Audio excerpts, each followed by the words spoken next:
Alrighty. Good morning, good afternoon, good evening, whatever may be, how y'all doing. Merry post-Christmas, I guess, to everybody. Boxing Day, whatever you want to call it. Let's see, what are the goodies today here? It says camp stuff, huh? What's the free camp stuff here? 9-ball table. Oh, wow, we can play some pool.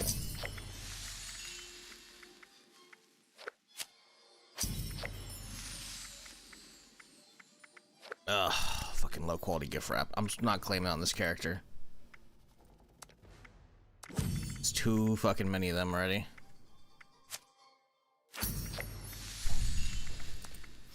Alright. Anyways, we back in. Person Permadeath. Hope y'all doing well. Hope you had a good Christmas or Thursday or whatever. I don't know. I stayed up way too late watching Stranger Things, so I'm fucking tired. Didn't get hardly much sleep. And I'm late as well, so my bad. Anyways, let's get right back into it.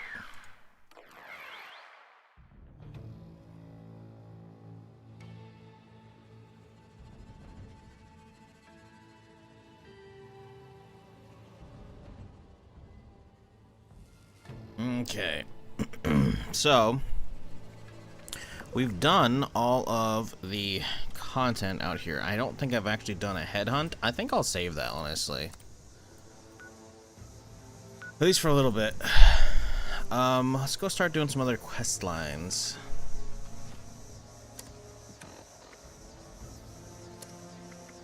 I think let's do the fire breather shit, honestly. That should be pretty easy. Do that into the free states mongers, into the other shit. Something like that.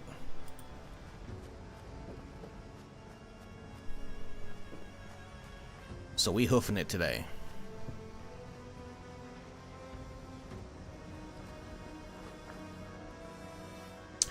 Quick question for a starter. I'm starting my first ever adventure in 76. I guess that's what you meant. Starting, so stating. Hello. Bye-bye. Do we not? Thank you. Thank you. That fucker hurt.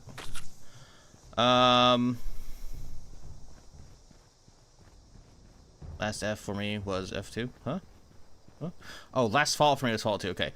Quick question. I'm starting my first adventure in 76. What are categorical do's and don'ts? There aren't really any. It's pretty forgiving on a lot of those aspects. If your last Fallout was Fallout 2, that means you've never even played Fallout 4? Or you played them out of order? Because as much as 76 is great, and it's also crazy cheap right now, it's still very different than all the other Fallouts, right? In that it's a experimental game, right? It's the first like multiplayer game. It's a live service game. It's good, don't get me wrong, but it's very different. Typically, when we have people asking if they should get 76, I say if you enjoy Fallout, yes. If you have played Fallout 4, yes. But if you haven't, you know, Fallout 4 is usually a better entry just because it gets you used to what you're going to be getting into, right? Because Fallout 76 was developed while Fallout 4 was being made, right? It was, I think I want to say they had like a game jam weekend where they're coming up with stuff for Fallout 4, and then someone figured out how to get the net code running on top of this so they could actually have multiplayer, or maybe they're doing it specifically. I can't recall. It's been a hot minute since I've watched the documentary for this thing, but point being, they've never done multiplayer until now, right? So it's still very new, or at least it was new at the time. Now it's 7 years old, obviously. So as much as 76 is very enjoyable in my opinion, if you are a Fallout fan, and if you've played Fallout 4, it's gonna be harder to get into if you're new. Nope, 1, 2, and now 76. Yeah, okay. It's gonna be very different. Personally, I think you should play 4 first, but obviously you do you, right?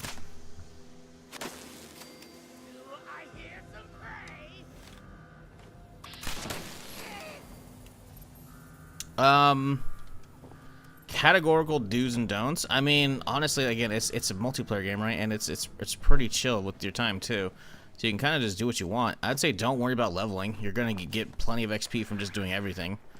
When you get in the game, you probably shouldn't need to do this, but you might need to on a new account. You go to game settings and you turn on pacifist mode, because pacifist mode means you will never accidentally be able to damage somebody. Because the way PvP works in this game is both players have to hit each other to essentially engage in PvP. If you were to be on a new account and shooting after a certain level, if you hit me, I'll get a notification saying, oh, hey, this person attacked you. Hit them back to engage in PvP, right? So it's essentially an opt-in like duel system. For the most part, that's just for open world stuff, right? And you turn on pacifist mode, you'll never be able to accidentally damage me. And that means they can't damage you because you won't be able to agreeing back, right?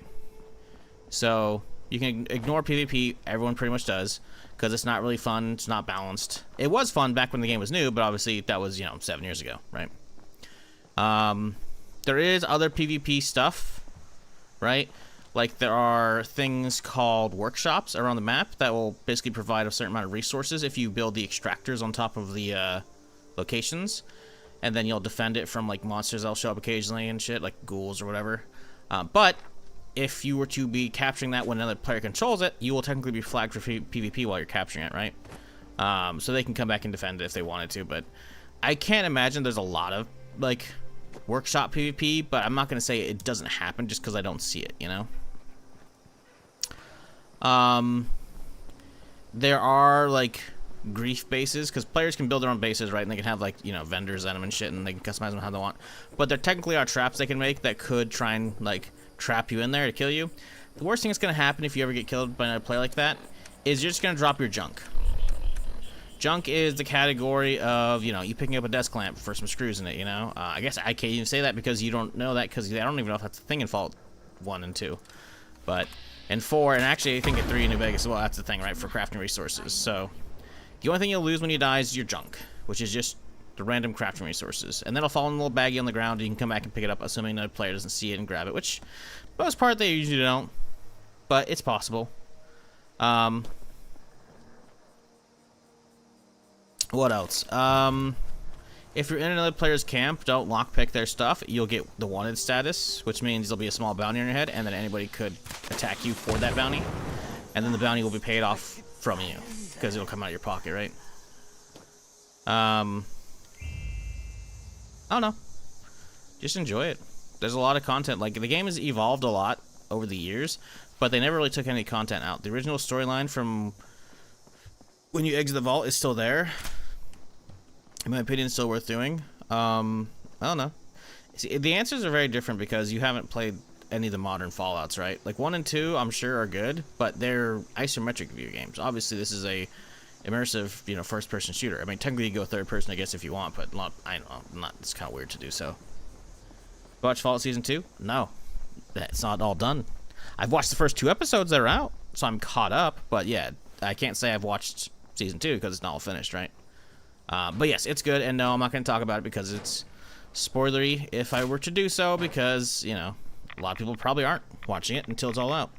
Because Amazon decided to do the whole weekly release as opposed to bulk dumping it like they did for Season 1. So, I am caught up. It's good. That's all I'll say. Merry Christmas to you, Brian. What up, you, man? What up, Goober? KG? Nerm? How's it going, y'all? Merry post-Christmas. Happy holidays, whatever.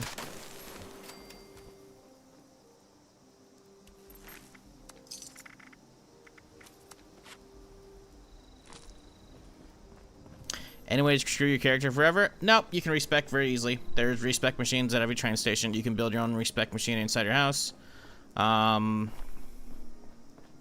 Nope. Yeah, I've been watching it. I watch it the night it comes out, typically. Or maybe the morning after. If I'm not up late enough, because they sometimes release late. So yeah, I'm all caught up. Yeah. Finished Pluribus. Pluribus is really good. But it's very much a setup for the next season, right? I figured there wasn't going to be any big bookend to the season to wrap up storylines because, well, they only have one episode left, right? And the last episode was good. Last episode's very good. But yeah, Pluribus is just a really fucking weird show, but it's really good. I mean, it's Vince Gilligan. Vince Gilligan's like, there's a dude who did Breaking Bad and Better Call Saul and shit. Probably some other stuff, but he's very good at this point. He knows what he's doing. And then I got caught up on Stranger Things because the Volume 2 of Season 5 just came out because they're splitting up into 3 fucking parts.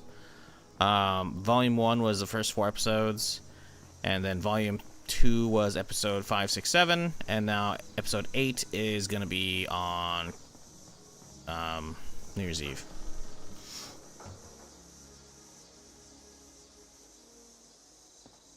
And, yeah.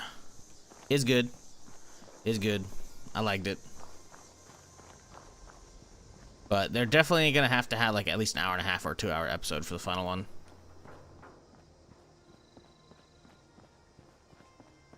I'm curious, what's the score for that shit? Series graph. Let's see here. Actually, you know what? Let's see what Pluribus is looking like. Pluribus is looking... some of those 7s, I don't know about that. Ended on 8.5, the second highest rated episode. That's good. Stranger Things. Oh, they haven't actually rated... Oh, that's Fallout. Never mind. Fallout's still 8.0, 8.1. Good stuff. Stranger Things. Damn. Damn. People be rating that shit, huh? Damn, look at that. Last 3 episodes, 8.8, 9.0, 8.2. That's pretty good. That's pretty good.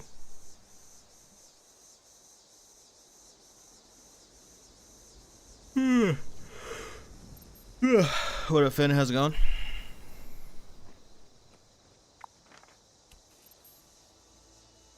Where are we going? Right, Charleston.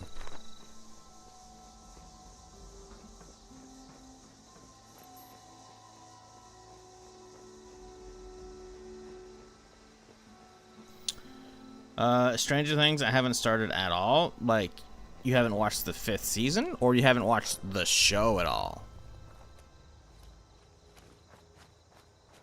If you haven't watched the show at all, you've missed out, dude. The show is, like, in a week, not even a week, in like 5 days, the finale of the show is over. So, the last 5 seasons, which has been, like, the last, what, 10 years, probably, of fucking crazy-ass shit. Finally culminating. Stranger Things. Let's see, when did Stranger Things come out? Yeah, July 15th, 2016. So it'll be 9.5 years of fucking culmination. All culminating this last fucking bit. It's been really good. So I found a new raid skip and it's annoying. Folks join, skip to the snake, and can't figure out why they get kicked from the group. Fuck them. Good.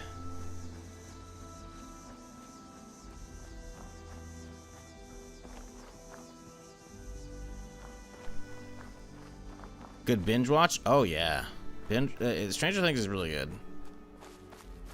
I mean, let's look up series graph here. I just had it up for a second.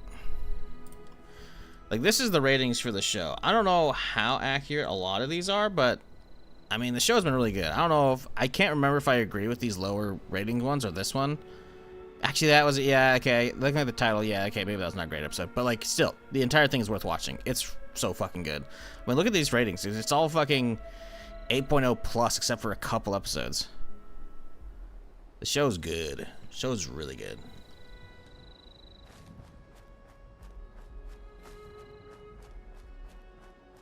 I like season 3, episode 1, 2. What, the mall? Yeah, I thought those were fine.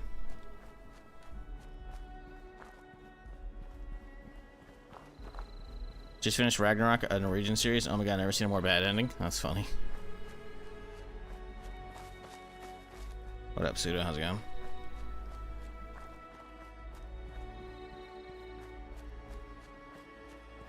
I think it fell off after season 2. Too much time between seasons. Yeah. Well, it's over now. So you have enough time to watch them because there's no way you're gonna get through 3 seasons. And actually, no, you have time. But you could get them through all in the last 5 days. It's really good. Trust me. I understand the waiting time sucks, but Yeah, for me, it's like there's no way I could not watch that because it's a good ending. Well, it's a good wrap up so far, in my opinion. It's not over, obviously. We got one episode left, but it's gonna be like a movie, probably. Sorry, still waking up here, folks. Ugh. This guy's a new player. The old wood plank base. This is what everyone starts with. It's the first, earliest fucking pieces you learn for your shit. Rust Goblin.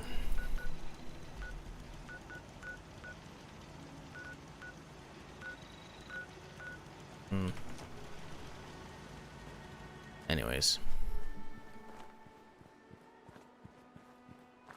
Growing up when I did, season 1 nostalgia feels almost perfectly. Yeah, there's a lot of that still. It's very good.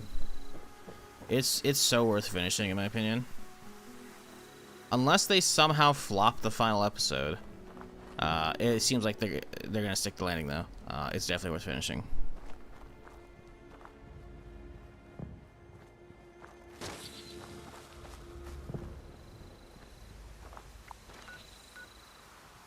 Project Paradise. Yeah, fuck that shit.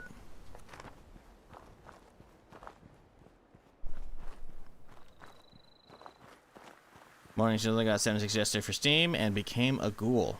How's your morning? How did you become a ghoul if you just got it yesterday? Doesn't it require level 50? You boosted to 50, didn't you?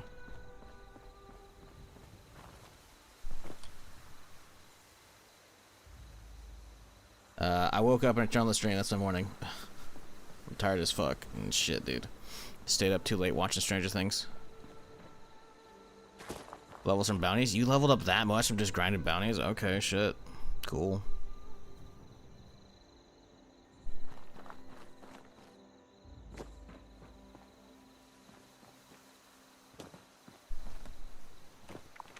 Any vendors nearby I could try and get my fucking serum from? Miscellaneous 28 from Road. Level 350. They could have some serums. Oh, he's 1400. He's got to have some shit, right? 1400 with a handful of miscellaneous? Surely.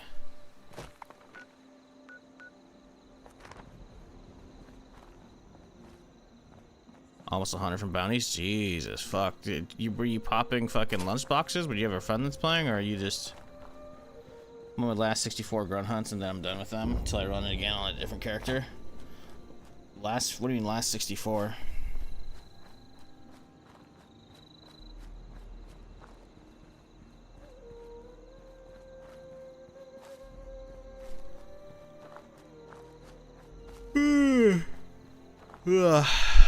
Sorry, still waking up here. Oh, this is just gonna be me today, by the way, chat. I'm just gonna keep yawning. Hardly got any fucking sleep.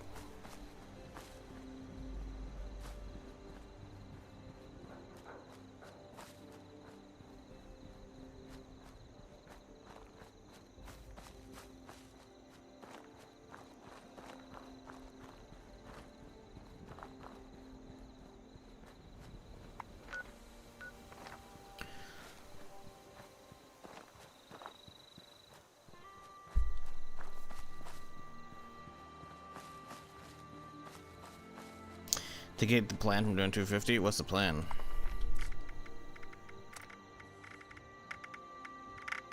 I didn't realize it was a 250 to begin with. Ah, no, let's try the scorpions.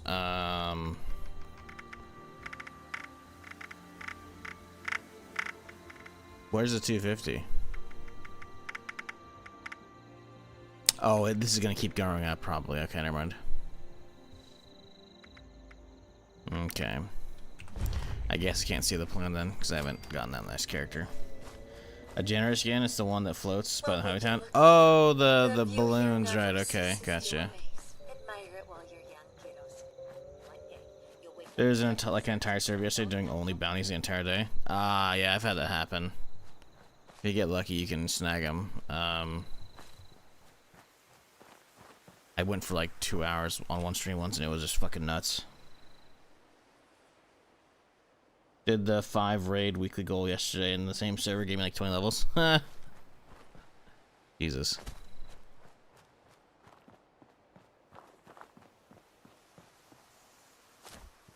That's a lot. Fuck.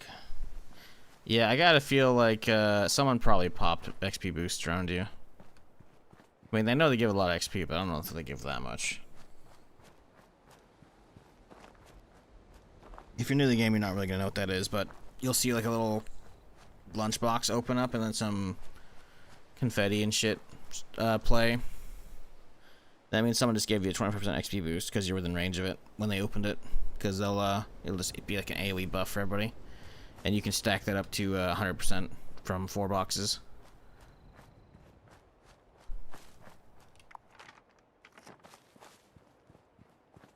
How much caps do I have? How many? 4K? Oh, I'm good. We just gotta find a marsupial. Easier said than done.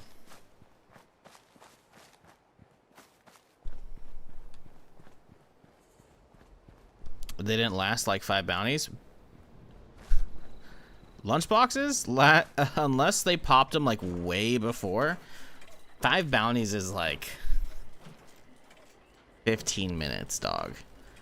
Lunchboxes last an hour each. So, unless someone popped them like way before you started the bounties, they lasted way more than 5 bounties. How the fuck am I supposed to trade? Got like a weird floating platform over there. Please have some syrups. Oh, they do. No marsupial. Fucking god damn it.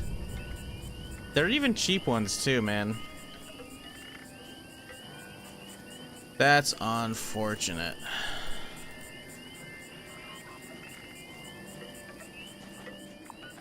While we're here, we could head up the road and check this guy's stuff. He's level 350. He might have something. It's unlikely though, but let's go check.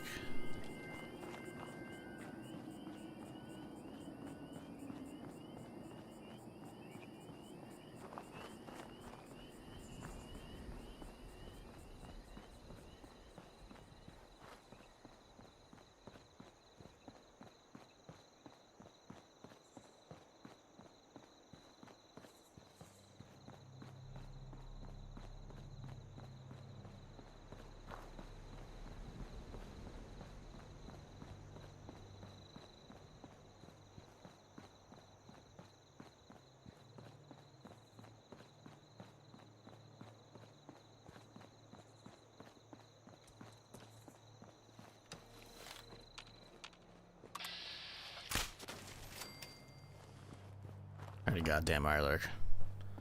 Not on my watch, buddy.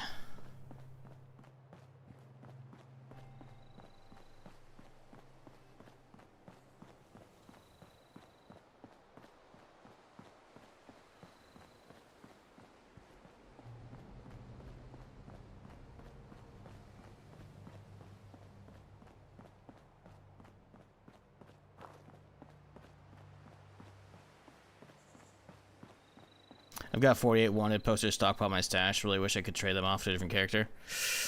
Rip.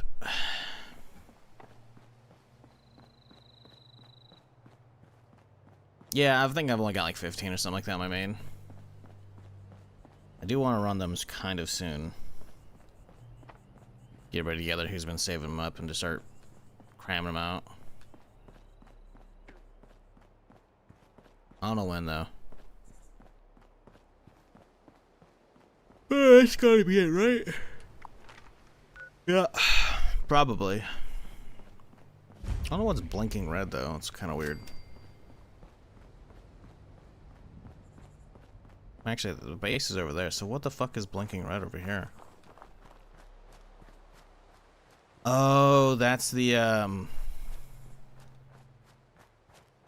right. That's the words. Workshop. Cap point.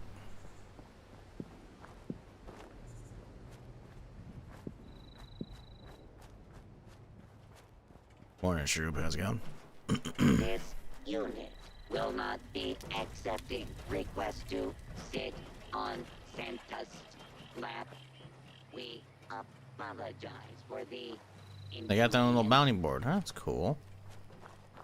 But you can't like start it from here. Like this, you wonder, what would the Mistress of Mystery do? You got a vendor in here? Supposedly. Ooh, look at that, little slices of pie. Damn, I've never seen that before. That's cool. Always nice to have visitors around here. The real question is this it? Yes. Yes, it is. Okay, any... Nope. Motherfucker. Well, we tried, chat. Alright. Miscellaneous 2.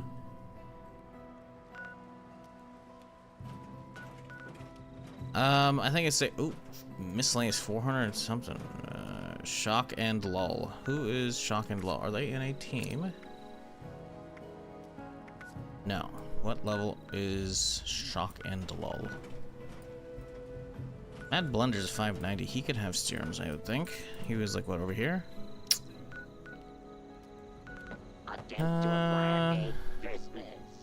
They've got a lot of stuff.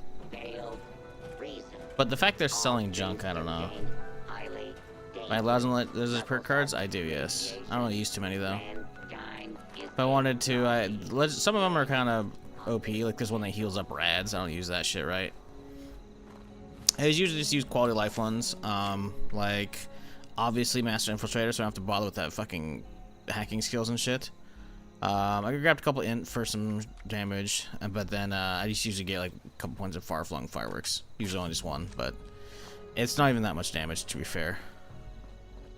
It's just more for the lulls.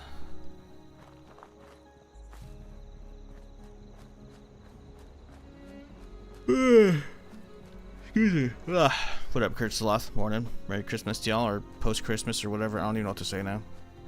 Happy holidays. There you go. Words. Anyways, we're just chilling, trying to wake up here. Finished all the storyline out there in the new area, so I figure we'll start doing some of the quest lines down yonder. So I figure I'm probably gonna die from a headhunt. So we'll save those up for near the end of the perma character once I get all the list of shit done. See how far we can make it through the quests over here, because they're, you know, some of them got some sketchy bits. I just want to chill. I'm way too fucking tired to now the people have come back to this area. Do anything stressful today. Setting up places like Foundation.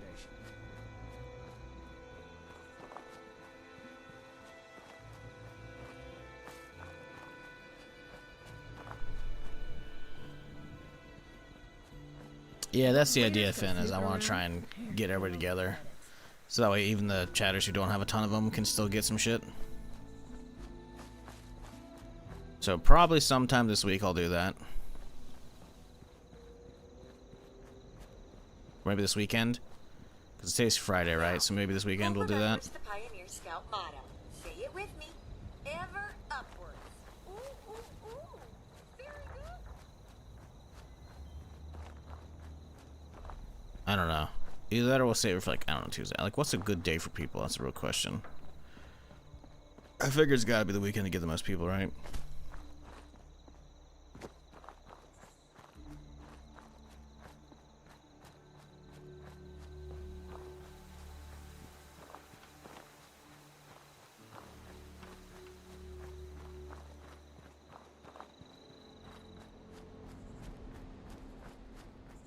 I mean, hell, if people start saving them up throughout the week, in general, we could do like a bounty day every week as well.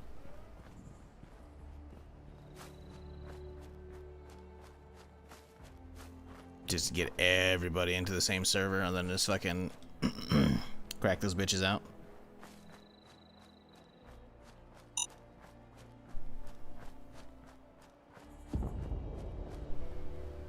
Only able to do on the weekend? Yeah, I think Sunday's probably a good day.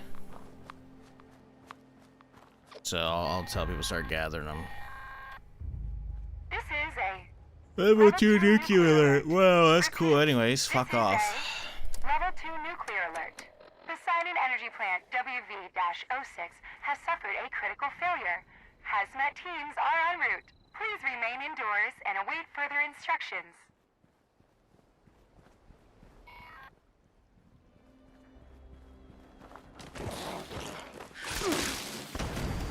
How'd that not kill you? Oh, we went over there and got those guys, though. It's funny.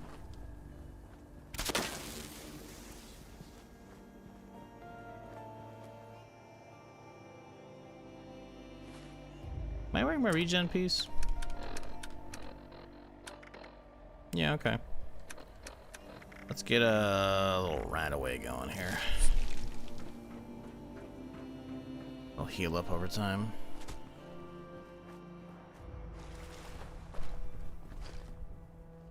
So, Chad, how'd your holidays go? Did you get some good food? Did you get any good gifts? Spend some time with the family?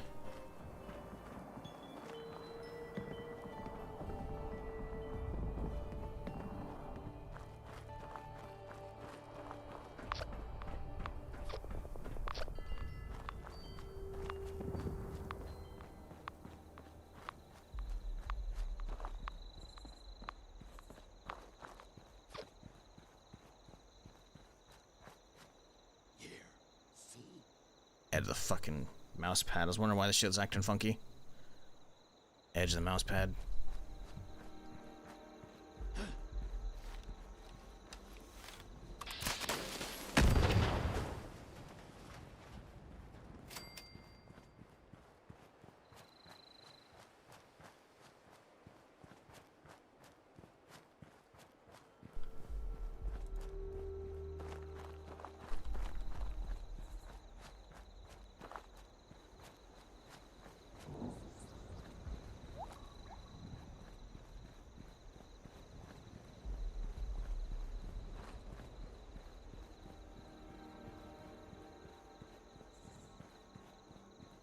Okay.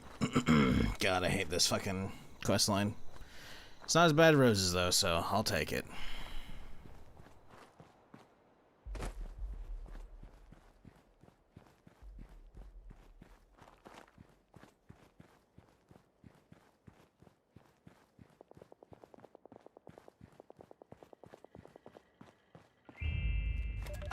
Overseer's log, Charleston Fire Department. Automation used to define life in West Virginia. Now it's the only thing left. These training programs that the responders have set up. How many survivors were running through these? It takes a certain calling to voluntarily run into the middle of a fire. Rescue people. Looks like they kept up that spirit, even as the dangers changed. They must have fought the Scorched up close more than anyone. I need to find out what they knew.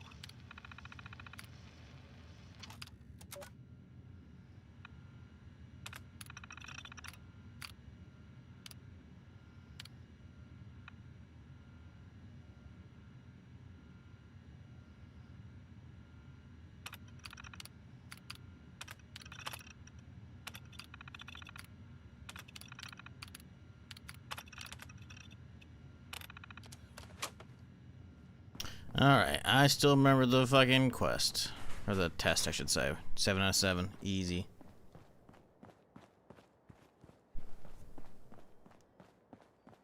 What up, Alexander? How's it going? Merry Christmas to you.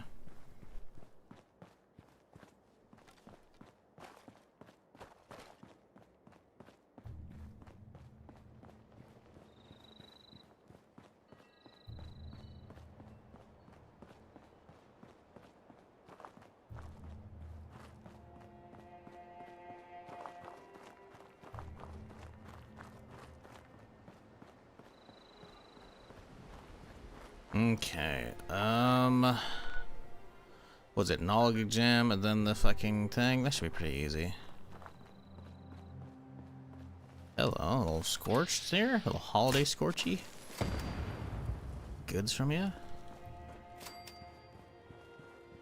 What you got? Exterminator Gatling Laser, wow. Also 2 holiday gifts, huh? I guess they can drop multiple gifts per, which is interesting. I thought it was usually 1 per. Okay. I'm not gonna complain.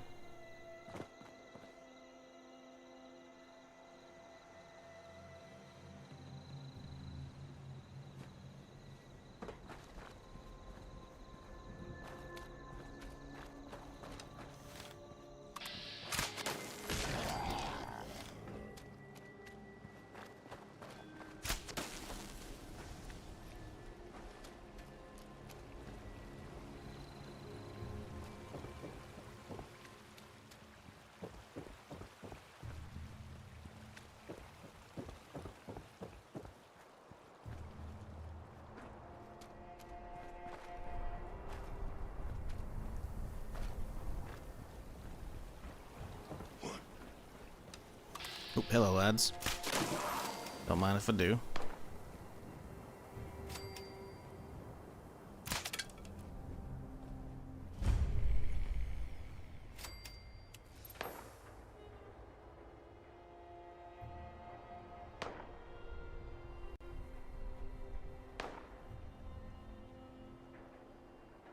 They've been dropping doubles since Tuesday. Ah, I see.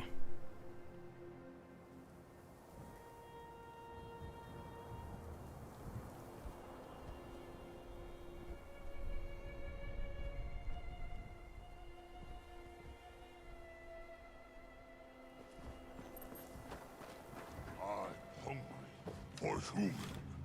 But tasty. Hot bugs. Not ghouls. Examination will begin in 15 seconds.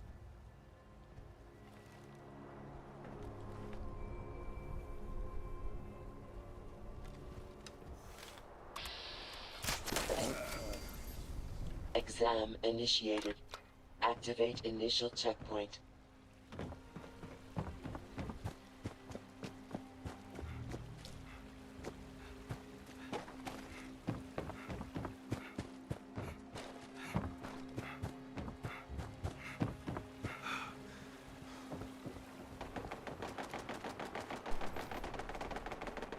And of course, several of the plans and boxes are bugged because why not? What they're not dropping? You mean, or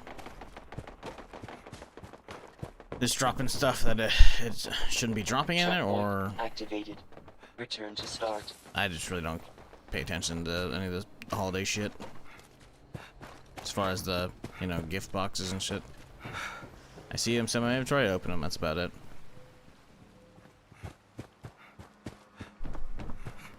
You get to pop up that you got the plan, but it never shows your inventory. Oh, well, that's silly.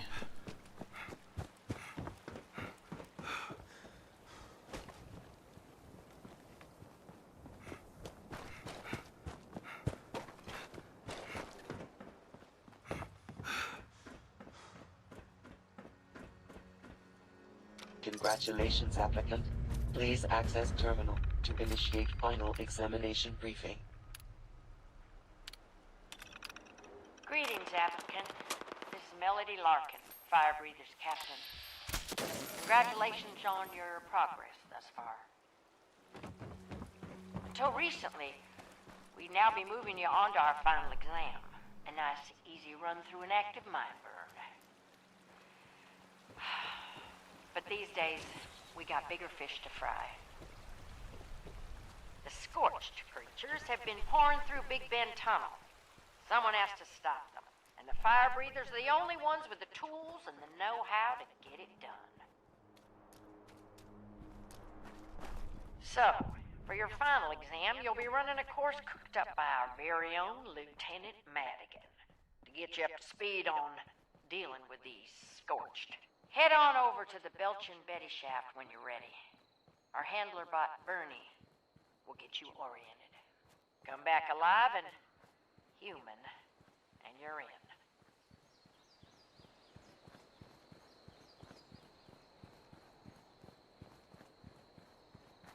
I like how the only tests for becoming a fire breather was like, hey, are you knowledgeable and can you run at an okayest pace? Oh, you can? Cool. You're in. Now let's throw them into a mine instead of, like, I don't know, seeing if they can handle a gun first.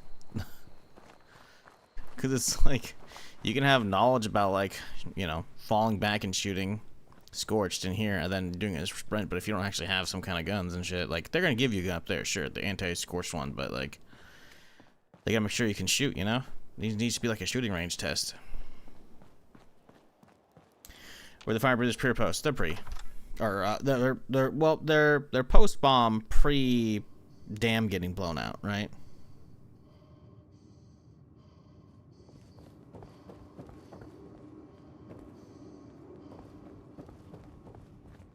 Pretty sure they were still around post-dam because I think that obviously they changed the location of the fucking whatchamacallit.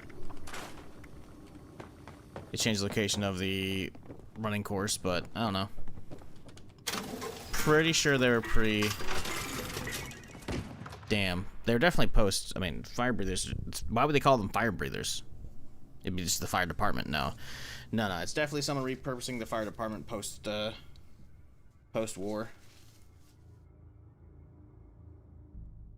They were dealing with Scorched as well, so... Yeah. It was before the Scorched Plague had, like, knocked everyone out.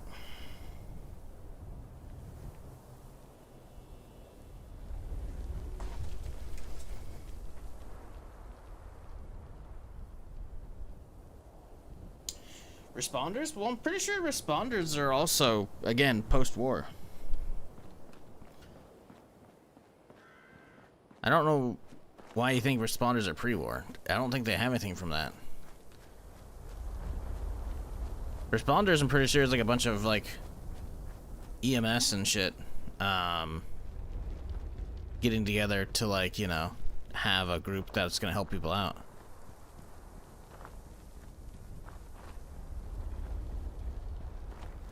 Cause again, you know, the war, all vehicles like stopped working probably because of EMPs and shit from nukes. I'm guessing. I don't know.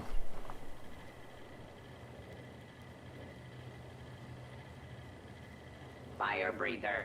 Applicant detected. Kit ticket issued. Please collect your gear. Examination briefing. Holotape issued. Welcome, recruit, to your final exam. I'm Hank Madigan, fire breather lieutenant. Exam simple. Reach the bottom of the mine, hit the emergency beacon down there. Yeah, I don't recall seeing any of the lore about responders being pre-war. Slice of living hell. My assumption is responders were always post-war. I get this is extreme, but we need to know if you can hack it before you got half a dozen other people counting on you. But you're not going in empty-handed. Along with your suit, you've been issued a modified 10mm. We figured out the Scorched aren't big fans of depleted ultrasite. Took a field trip to AMS HQ to figure out how to make the stuff, but it's the most effective tool we found for putting them down. So time to prove you can put it to good use. Suit up, strap in, and move out, recruit.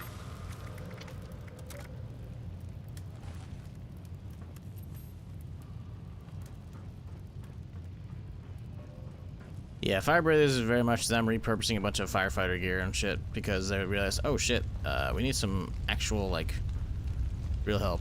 It's like, seemingly it was like the combat branch of the responders. I don't know if they're actually related or not, but yeah.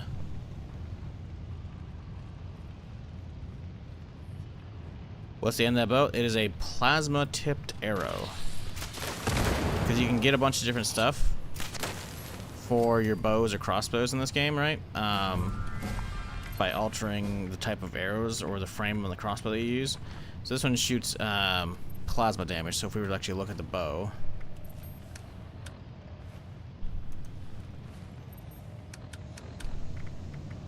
you can see it does both kinetic and energy damage from it. The fire is because it's burning lava, right? So it's a fire effect, but it's because I have plasma arrows on it, so it's like a little plasma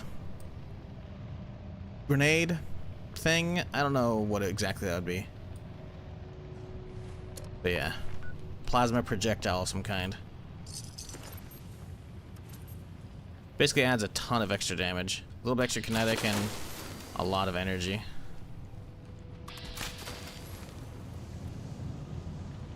That's why the little tracers behind the arrows are all green. Because it's plasma. You can get a variety of different arrows when you modify the bow, or when you look at plan. If you get the plans for them, which are a pain in the ass, but you can get like cryo arrows that'll slow them down, or explosive arrows, plasma arrows, probably some other ones too. Incendiary arrows, probably. I'm not sure. Here's a few different plans though.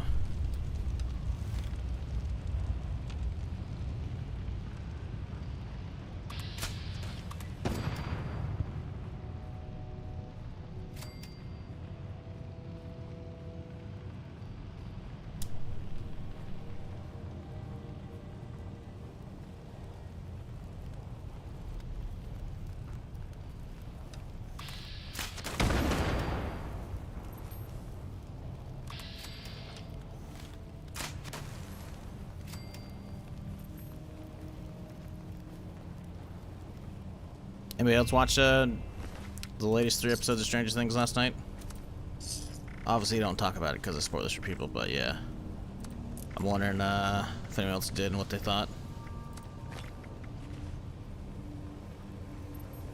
I'm happy the wait for the final episode is not as crazy as the wait between the first 4 and the second 3 episodes, right? Because it was a month, right, between them. And now it's only, what, another 5 days? Applicant task successful. Return to surface for examination completion.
Oh, I guess it's over. It just says return to Bernie. I don't have to sit here and fight them all the entire time.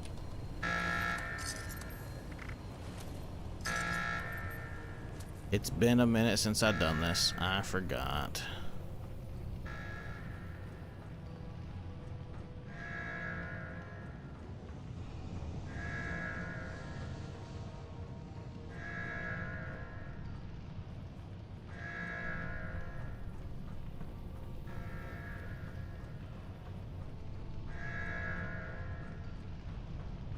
So, chat, y'all got anything good for Christmas?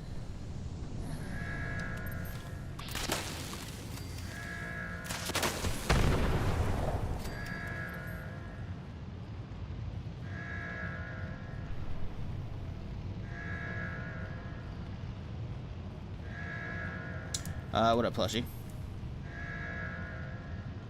Members from pre-war organizations? Well, yeah, obviously. I mean, the game only takes place like what 25, like the 76 opening up is only 25 years after, so everyone's gonna be pre-war, right?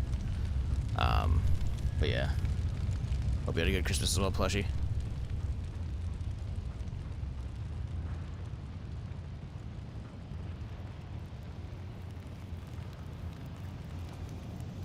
I highly doubt there were a lot of people making babies within the first, I don't know, 5-10 years after the bomb's fallen.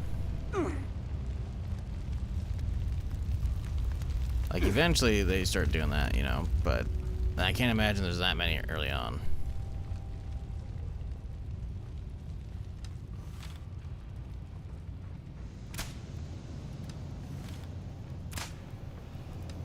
Come on. There you go. Watched 2 episodes of the new episodes that came out overnight. It's been good, but I also expected more to happen. Yeah, well, I think it's more, I mean, without watching the 3rd episode that came out last night, you know, I'm trying not to spoil stuff, and don't talk about too much either, but it's very much a, some stuff happens, and a lot of it is getting all the dominoes in place so they can knock them all over for the finale, right? So it's build up. It's the prep episodes, right?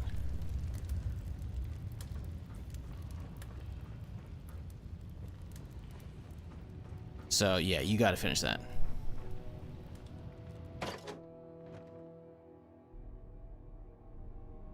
we have a death counter? Because you said death sea punter.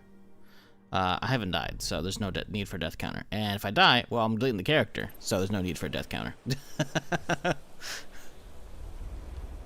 Unless you mean over the years of playing Permadeath, in which case, fuck if I know. You could probably count the IDs. All examinations complete. Congratulations. Issuing orientation Follow Gotta watch it later. It came out 1 a.m. Bro, it came out at like fucking 5 p.m. my time. I didn't watch it because I was watching Die Hard until like 6:30, and I stayed up till almost fucking like 10. It was definitely a terrible release time. They should have launched it earlier in the day. So I don't blame you if you're not watching it all, but you gotta watch that 3rd episode. But yeah, I think it's mostly a setup because I think the finale is like they don't want to cut the finale, so I think the final episode is gonna be like 2 hours long, or at least 90 minutes. I gotta look it up. Let's see.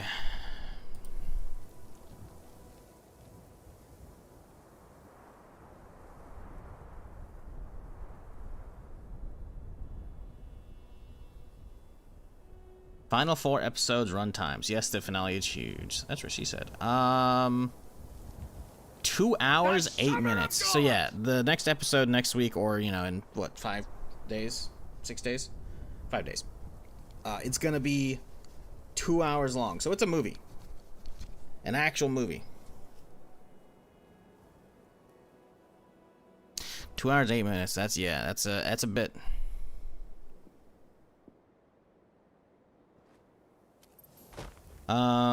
Ramen Super Bowl. Appreciate the 3 months, dude. Excuse me. Glad you're enjoying whatever's going on here. Yeah, on the topic of death counters, I would delete the character if I actually die, but I haven't even been knocked down because I do technically have 2 pieces of life steal armor we've gotten on this character. As you can see, very low stats though, because it's level 20 and level 40, but I do have them. The problem is they've made life saving a little too OP because they just automatically go off every 5 minutes, or at least once every 5 minutes if you get knocked down, right? So it's a 5-minute cooldown. So if I ever do get knocked down, which I haven't yet, I'm gonna delete a piece first. And then, cause yeah, right now technically it's like every 4 minutes. But yeah, the second I get knocked down, wake up, I'm gonna fucking delete one of these pieces. So that way I have like basically 2 saved right now. Cause previously, life saving was, I think, a little more perfect for permadeath, right? Because it wasn't automatic res when you're downed. It was a 50% chance you would res when downed. So it was like a coin flip, and it was fucking good RNG. I've had it happen. I think I even died like at one point when I had like 3 or 4 pieces stacked up. I still ended up dying and it didn't go off. So yeah, now it's like it's a little OP, but I figure we'll delete them if it goes off. But that doesn't really matter because there's plenty of times when I've been killed just outright. He doesn't actually down you. Sometimes you just take too much damage, or for whatever reason, instead of actually going into a down state where you fall on your knees and people could pick you up, you just insta-die. So the armor might not even save that. There are 800,000 outstanding support calls. There is 1 priority call. Accessing. Maria, Melody, whoever's down there, it's Madigan checking in. At long last. I'm up here just outside the top of the world, and I found something I think could be game-changing. Don't ask me where I got it. I just need you to send backup up here quick. The best guns you can spare. Call me back at this frequency as soon as you can. Madigan out. Except I never got that call. Okay. So that's the Fire Breather's entry. The missing link is now we have the thing. We gotta go to Free Space Bunker. Or we could start the new Brotherhood Steel stuff. Start the new Brotherhood Steel stuff. That'll be fun. Any vendors nearby worth checking? Miscellaneous 5, owned by a level 355. Yep, you know what? Let's check it. He could have a serum. He could have marsupial.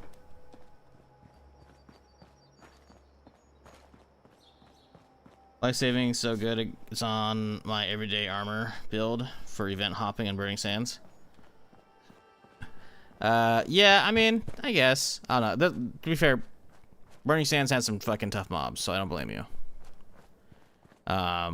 some of the bounties are just absolutely broken. They just, even on my fucking geared main, they'll just sometimes like, oh, just randomly one tapped because of cryo explosion. Like, okay, sure. Deathclaw hits will bypass life saving? Probably. Some shit in general, just in the game, will just insta-kill you. Don't know why. Don't know why.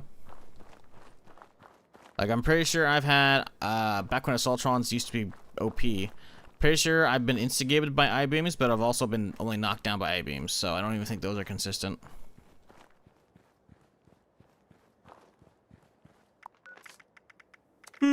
Sorry, still waking up here. Ugh.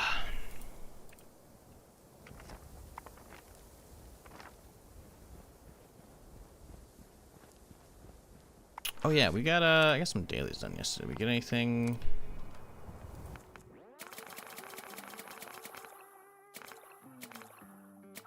$92. We're at 88. Okay, we're closing in. The Edison paint looks a little weird with the fucking headpiece. The shoulders ain't bad though.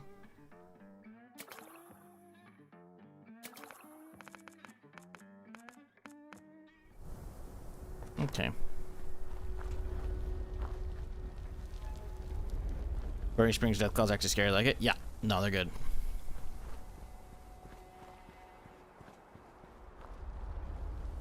It's like I've been fucked up by them countless times with my main and I guess my ult as well, so when one of them gets that close to me on my perma character, it's very scary.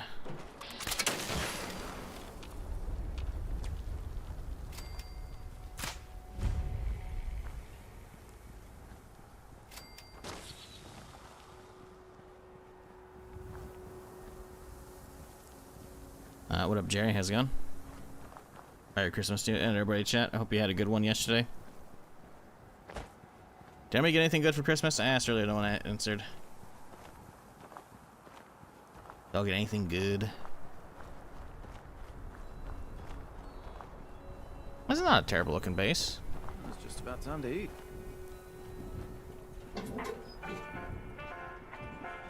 I don't think so. Nope, no aid. Very sad. Bummer. Well, that's okay. Guess we'll do the long trek up north. Naughtiness levels. Evaluation complete. Naughtiness. You know, let's check if this guy's got any water here. I could use some water big time. What has this world become? Any water? Come snooping around. You're gonna regret it. Any So what's your water? story, Bob? I see water. They locked? They're not locked. Thank you. Looks like it might rain later. There's all the generators. Alright, cool. Good enough for me.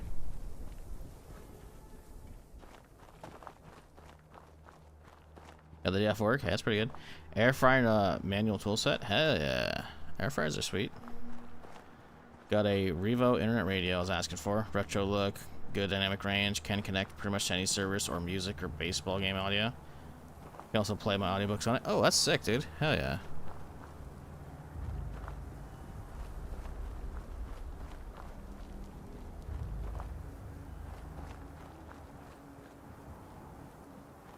I got nothing. You lose. Good day, sir. Okay. Alright, Willy Wonka. Calm down. I mean, to be fair, I got nothing too, so, you know. I mean, I got myself, Terry's Chocolate Orange. I got one of the toffee ones, though. I mean, I had a regular one as well, but, like, I got the toffee one, and because I've never had it, I was like, ooh, toffee. I love me some toffee, right? Why not? Turns out they put hardly any toffee in the chocolate orange, and it's kind of disappointing. Like, it's still their, you know, pretty solid chocolate orange, right? So, you know, you got that, but it's just like there wasn't a lot of toffee, and the toffee bits were pretty small. It's kind of disappointing on that front. Kind of disappointing. And them shits are fucking expensive, too. So it's like, ugh.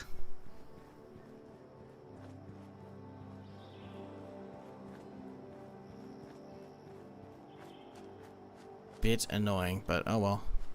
Still good. Still a solid night. Watch them Die Hard. Then Stranger Things. Good night overall.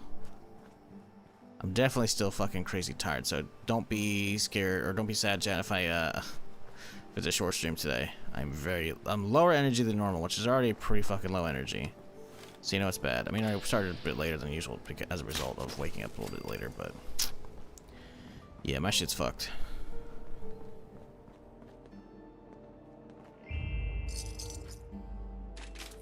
I'm still a little overweight. We gotta figure out what's going on with that. I do have a chest piece on me, that's probably it.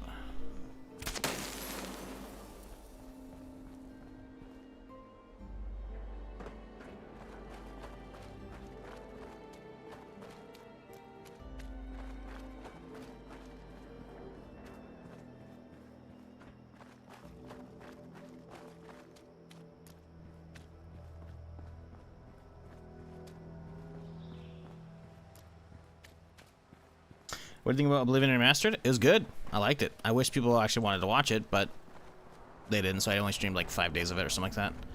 But yeah, whenever I have the itch, I can hit that up, so that's gonna be fun. And actually, I've gotten a new setup as well since that came out. I mean, I'm still using the same graphics card, right? But my old CPU had issues because it wasn't running like good XMP on the RAM and shit, and it was also 32 gig setup, and like it was a solid CPU, but I think there was issues with that setup. So the new AMD runs like a goddamn champ, so I imagine it runs even better. I think I tested it out. It's obviously the CPU runs a little toasty to my liking, but I guess that's just the new AMDs in general running around 70 or 75 under load, which is like whatever. Hotter than I'd like, but yeah, Oblivion Remastered is so fucking good. It's so well done.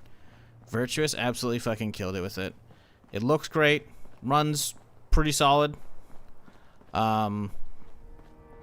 Plays great, you know, because they did the dual layer setup. They're having the Unreal layer engine on top of the original, so it still functions very much like the original. Plus, you know, a little bit of quality of life stuff. Combat feels a little bit better because obviously otherwise it would feel very rigid. Because I played it.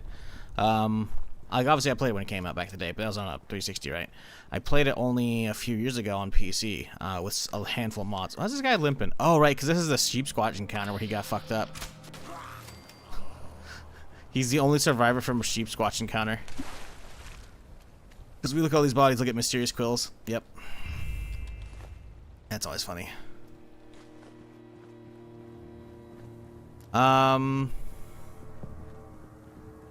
But yeah, they did a really good job with it. I fucking loved it. And I can't wait for the Fallout 3 remaster because there was a leak quite a few years ago that basically confirmed that the Oblivion remaster was a thing. Obviously, Bethesda never, you know, confirmed it until they shadow dropped it, you know, the day after they confirmed it. Back in what, April or March, whatever the fuck it was. So yeah, Fallout 3 remaster from Virtuous is gonna be fucking sick. Hopefully it takes way less time as well, because they've got, you know, a lot of the tech, I imagine, under their belt already. Because a lot of what they did between Oblivion and a Fallout 3 remaster should be very similar. Obviously, there's gonna be different assets, and having to re-record and add new voice lines like they did is gonna take a while. But the underlying tech is very much there and done, I would think. Because the engines between Oblivion and Fallout 3 are very fucking similar. For a gift, we bought ourselves, picked up a very nice ATI Bulldog 20 gauge shotty. Wife and I are gonna head to range later. Hell yeah.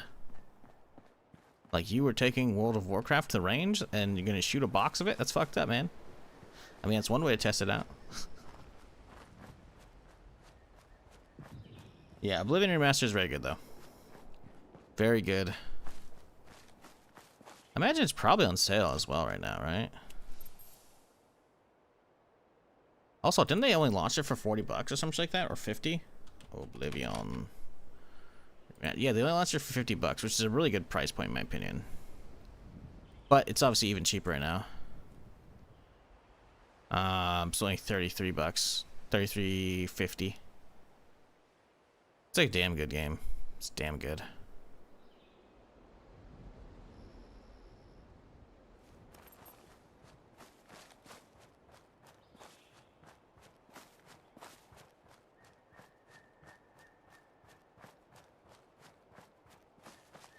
Sorry. Still waking up here.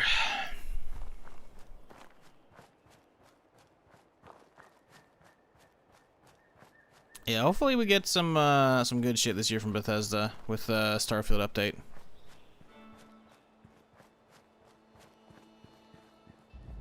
Because it's been a minute since they've done anything, right? So we're supposed to get a DLC sometime this year. Hopefully it's in the first like quarter of this year. That'd be awesome. That DLC out by March would be sick. I don't think it's gonna be. I think it's gonna be like a summer release or a fall release, like on the 2-year anniversary of the either the game or the DLC of Shattered Space. But we'll see. We'll see. There were some more rumors recently about Starfield getting some extra work in on the engine and shit, and supposedly some Unreal like elements being added to it. I don't know if that's actually going to be helpful or not. We'll see. But yeah, I don't know. I saw a rumor the other day. It's likely absolute horseshit, so don't get your hopes up, chat. Considering the source was like 4chan or some shit. But, Approach and identify your... how did you not hit the iBot? There was a rumor that we're getting like a Elder Scrolls 6 2026 release near the end of the year. I'm like, that's horseshit. That's absolute horseshit. Like, it claimed like the marketing was gonna start up soon in like January. And I'm like, no, it's not. There ain't no way, dog. Like, they're not gonna market it for the entire year. All right, that's just not how Bethesda does shit, right? I mean, look at Fallout 76. They revealed it at like their E3 summer showcase, and then it came out in November. So that's a 5-month cycle. We can push it to 6 if you want to. And that was way too long. Todd has said as much as well in a big interview with some fucking dude, I can't remember. He prefers very short turnarounds from reveal to release. And this was proven hands down with the Oblivion remaster. It was confirmed. Like, a bunch of leaks came out, like, because people dug up stuff off of the Virtuous website, like, oh shit, screenshots, oh my god, and then like the following day, because again, people were thinking those were probably staged. I don't know, could just be someone fucking up on the website design team. Who knows? But I think it was like a day or two later, they posted, hey guys, Oblivion remake, we're gonna have a teaser, and then they did like a teaser stream, and then like, oh hey, it's live now, by the way, shadow drop. So they announced it for a stream for the following day, and then it came out that day. I'm not saying that it's going to be that short of a wind-up for Elder Scrolls 6, but I think that was definitely, like, Todd and his team testing how much he can get away with. So I think the latest rumor for Elder Scrolls 6 is horseshit. Let me go find it real quick here, though, because it was interesting. I think it's mostly a horseshit rumor. Here we go.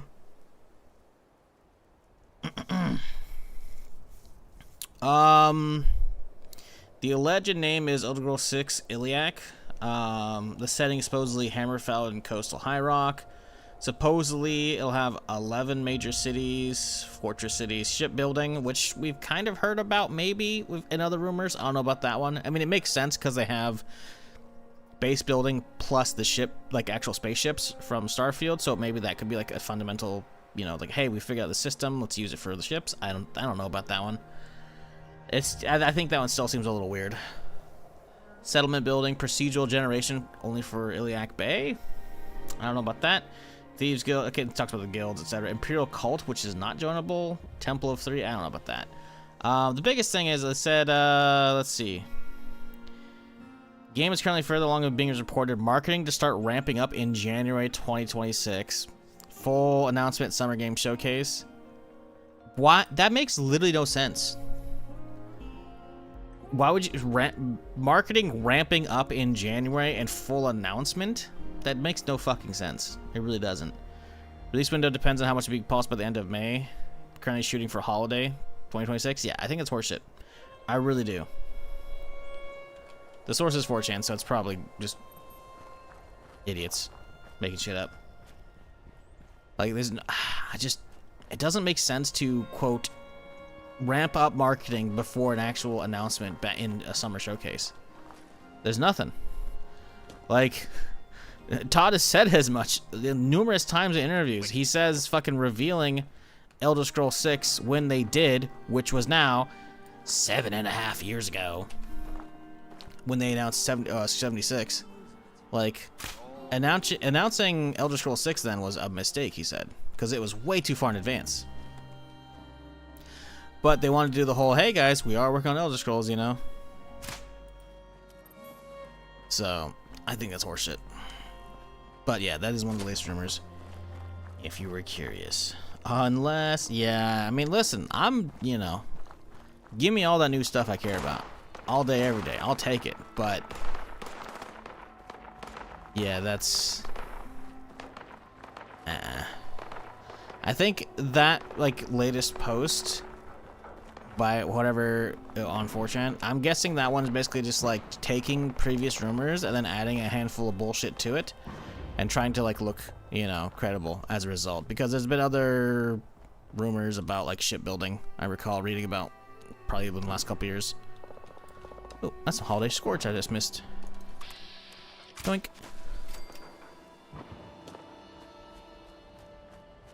Elder Scrolls 6 was teased before 76 was launched. Yeah, well, it was the same showcase, right? I don't remember. I think, sudden fog. I think Microsoft may have owned them at that point. I'm not 100%, but it was the same showcase, right? They teased Elder Scrolls 6, and then they had 76 launch, or they announced 76, I should say. And then they actually, I think they also dropped Fallout Shelter that day. That was like a shadow drop. They announced Fallout Shelter, which is obviously like the mobile base building game thing, right?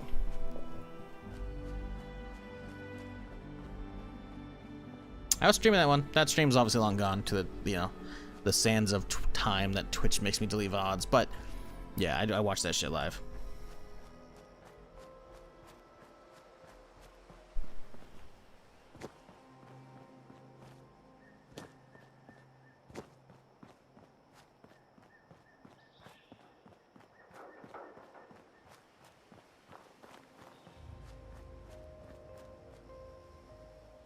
Fuck, I'm starving.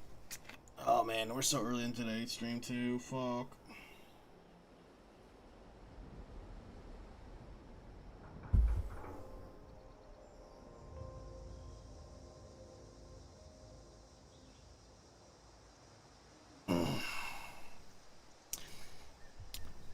$16 times the detail. I don't know about that. Maybe.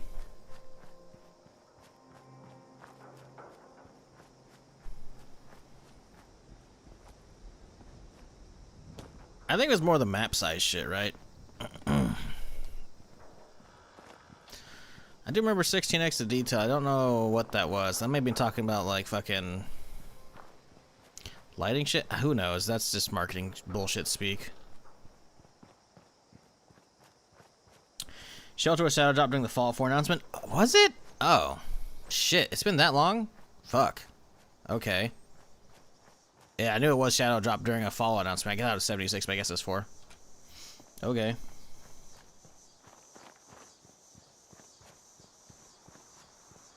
think that's about the distant weather. I mean, the weather is pretty good in this, I will say. There's not much in Fallout 4 as far as weather goes. It's pretty much just like rad storms occasionally and maybe some rain here and there. You can actually see like the rad storms from really far out. It looks pretty good in this shit too. Same with the fog and whatnot usually. Like we could actually... Oh, fuck.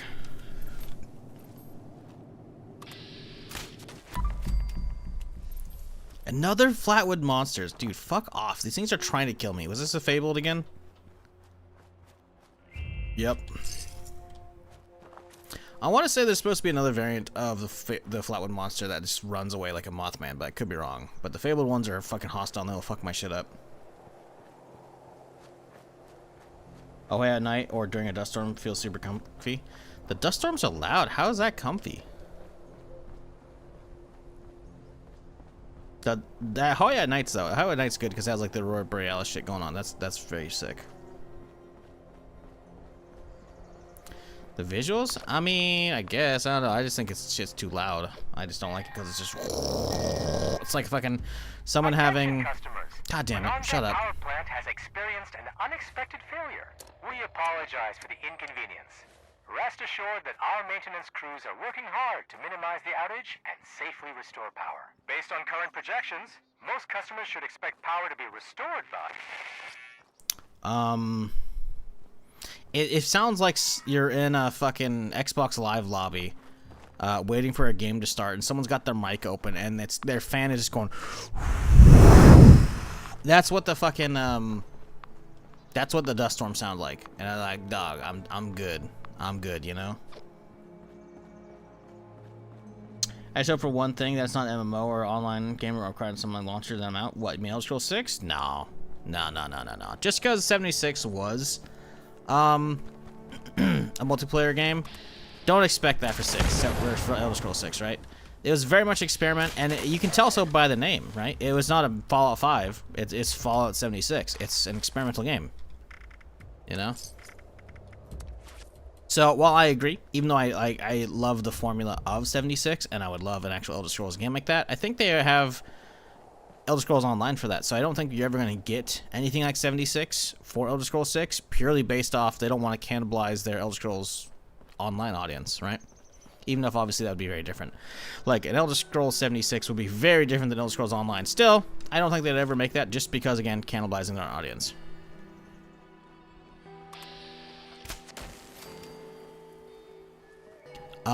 But yeah, no, this is very much an experimental game. And that's not to say they won't make another multiplayer something with the lessons learned from this down the road. Who knows? Starfield 76. That'd be kind of sick. But, yeah, wouldn't hold your breath. As a huge Fallout fan, I have given up hope that episodes that will make a good Fallout game ever again. Why? You're watching a 76 stream. Because of Starfield? Starfield's pretty good.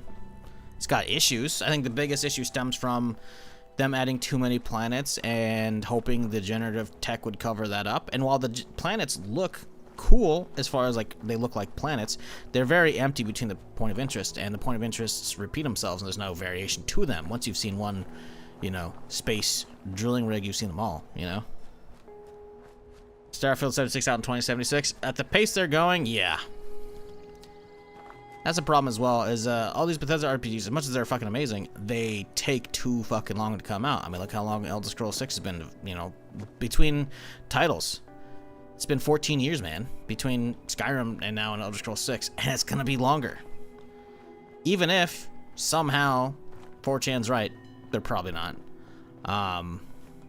If it's out, earliest 2026 holiday, which it's not gonna be probably, but it could be. That's 15 years, man. 15 years between game entries is just nuts. And I get it, you know. Making big games, they work on them a long time. The team is burnt out creatively, so they want to work on something different. So that's what Starfield was, you know.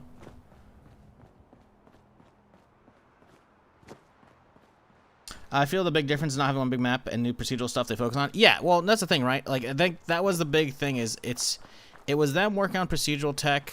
And I think in theory, the theory of it is a good idea. Space game could be awesome. And they have some really great elements to Starfield I love. But the reality is space is big. And when they set up the story as humans in the Starfield universe are like the frontiers, you know, and there's not a lot of people out there, and it's kind of lawless, you're going to get a lot of empty spaces between all these point of interest, and there's nothing interesting in between them. And when you have single maps like Fallout or Elder Scrolls, you have an entire map that's hand curated, and you can add those little sprinkles in between here and there, you know, the little breadcrumbs to get you from one big point of interest to one next, you know, from one cave in the mountain in Skyrim to the next cave, you know, down the road. Like, you can have a road, you can have some encounters, you can have some fucking, like, shit, and it's just like, you don't really get that in Starfield, which sucks. As much as I love you know, the game visuals are pretty fucking snappy. It runs really good. It plays really good. They went back and actually got like some good character building as far as like actual RPG stats there, as well as non-voicing the fucking NPC and actually having different choices. Like, that's cool. They got back to their core, as opposed to a lot of people were pissed off with like Fallout 4 shit.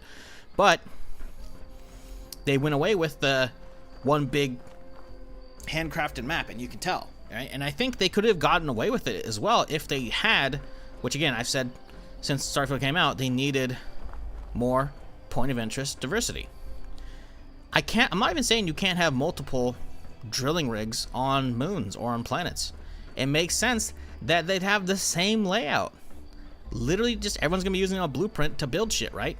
So again, that's okay. You can have copy pasta rigs, but what you can't have is the same exact alien breakout story in every single fucking one. You could have, you know, miners are on strike because of they're not getting enough fucking pay raises. Another one could be like food shortage, you know? Like, could be so many different stories you could tell on just one fucking mining rig. But instead, every single time you go to one, it's, you know, you go down below, there's a body. Oh, what's going to be on the body? It's the same data pad talking about, oh my god, there's something here that's breaking out. Oh my god, I got away and I'm dead still. And you find all the bodies in the same location, all the chests in the same location. Sure, the loot's going to be randomized on those things, but like, everything's the same. And that's the problem. You went away from the handcrafted feel. So, as much as I love Starfield, it is far from perfect. It has a lot of issues. And Shattered Space, in my opinion, should have got more people to play it because it does have that single handcrafted map, and the map's pretty solid. Story's pretty okay, in my opinion. I liked it. I'd like to getting some Space Serpent fucking lore, you know? But it's not enough, right? So we need more to it.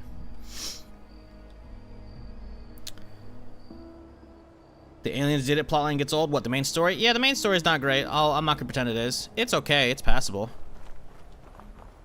But to pretend that's like the biggest issue with Starfield is far from it. Like, the faction questlines are really good. Freestar Ranger one is really good. The fucking UC one into like the fucking pirate questline, what the fuck it is, the Crimson Fleet, really good shit. I mean, the fucking Starship Troopers fucking one, man. The fucking Space Horrors. That alone is it's such a good fucking questline. Zero G combat and spaceship boarding was a highlight for me. Yeah, it's the problem is not enough of that. They're supposedly getting more of that with the update / DLC coming in 2026, supposedly. This is based off of there's been like updates, few and far between for Starfield since their last expansion, Shattered Space, was a year and a half ago now. Well, almost a year and a half, not quite. But the updates that have come through for like bug fixes have had snippets of code that was left in on accident that talks about basically interzone travel with ships. So people are theorizing, not improperly so, I feel like, that we're going to get a lot more stuff to do in space. Because currently, like, you just fast travel to a planet, and then you like search the tiny little bubble, like where you land, where you hyperspace out, then you land, right? And then you load screen down, and then you load screen back up, and then you can check, and then you go to the next one, right? And sure, you can technically generate a new little bubble by clicking on the planet and landing on a different, like, preset spot or setting your own landing spot. But there's still not a lot going on, right? And they have this whole in-depth shipbuilding system, but like, what the fuck are you supposed to do with it? The combat is there, but it's not a lot to it, you know? Like, I'm not saying it needs to be more in-depth space combat, but it needs more of it and a little better balanced. But yeah, supposedly we're getting a lot of that. I hope we get the point of interest overhaul, because without that, the game's still gonna have a lot of issues. If the game becomes mostly about space and zero-G combat, hey, I'm cool with that, but they need a ton more ship designs as well. They need tons of more encounters. Just an absolute bitch ton. But I don't know if they're going to make it there. But, who knows? There is a DLC coming out this year. Or next year, I guess, technically. Still, you know, a week away. It's called Terran Armada. So, hopefully that's cool. Hopefully we find out soon. I don't know. Most of the... He's...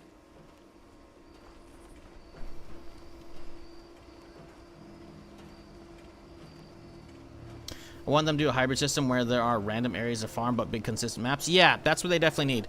And like they kind of have that with the Shattered Space DLC, right? The entire like main story will take place in basically one big zone, right? But you can still, if you want to, you can go up to space and then come back down on other sides of that planet and it'll do randomly generated stuff, right? They need to do more of that. Because in my opinion, zone was pretty solid. You know, the entire thing was handcrafted. It was pretty good. It was pretty good. But we need more of that. We can't just do like just one planet. You have to have a whole bunch of them. Or, you know, for like the thing is, I'm not even mad with them with the amount of different point of interest they had, because I still don't think I've seen every point of interest they have in Starfield. I was playing Permadeath of that.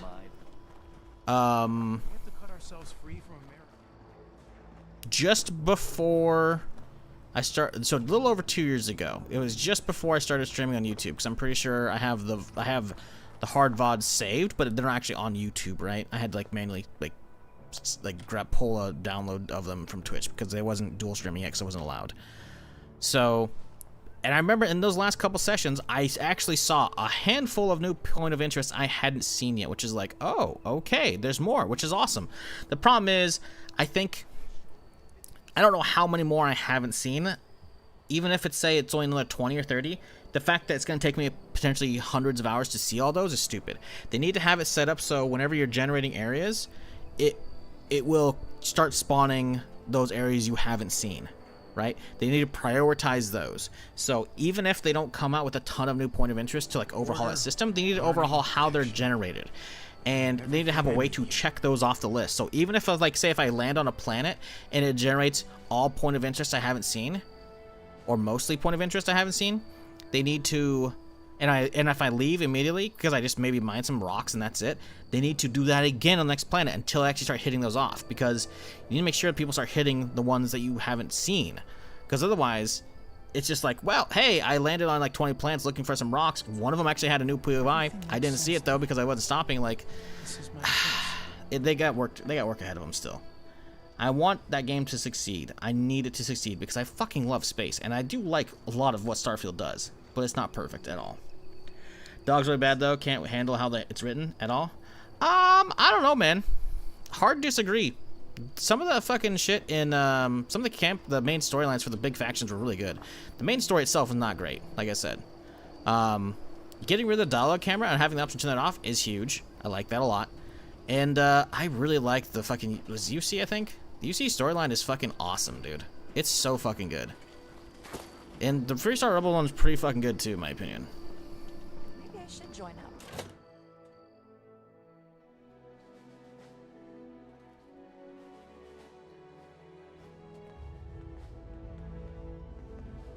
The dialogue and world building so PG-13 irks me. Yeah, it is a little PG-13 compared to Fallout shit. I'll give you that.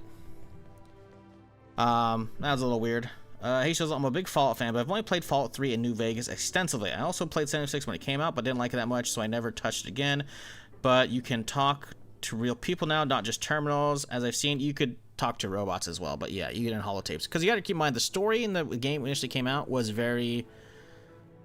You come out of the control vault and you're trying to, you know, rebuild America, but you got to figure out what the fuck happened because everyone's dead, right? And they were clearly alive post nukes, but it was a scorched plague that came through and, you know, wiped everybody out or scared them off. So the whole storyline is you playing. Real duties to attend to. The outer perimeter is still Shut up, Chen.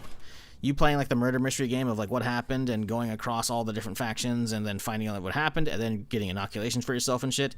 And those events is what advance the timeline, right? Would you recommend giving it a try? Yes. Yes.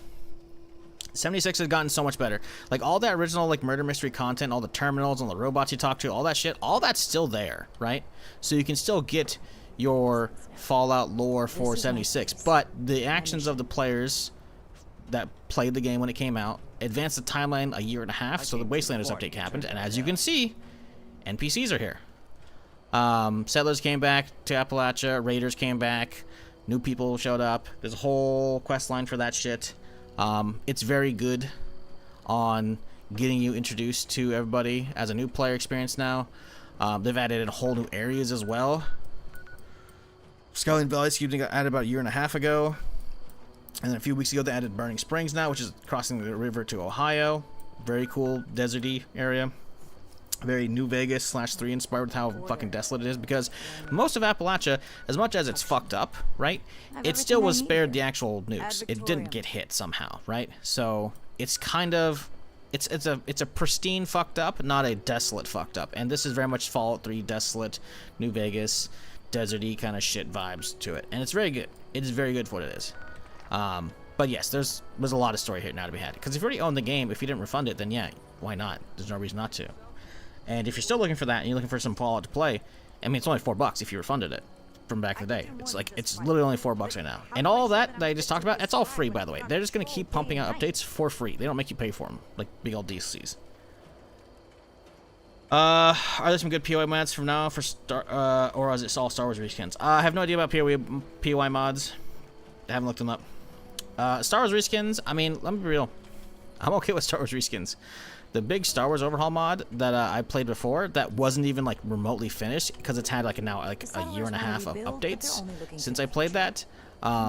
With the creation kit, because there wasn't even a creation kit back then. I'm totally okay with that. I don't want all of it, but it just really depends on how the modders will work on it, right? So I don't know. Have to see all the Brotherhood Steel stuff I missed. Hit the store in one swing, pretty much this week. Hit the store all in one swing, huh? Next fix Starfield will be the whole hog survival mode they planned to do initially. Yeah. You ever play big Fallout overhaul mod? Yes. Which would I recommend? So what are you trying to accomplish? I'm guessing you're talking about like Fallout 4. Are you trying to just get like just a whole like overhaul of the game, or are you trying to get like a fully new game within it? Because Fallout Frost, if you want Fallout 4 Frost, if you want like a completely rough experience that's gonna just really fuck your shit up, but doesn't have the main story and it makes it all snowy and super radioactive and shit, that's very different. If you're looking for an actual overhaul one, I mean, I don't know.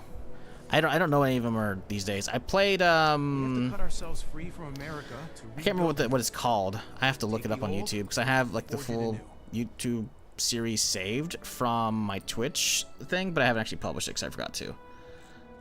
Let's see. I can find it in here somewhere.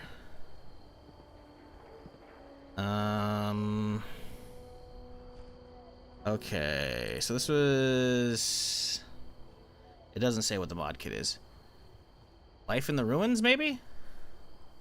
But this is also very old, so I have no idea. You're best off heading to Wabbajack and looking at the list. Because Wabbajack is like an all-in-one big experience grabber for any games. Let's see. Fallout 4. Here we go. Yeah, Life in the Ruins. Life in the Ruins is pretty good. Keep in mind, I have no idea how these play these days.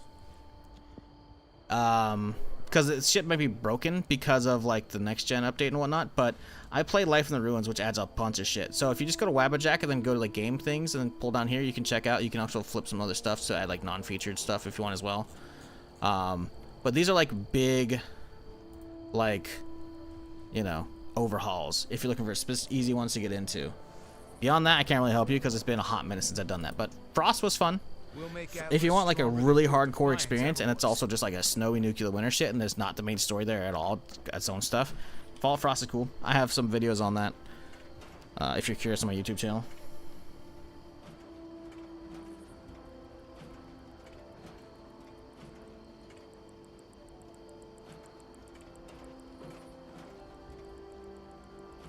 But it also makes the Fallout Divergence nukes our kiloton level explosives, not our modern megaton. So when Pennsylvania was hit in first exchange, it was not a direct hit. It was yeah.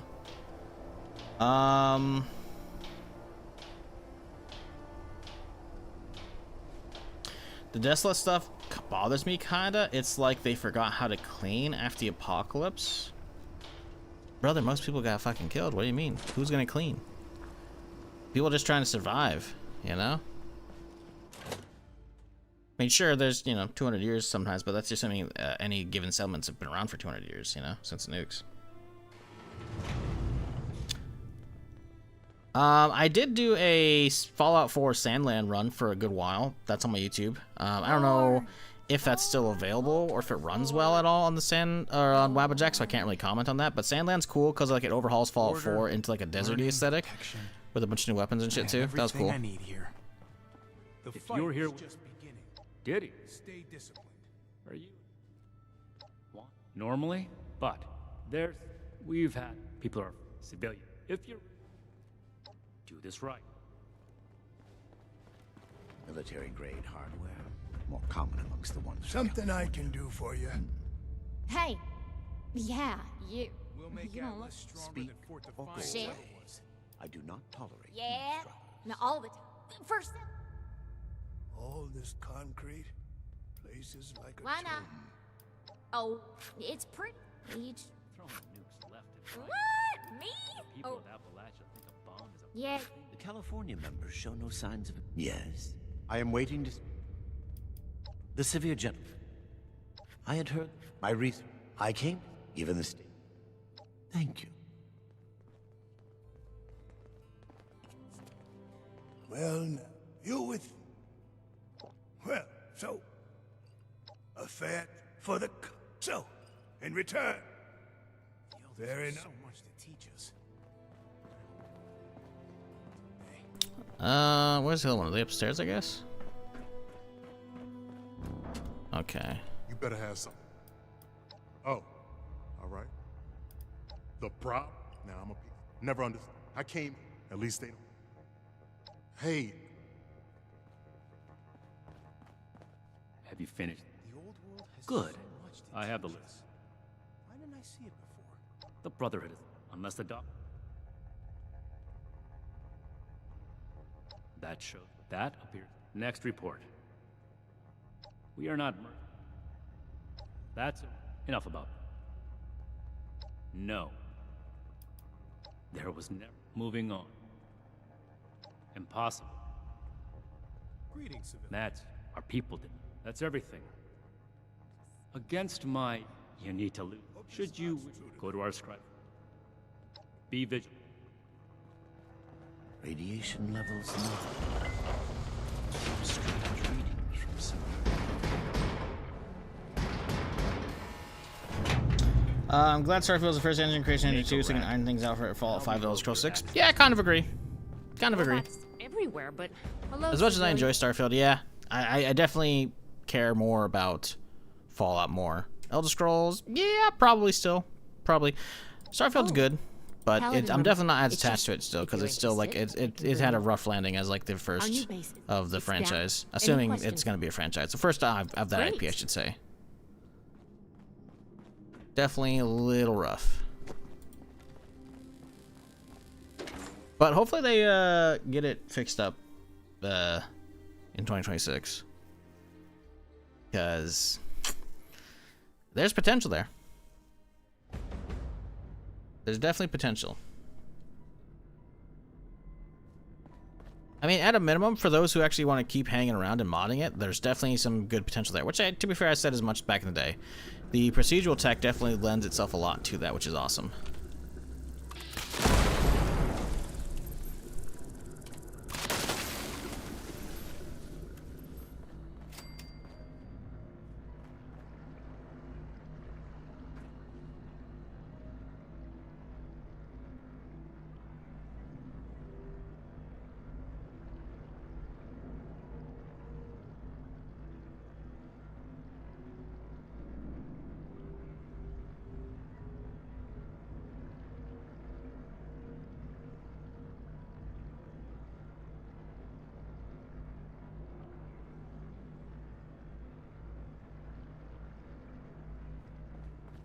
You not coming?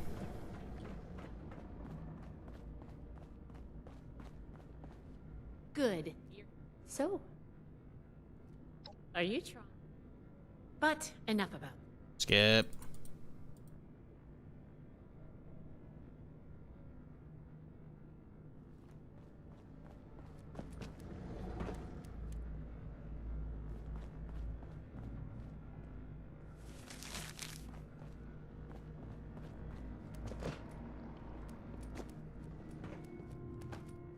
This must be Dr. Hammond, Atlas's lead scientist.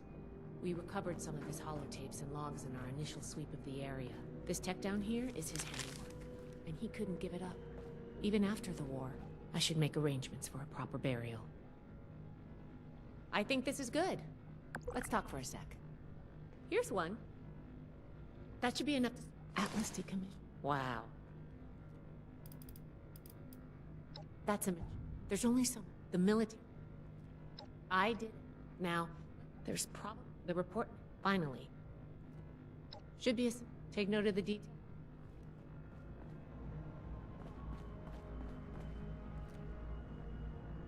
Looks like we've got company.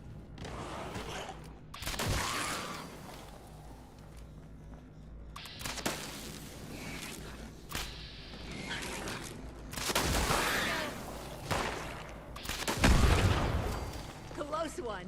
She's using a pipe pistol? No, she's using a 44, okay. Right? Okay. Test the release valve. It explodes. Are you okay?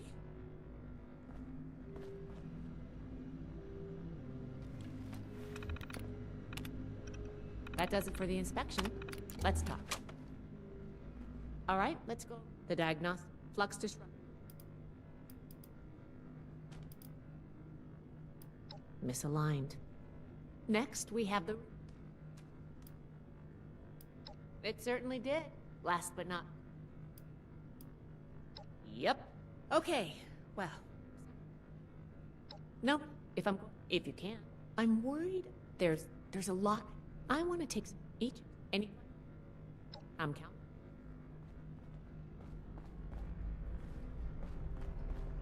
Okay, how do we get upstairs from here?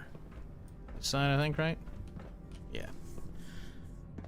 What city would you want the next Fallout game to take place in? I mention this anytime I mention a Fallout 4 spin-off. Not that we have one confirmed at all. This is just my theory. If we're getting something that's not Fallout 5 and not Fallout 3 Remaster, it's going to be a 4 spin-off, right? Just like how 3 spin-off is New Vegas. And I think San Francisco. So far, the show hasn't touched San Francisco yet. I think that would be a fucking trippy as fuck spot for a game.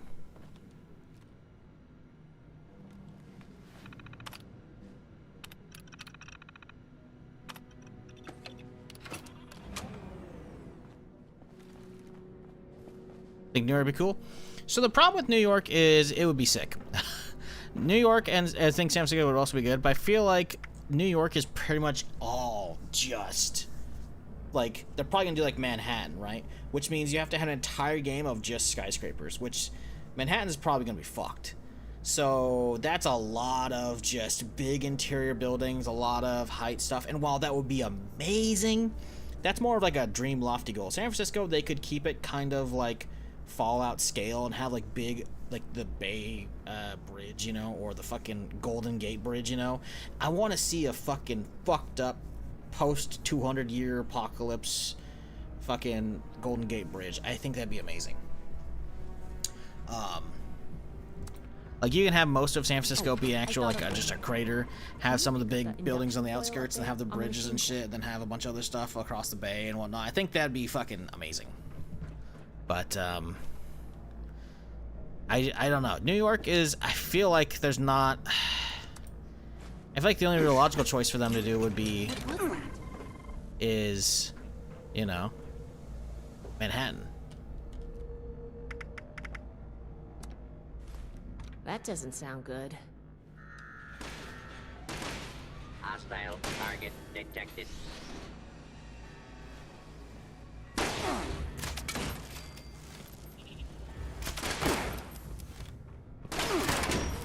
Ow. We survived.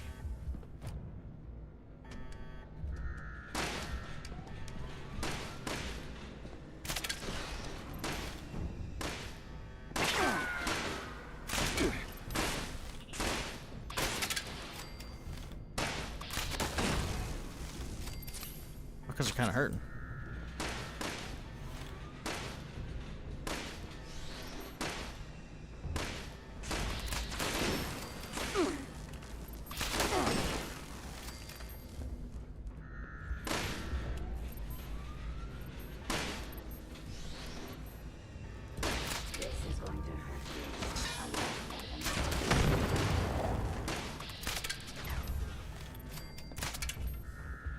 And then it's still gone. Okay.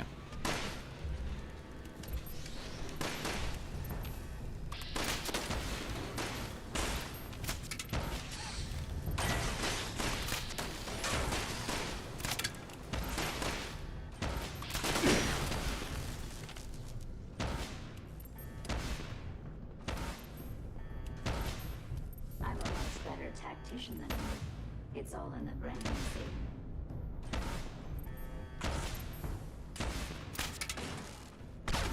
How are you alive still? So I thought I already fucking took that one down like 10% previous. Why San Francisco, not LA or San Diego? LA is already being hit from the TV show, so they're not going to hit that. They're not going to tread over the same area. They specifically have had many interviews talking with, was it Jonathan Nolan, I think, is like the showrunner for... or for not for 76 for the show, as well as Todd Howard, talking about how basically Todd gave them a list of places they could not go because they're planning on games or stuff there, you know, or lore or whatever. So why do you think Ellie's in the show? Because they're not planning shit there. So yeah, there you go. Would it be cool to have an Ellie one? Sure, I guess, but we've already seen there's basically nothing left of the fucking boardwalk and shit, right? You can see, like, kind of the Ferris wheel that, you know, it's on the boardwalk, also, you know, prominent in, like, GTA 5 and shit, but, like, yeah, LA is kind of, like, covered. Not saying it would be cool, but, again, is pristine. Good work on that. new territory, The you know? focus looks I want usable. some, I want some fresh. Impressive. The induction coil. San Francisco has not been talked about really much That's at a all. relief. And what is none? The few Project Atlas maybe. You were a big help. Here, she'll make the. I'm going back. If nothing else. Oh, after what we. Thanks again. Okay. Yeah, San Diego. I think San Diego's vaguely been talked about, I want to say. So yeah, that's kind of an area that probably got fucked up. Because I think there's like a big military base down there that probably got fucked up. That was probably specifically targeted, so. Yeah. SoCal's kind of off limits basically because of that. But San Francisco's pretty good. A lot of iconic imagery there. Like I said, New York would be sick, but New York is... New York, it feels like it's going to be all just Manhattan Island, you know? And that's going to be a lot of work, so yeah, no. I think it's going to be San Francisco or somewhere else. Would New York be cool? Yes. Do I think it's going to happen? No. Well, consider it. With the record. But first, in order to, if we ever, I want you. Weed. Hi. You should. Very well.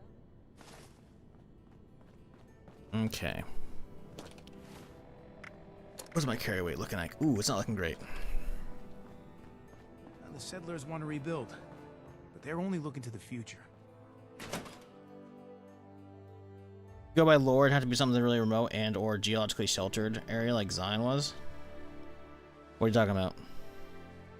A new area? What, being like I'm talking about a new Fallout game, or what are you talking about?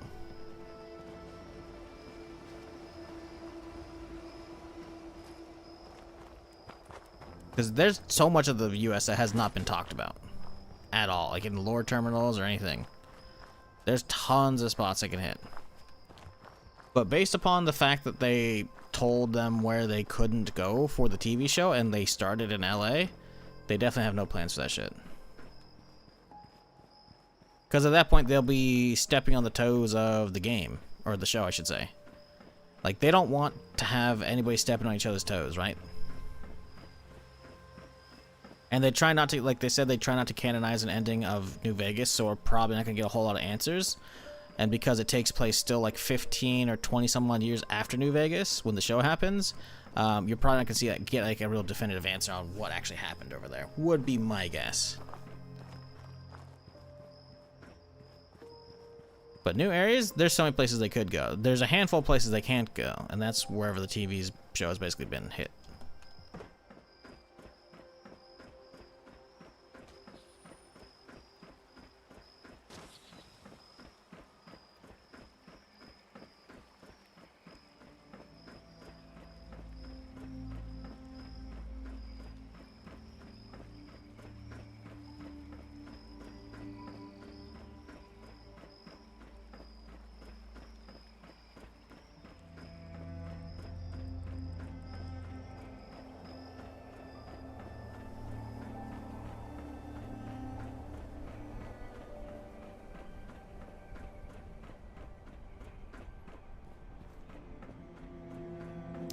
New Orleans, is New Orleans actually a big city?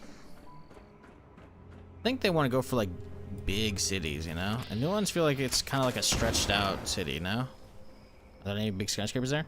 Could be some in Texas or Florida. So Florida would be interesting.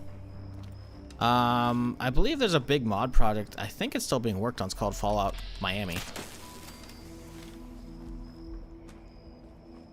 Texas would be interesting.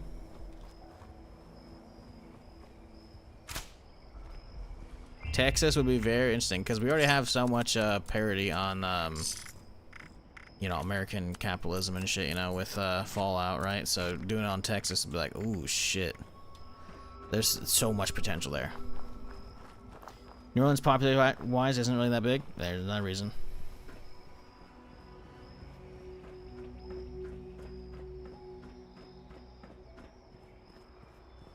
Dallas is probably pretty big, I imagine, right? I don't know. I have no idea where they're going to put the next game. And I really want to know. But I imagine they're probably just in writing phase. I mean, I think it's... I want a new Fallout so fucking badly. I just don't know if we're going to get anything besides Fallout 3 Remaster anytime soon. I'm not even saying Fallout 3 Remaster is anytime soon, by the way. I'm just saying, like, that's probably the only thing we're getting. For a long time. Because there ain't no way anything's coming up before Elder Scrolls 6. At least as far as, like, actual Bethesda Game Studio stuff. You know? Remaster, sure. They have to ship it off. They gotta ship off Fallout to a different studio if we're gonna get anything else sooner. Like what they did with New Vegas, right? Because they asked Obsidian to do that shit, and that's, you know, why New Vegas exists. They went to them and like, hey, you guys want to do this? So... I mean, I'm not saying that couldn't happen, but it's not going to be Obsidian, most likely, because Obsidian wants to make their own shit these days. And I don't think Microsoft would be forcing them. So, it'd have to be some other, hopefully competent studio under Microsoft's umbrella, and I just don't know if that's going to happen. Thinks Fallout should be an RTS. Can you imagine the outrage? They drop Fallout 5 and it's an RTS? Yeah, no, that would be just, that's not happening. Ain't no way.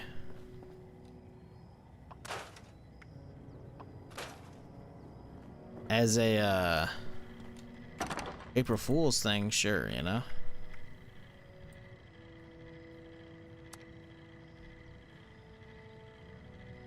Good old fact finder.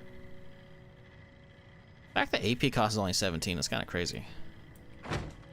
I don't know if I have that though. My main, I think I may have lost it, so we'll keep that one.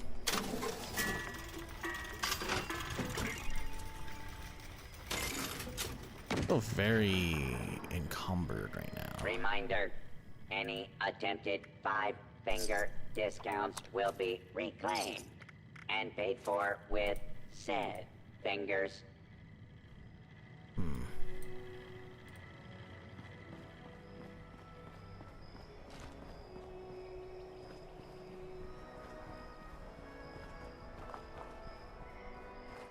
Problem with outsourcing was that Obsidian did a hell of a job and Bethesda was under big pressure with Fallout 4. That's the reason Fallout 4 is considered bad. What, isn't it? New Vegas is doing good? I don't think so at all. I really don't. I really don't. It's more that they deviated from the formula, because New Vegas is very much just Fallout 3. You can be like, ah, but the story is so much better. It's still literally just Fallout 3.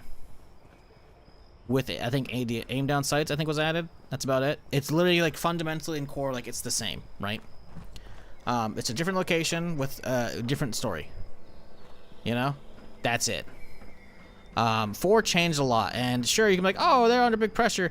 They fucked up because a lot of different reasons, right? It's not as desolate and dreary that people expected, like out of 3 New Vegas, like the tone they had set, which is not a huge thing. That is still a thing that people have mentioned, so I'm mentioning it. It doesn't really affect me. They fucked up having a voice protagonist. A lot of people didn't like that. A lot of people mod that out actively to this day with Fallout 4. That's a fuck up. They've learned that lesson, and that's why they're not a voice protagonist in Starfield, right? So you're not gonna get that going forward. They dumbed down the RPG aspects. I think they're fine, but they did dumb them down, right? People didn't like that, and they voiced that. That is mods to overhaul that shit, you know? Choices. The dialogue choices don't always do what it says it's going to do. Your character says different stuff. And then on top of that, you have a lot of the character dialogue basically end up doing the same thing. You can be like, yes, yes, angrily. You know, like there's a lot of that, you know? Now that people have come back to this area, they'll all want to be setting up places like Foundation. Some of the endings for some of the stories are kind of the same regardless, you know? There's a lot of issues that a lot of people found with Fallout 4. And I don't really agree with most of them. I look at it at face value and I enjoy it. But I can see where they're coming from because people make valid points. So I'm not going to dismiss those points. So 4 not being received as well, even though it sold way fucking more, I think that's just more older fans looking at it with a critical lens. And I'm not saying they can't even do that. But I definitely disagree in that it's the whole New Vegas. Everyone made them fucking look at New Vegas because I just don't buy that one bit. It's more along the lines of it's just not what they were used to with Fallout between either, you know, Bethesda's 3 or Obsidian, which is still Bethesda's fucking New Vegas, right? Because again, the formula is exactly the fucking same, right? The gameplay, the fucking leveling up via specific skills and shit, all that was the same in New Vegas, right? So people are like, oh, but New Vegas is so much better. It's still just a story. And the main story, kind of ass. I'm real. It's just okay. Now, the DLC I fucking love. It has my favorite DLC ever. Across the board, there's some good shit in them. Some of the DLCs are kind of weird. But, yeah. You know, it's good. It's still good. I like it. But I'm not going to pretend it's the second coming of Jesus Christ like so much of the internet does with Obsidian and New Vegas. Because it's frankly not. It's frankly not. It's enjoyable, though. But, you know.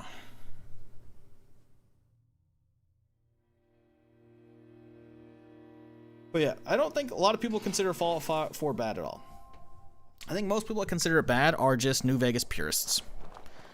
And, you know, so, like I said, there's plenty of valid criticism. I definitely don't think too many people call it bad. Now, the problem with these days with Fallout 4 is they keep fucking it up, right? They had the next gen update broke a bunch of shit, and they didn't really fix that. And then we had the Anniversary Edition also fucked some shit up, you know? So, you know, there's definitely issues with that. But the fundamental design, nah, that's still sold hands over fist. Fucking so much more than the older ones, you know? I'm surprised I did survive the first hit. That's crazy. I mean, we can look at sales numbers between fucking the old Fallouts and 4, and it's just not even funny. Fallout franchise sales numbers.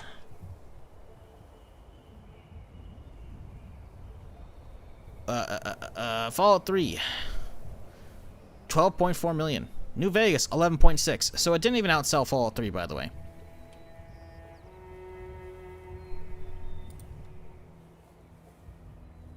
Didn't even outsell Fallout 3. So everyone's like, it's so much better. It's good. Didn't even outsell it. 25 million. Literally double both of those. So yeah, no, it's not the word. It's not a bad game. You could not like it for a lot of valid reasons. And I'm not gonna tell you those reasons are invalid. But you can't say big things objective like that. That's subjective. You may not like it. You might not think it's good. You might think it's bad. But game sales are just tell a different story, Matt, dude. Full stop. They do. If it was actually bad, it wouldn't sell that many. Moving from stat checks and dialogue and plot was a big too. Yep, that's another thing. They brought a lot of that back in Starfield. Again, Starfield has a lot of problems, but the fundamental shit that they heard pushback from both Skyrim and Fallout 4 has been starting to be remedied with Starfield. Starfield has suffered from a lot of issues I've already yammered about too much just today. But yeah, they've learned those lessons and they're going back to that. And I foresee that being the case with Elder Scrolls 6 and both Fallout 5. Because you have the whole, you gotta level up stuff by using it, right? You know? You got tons of speech checks for all kinds of shit, you know? Hell, you got background choices and shit. Like, yeah, they're getting back there with Starfield, which means I think they're getting back there and they're probably staying back there as a studio. The question is,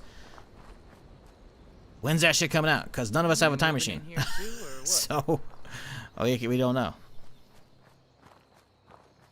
It's considered bad. I don't think the game's considered bad. I really don't. I think you have the vocal minority who goes on the internet and raises their fists and goes rabble, rabble, rabble. I really do. I think that's the problem is we exist, and I'm not even pretending I'm immune to it. We exist in a bubble where we only talk to the people who are passionate about it.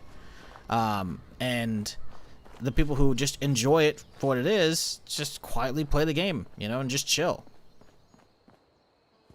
You know? Again, I'm not saying 4 doesn't have issues, because it does. But, I definitely don't even think the majority of internet feels it's bad. 76, sure. Bethesda gets a lot of shit for that. Starfield, sure, again. But I don't even agree with that. Would you enjoy interpreting Fallout like XCOM or something? I'll play it because it's Fallout at that point, but I haven't even played Fallout 1 and 2, you know? Because I don't want to deal with playing something that's not like the first-person immersive game that I enjoy. Is that a player there? That's a player there. He's just chilling. He's just AFK in a truck. Sounds like what? Just stumble on a fucking player.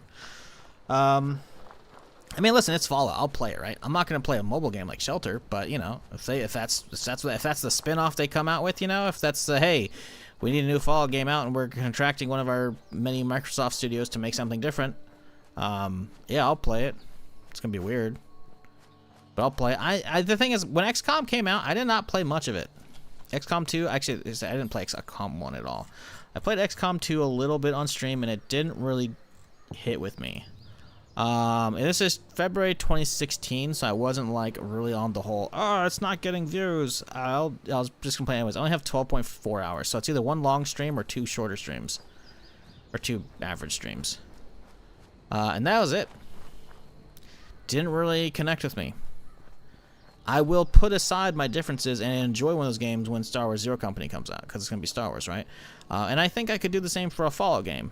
But Star Wars, I have played a massive wide array of mediums for that franchise, right? For that IP.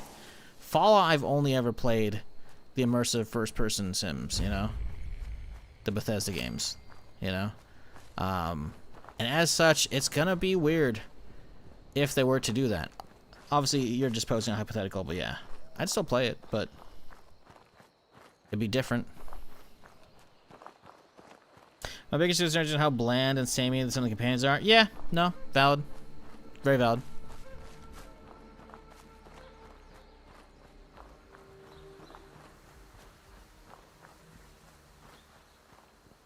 None of the companions are really memorable, other than everyone pissing off Sarah by doing literally anything. Sarah just like that. Okay, cool, Sarah. Wow. Like, that's it, right?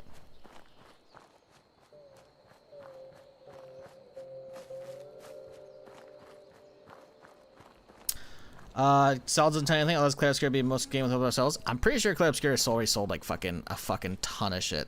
So sales do matter. I bet you. I'm pretty sure they sold well over 10 mil already. That only came out last year.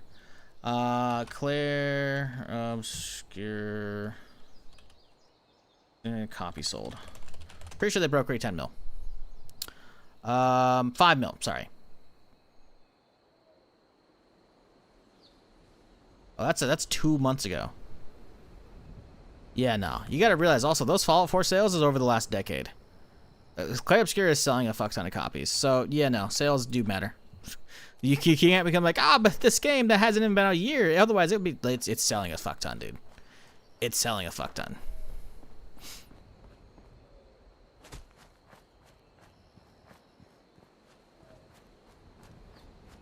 And then on top of that, it's gonna keep selling more. They just put out a big update to celebrate the Game Awards where they won, like, the most awards a game has ever won at the Game Awards. There are, like, 8 or 9 awards as well. Like, that's just gonna just have a ton of people playing it. I mean, shit, you have streamers playing it now who had put their foot down. I think Shroud played a little bit of it. I know Moon Moon's been going through it as well. Like, nah, man, that's gonna sell a lot of copies. It's already sold a good chunk, and it's not even... Is it even 6 months old? It's barely 6 months old, probably. Let's see. Expedition. Yep. Let's see. 20% off right now. Came out in April. Okay. So yeah, it's like 8 months old.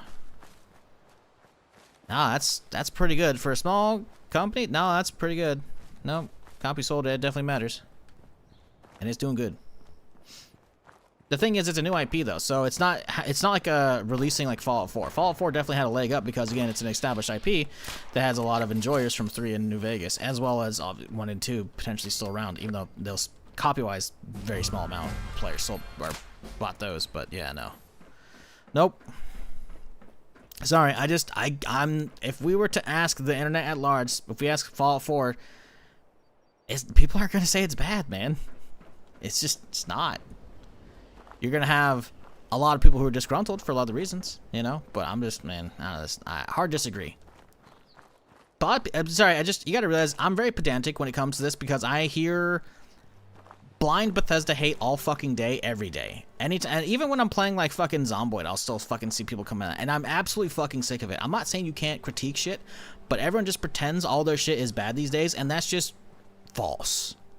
It's just false. You might not like certain things and blah, blah, blah, blah, blah, and they fuck up Fallout 4 with the updates and shit, but, like, I'm just tired of fucking dealing with this shit, so I'm gonna fucking nitpick how people phrase it because I want everyone to be able to have a proper, constructive discourse. That's it. And don't take it personally, dog. You just gotta realize, like, I'm hitting you like this because I'm sick of seeing the internet do that. I'm not even saying, like, you're being part of that fully. But I see the way it's leaning, this topic, and I'm just kind of like trying to cut you off at the knees and be like, all right, dog, we're good here, you know? Because frankly, I've wasted too much of my breath over the years on stream just yapping about this shit.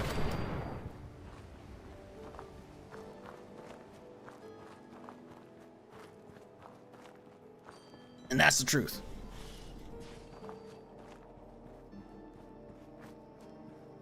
Everyone wants better. Everyone wants better stuff. Everyone wants the stuff that's they're nostalgic for. I think wasting as much breath as we are on this is going to accomplish nothing unless there's a Bethesda dev in chat taking notes. And guess what? Most of what we're talking about, they've already heard. They've already acted on a lot of that to begin with Starfield. Again, Starfield's got its own issues. I'm not saying it's perfect. I've already yammered just this stream alone about countless issues with the game. But a lot of the stuff people had, they've already been fixing that up. So I have faith that they're going to continue on the path of making good choices. Again, I'm not saying they didn't make bad choices with Starfield. I just yammered about that for like a half hour at the start of the stream. But everyone's crying about potentially spilt milk in the future. And it's like, dog, relax, you know? What up, Dauntless? How's it going? Oh, they put a stash here. Fuck yeah, dude. Really? When did they put that there? I mean, I guess it makes sense. I guess I just don't really look around these days for it. Because they usually have stashes these days at the big public events. It's just... I guess I've done that one countless times. I just don't recognize it? That's weird. Okay, cool. How are we looking on space right now? We're okay. No different printers? Yeah, I mean, the thing is, I think we actually align on a lot of stuff. I just feel like you're coming at it as with an overly negative perspective, and I'm just sick of that shit, you know? We can have a conversation that's productive. But I'm just sick of everyone just being like, fuck Bethesda. Fuck everything they do. And I'm just like, no, they're actually listening. Points to all the examples I just did with Starfield, you know? But until the next game comes out, we have no idea what the fuck's going on, so we're all just arguing about hypotheticals, you know? That's really all it is.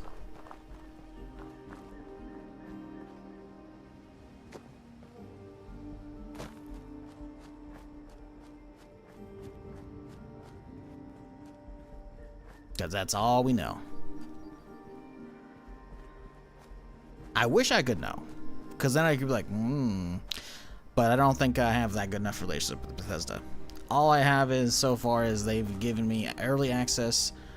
Not even early access. I got a presentation about Burning Springs a couple weeks before they actually announced it. That's about it. So, yeah, I don't think I'm flying out Bethesda anytime soon to look at Fallout 5.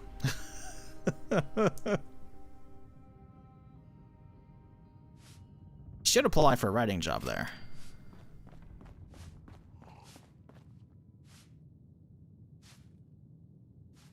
Hello? Talk, talk.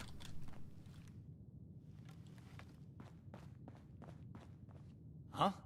Huh? Who do you think you are? Hold it, stranger. The brother? Lower the gun. I forgot. You gotta fucking... He's supposed to interrupt me when I walk in, but he didn't. Now you need to be... I'm Carol Putnam. Those would be them. Those brother... Their gear was... Settle down, so you... Can't say...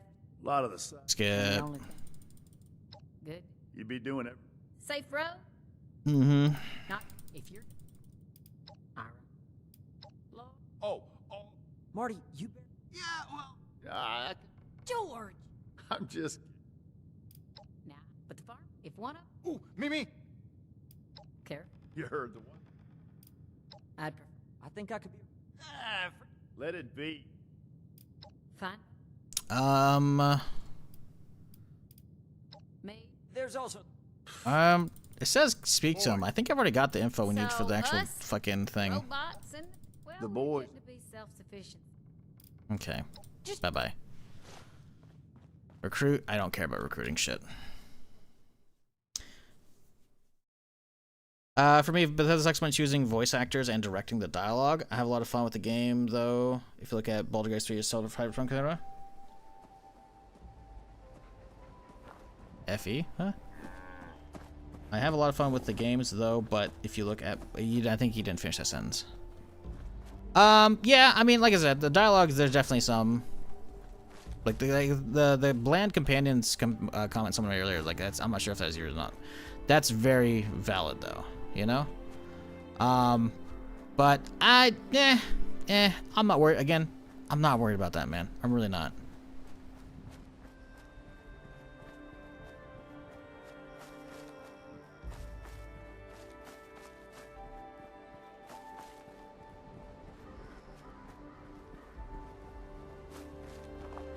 Oh, comparison to Cyberpunk? Yeah, I mean,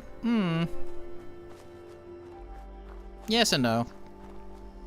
There's definitely some dialogue I'm like, okay, guys. Like, as much as I enjoy Cyberpunk a lot, especially after Phantom Liberty and 2.0, you can't be like, oh, but they have just non-stop great ones. They put streamers in their games. Again, this isn't me hating on Jesse Cox. This is me hating on Co. But when I play those games... I'm not going to wait. Well, let's go listen to Co yammer about some cults tinfoil hat theory in the alleyway. You know, Co's not a voice actor. Jesse Cox is not a voice actor, and they still put him in the game.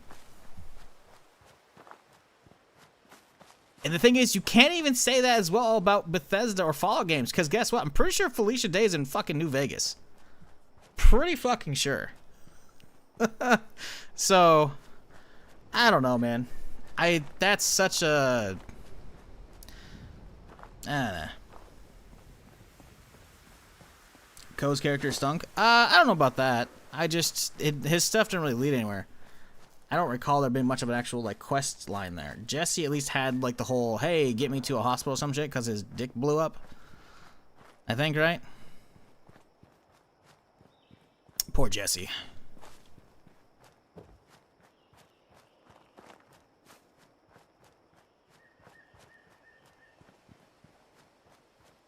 But again, they're not voice actors, right?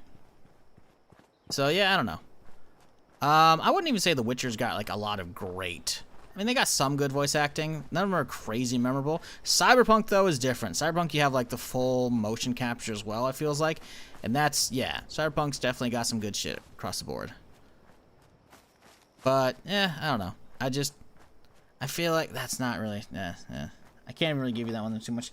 What up, guy? Go fast. How's it going? What if the new game was like a year or two after the bombs dropped, so we could see the immediate effects of it? That'd be cool. I kind of want a Fallout game where it's like you can exist pre-nukes. You know. I kind of want a roguelike where it's like you play the game out, you get to explore a lot of it, and then eventually you hit the storyline enough so that it activates, and then it's like you can. I don't know, man. Is it weird? I kind of want a Fallout roguelike where it's like. Some shit fucks up with you and the nukes, and you live post nukes. Then you find a way to go back in time, and you're like, oh, all right, let's do it again. And this time you're trying to do different shit. I think that'd be kind of cool. It doesn't make sense for the normal like Fallout stuff, but man, I really want seeing so much of like the big LA shit, whatever, in like the TV show again, like pre-war stuff. I really want to explore pre-war Fallout. You don't get much of it in Fallout 4, because I think that's the only real time, and then you have some flashbacks, right? Like the simulation in Fallout 3 showing like the neighborhood and whatnot. Operation Anchorage is kind of, I guess it's technically pre-war, but it's during the war. It's during like, you know, the you know, Chinese invasion up in fucking Alaska and shit, you know. There's like hardly any pre-war stuff, and I really want to explore that. And I don't think we need to go full Assassin's Creed shit, but I just want to explore some of that shit, man. I think it'd be really fucking cool. Like, stopping and being like, yeah, dude, let's go fuck around, you know? I wouldn't mind a Fallout game that takes place just before the bombs drop and leading to the actual war. Yeah. Man,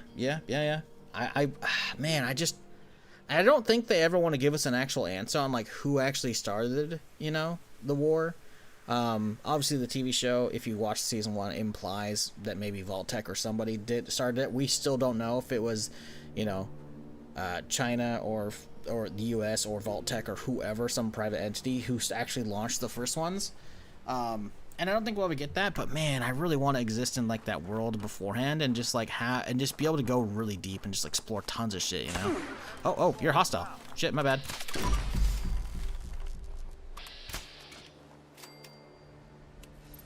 Completely forgot what we were doing. I see the fucking Mr. Farmhand here. I'm just like, oh, what up? And he's just surprise, bitch. Pew.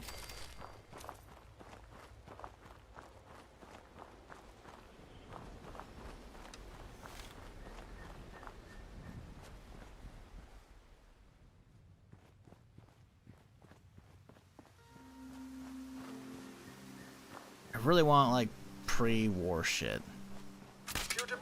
Oop, choke.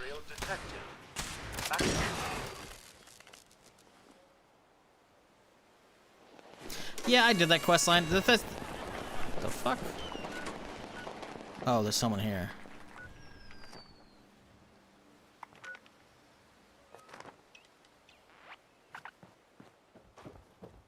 Thought that was fucking someone on my friends list or some shit, or the fucking cheater back, and I'm like, what the fuck? I'm like, nope, just random.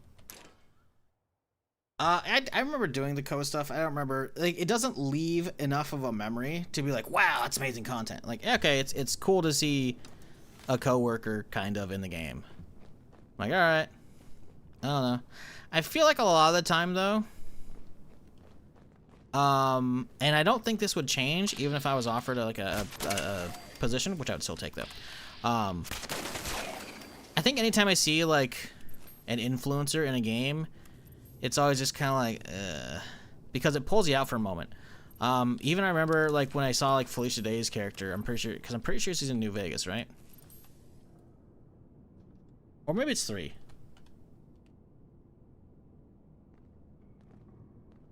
Yeah. It definitely pulls you out. And like, sure, you know, she was probably new at voice acting at the time. And they gotta get a start somewhere and whatnot. But it's just every time it's like that happens, it really pulls me out. And I didn't even play Death Stranding 2, but I remember watching, I want to say, Lyric play through most of that. And I remember there's like a VTuber bunker, and I'm like, ugh. And let me be clear, this isn't me hating on VTubers. VTubers are perfectly fine.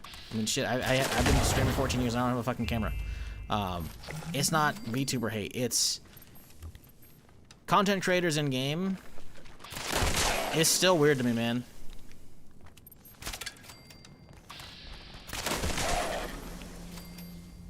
It just doesn't hit, you know? I get the whole, hey, you know,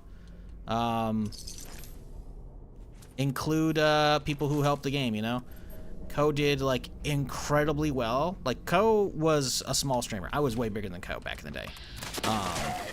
But he was on that grind for years. I think he did Borderlands early on and shit. And then Witcher 3 came along and he got early access by like a few days or like a week or some shit like that. And I was not on whatever list, and he fucking blew up and he did really well. And I'm pretty sure that's why they put him in Cyberpunk and shit. Like, hey, you know what? Dude supports the studio, fucking sells a bunch of sales and shit. Like, hell yeah, dude, you know? Include that shit. And I'm not hating on him for that, but the whole, like, oh, but Bethesda's direction, like, man, everybody fucking does that creator shit. And I don't really look at any of the games like voice actor stuff, you know? Like, even those, there's a lot of robot-y, seemingly emotionless characters or companions in Starfield. There's plenty of it that's actually pretty solid, man. The UC stuff's really fucking good, man. The Freestar range is really good. Voice Critical did a great job in Dispatch. Sure, man. He did a good job at playing himself, if that's the thing, what you're saying. I enjoyed watching Dispatch multiple times from different people. He certainly did a job. And the thing is, Charlie's a great YouTuber. I watch a lot of his fucking uploads. I watch a lot of his streams and shit. But, he did a job. I guess that's probably the character they're going for, so they did okay. But for me, it's like, it's immersion breaking because, and again, I'm not saying Charlie has to be a voice actor, right? But I can immediately just, it's immediately the Leo thing from fucking, Once Upon a Time in fucking Hollywood. I'm snapping the fingers like, oh, it's Voice Critical! And then I'm immediately pulled out of it, you know? And I think that's my problem with a lot of, like, existing creators and shit, is they can't do a voice that's not their own. And, again, I'm not faulting them for that, because they're not voice actors, right? But I can't hear anything but YouTuber. I don't get into the character. And I'm sure there's another YouTuber, too. Like, Joel Haver is in there. And it's very clear Joel Haver, but it's very different than the Joel Haver you see on YouTube, right? He's very clearly doing a character. And maybe Sonar's character was just like a dry dude, but I feel like that's too close to normal Charlie, you know? I don't know. Most of the other characters, though, they're all good. They all do, like, I don't know. Just, it didn't hit as hard. I think he did a fine job, but I'm not gonna lie, every time I hear his lines, I'm just like, that's a YouTuber. And I can't unhear that, you know? But with Waterboy, it's like, okay, you know what? He's doing very different, like, voice speaking patterns than his normal stuff I see on YouTube and shit. Because, again, he's the dude who does, like, all the fucking rotoscope stuff. Plus, he does some live action skits and shit. Like, and I didn't really feel that with him. So, I don't know.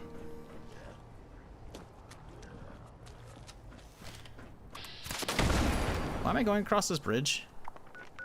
Oh, we're going back to... Okay, cool. I guess I'm just crossing just for shits and giggles then.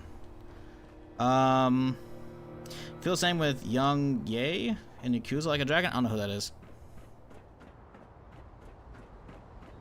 Both don't play Yakuza games, also don't know who Young Ye is, or if you're spelling that right. I don't know.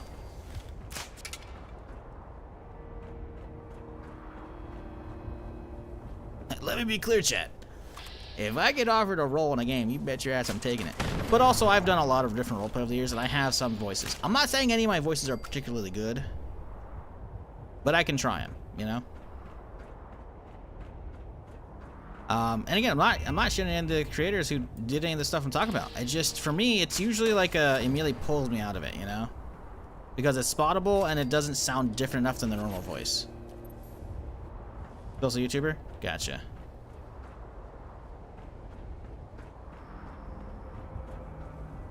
But Dispatch was really good. I will say, Dispatch, I'm kind of disappointed I didn't play it. It's like only 20 bucks, I think. I'll definitely check out Season 2, I think. Probably.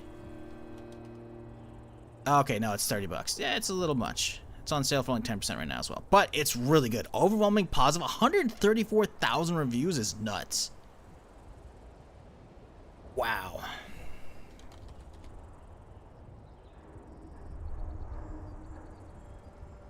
That's half the reviews of Fallout 4, dude. Dispatch going crazy.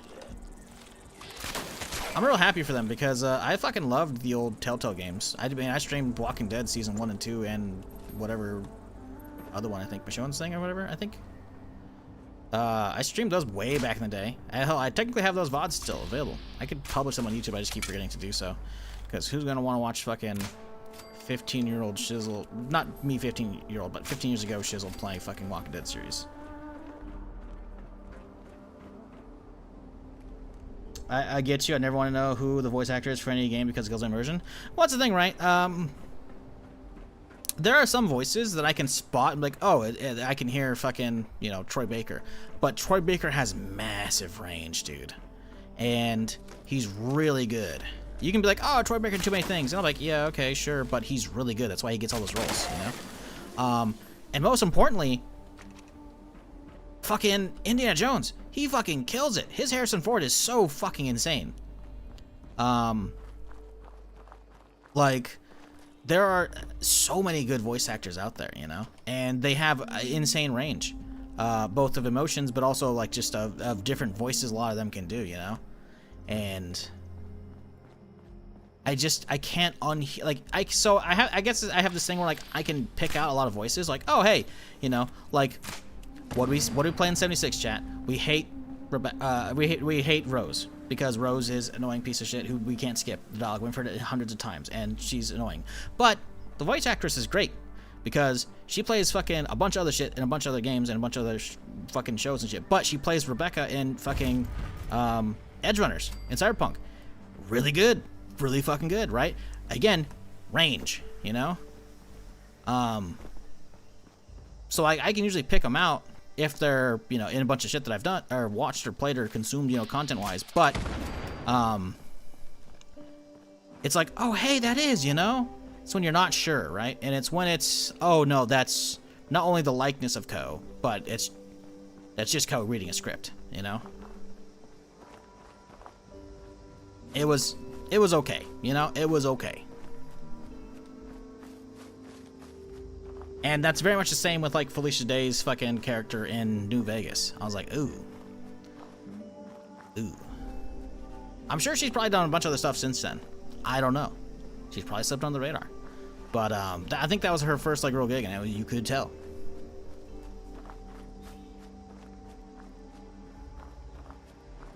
The first Borderlands Telltale game is my favorite Borderlands game, to be honest. Great story. Never actually played that one. But I'm real happy that, you know, seemingly a lot of the old Telltale people have been finding success at their new studio after all the shit that happened with that stuff.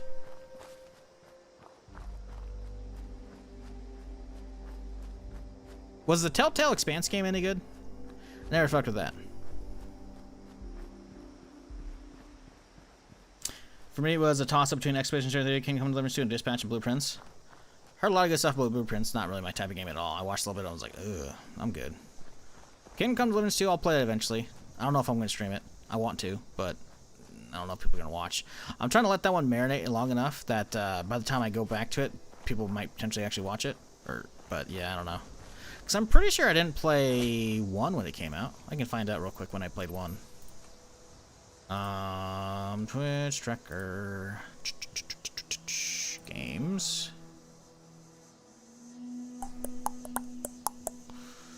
We just type in Kingdom. Perfect. Last played February 10th, 2019. So, when did Kingdom Come out? Kingdom Come Deliverance. Wow, Kingdom Come Deliverance is only $6 right now. That's a steal. This came out February 13th, 2018. So I played it a whole year after release. And I remember getting some okay views. What does Twitch Tracker say? Average viewers 239? That's pretty good. That's pretty good. For 2018, yeah, that's suitable. I made more off of those streams because ad revenue is fucking absolutely ass these days. Yeah, I got a copy of Kingdom Come 2. I'll want to get to that eventually. When, I don't know.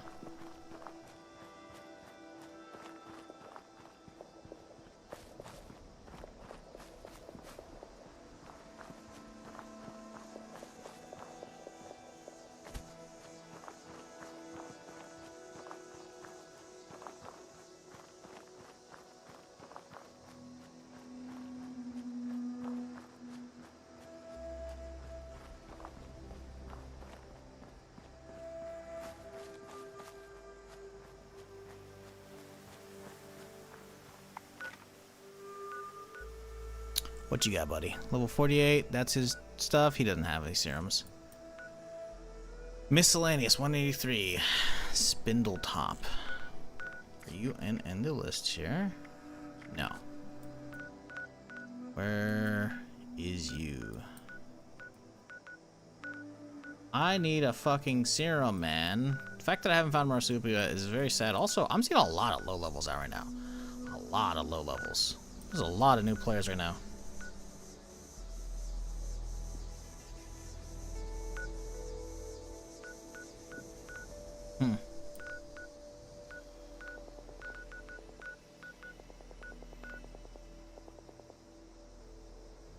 Brahmin Whisperer.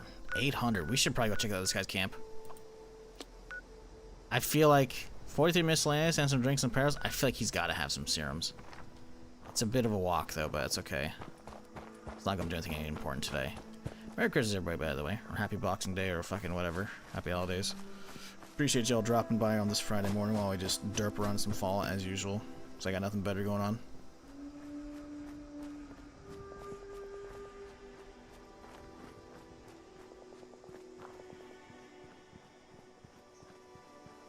But yeah, doubling back to that question almost fucking 45 minutes ago in YouTube chat.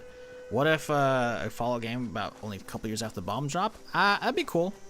I mean, 76 takes kind of that window. It's only 25 years, but it's also in a region that hasn't really been fucked up, right?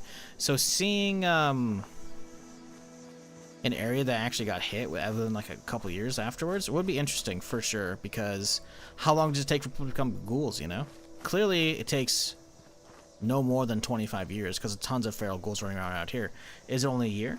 Is it less than a year? How much radiation does it take, you know? It'd be interesting to see, like, people partially ghoulifying as a game, you know, like story bit, you know?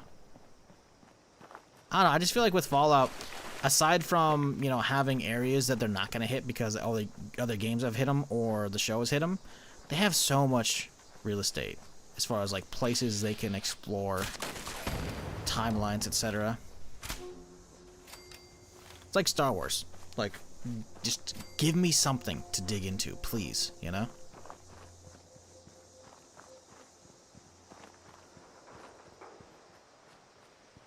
I still can't believe we're getting Photor. Photor is still just... I mean, obviously years away, so I can't get crazy hyped for it, but I'm like, man... It exists.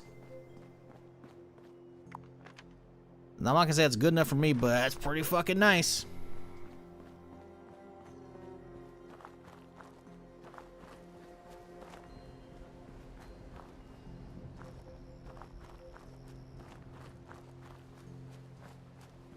God, I really should have played KOTOR yesterday, though. I get the Star Wars itch right now for me is too strong.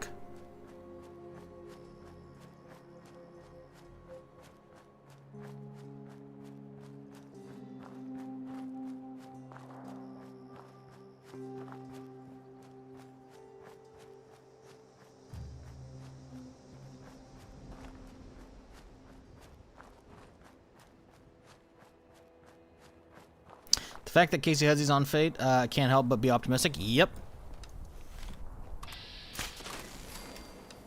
I'm sure some people would be like, oh, but he's also been involved in these things, and these things sucked. I'm like, yeah, okay, and he's the one, like, I'm pretty sure running the ship now, though. He wasn't just like a lead writer or director or whatever. He's actually like running the ship, so I feel like if anyone's gonna fucking recreate that magic, it's gonna be him and his new crew. The crew in progress, obviously, because they're hiring a lot of people still. I'm pretty sure that's what that teaser was. That teaser was like, they probably hired Blur Studio and like, hey, here's some vibes we're looking for. And then they had Blur make a fucking trailer to fucking advertise developers. Like, we need good people. But goddamn.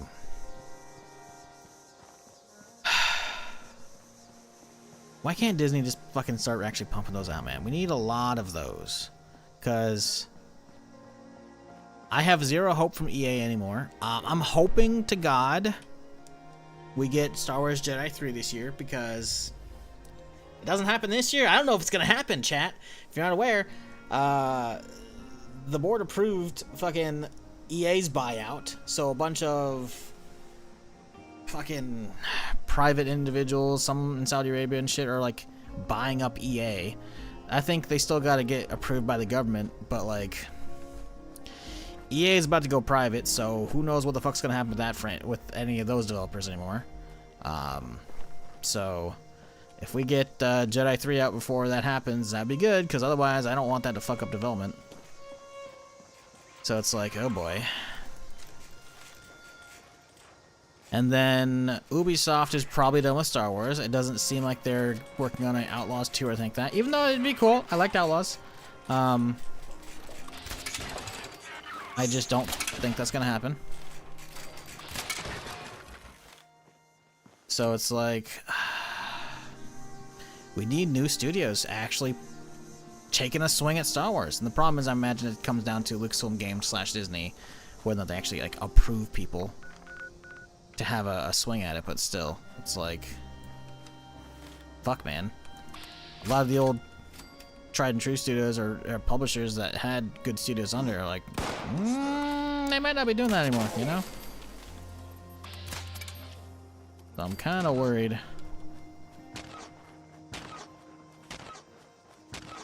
Luckily, they can't really fuck with Zero Company, because that's about out, right? Even though Bit Reactor is part of or working with like Respawn and shit. So yeah, who's actually making Galactic Racer? Is it a new studio?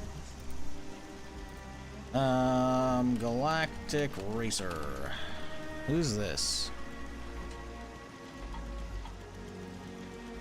Fuse Games, huh?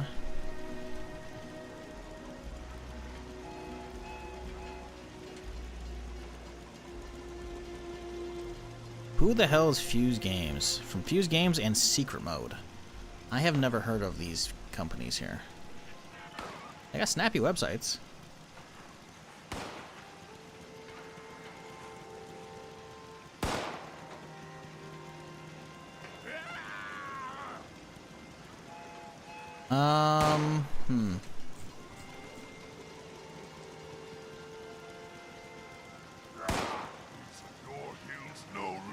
I have no idea who Fuse Games is.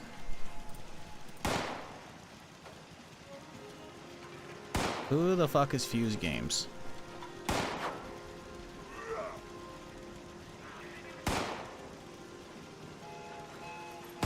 Let's look at this guy. Oh, he's just inside?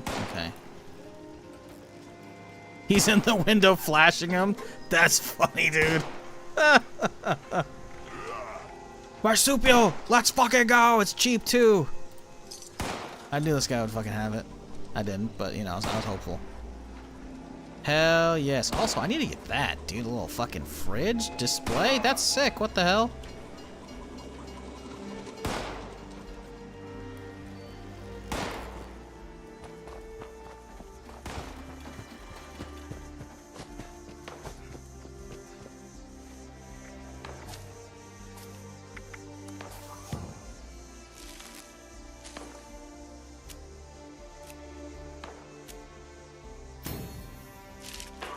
I don't know if I've ever seen that card. That's so good. What the fuck?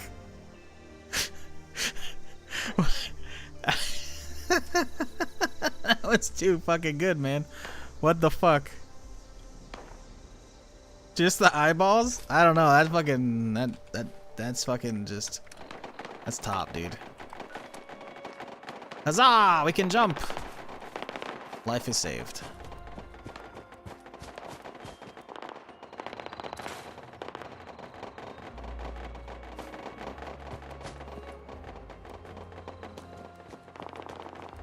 All right, let's see.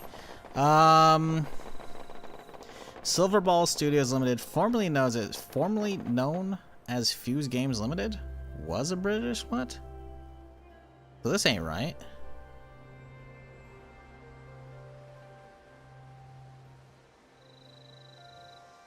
Fuse. I'm trying to figure out whose Fuse Games is, but like the wiki page is talking about an old studio that's not them anymore. So who's Fuse Games? Who's the new Fuse Games? Who's this fucking studio? I've never heard of them. Criterion leader set up new AAA studio. Okay, right. So this was a bunch of Criterion, which is a bunch of fucking Burnout Paradise dudes, I think, right? Okay. Burnout and Need for Speed. Okay, yeah. So this is a bunch of Burnout Need for Speed devs making a new studio. Right.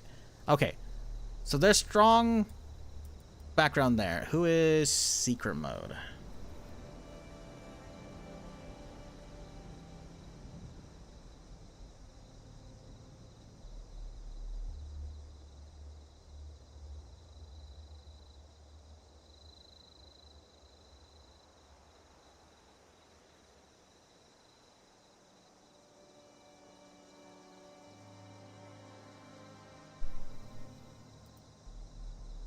Okay, so they're just indie publisher in general. Interesting, because they actually have an extensive Steam thing here. Like the amount of games they have is, yeah, they have a lot of Steam games that they published. So a lot of stuff I don't know. This just looks like a bunch of early access or indie stuff. I don't want to say slop, but a lot of it that I just kind of pass over. But they've done a lot of stuff, so that's cool, I guess. So I guess they're the publishers. Okay, cool. All right. Well, hopefully that's good. Because, yeah, I am kind of worried that with EA potentially getting bought out by Saudi Arabia, that we're not going to get a lot of the old EA stuff we used to like. Like, I'm legit worried about... I mean, granted, to be fair, I'm kind of over Mass Effect at this point after Andromeda, but I have hopes. Because keep in mind, Mass Effect 4 is supposedly still happening, but don't hold your breath, chat. Who goes there? Especially considering, I mean, shit, y'all remember back in the day, people fucking made a big hubbub about fucking, you know, having relations with companions in Mass Effect, you know? I don't know if that's gonna really be, a flying under new leadership with EA. I don't know. Who's got that emote? So, of course, Squisha does. Yep. Yeah, I mean, supposedly they're still working on it. I mean, if we were to look up Mass Effect 4. Mass Effect 4.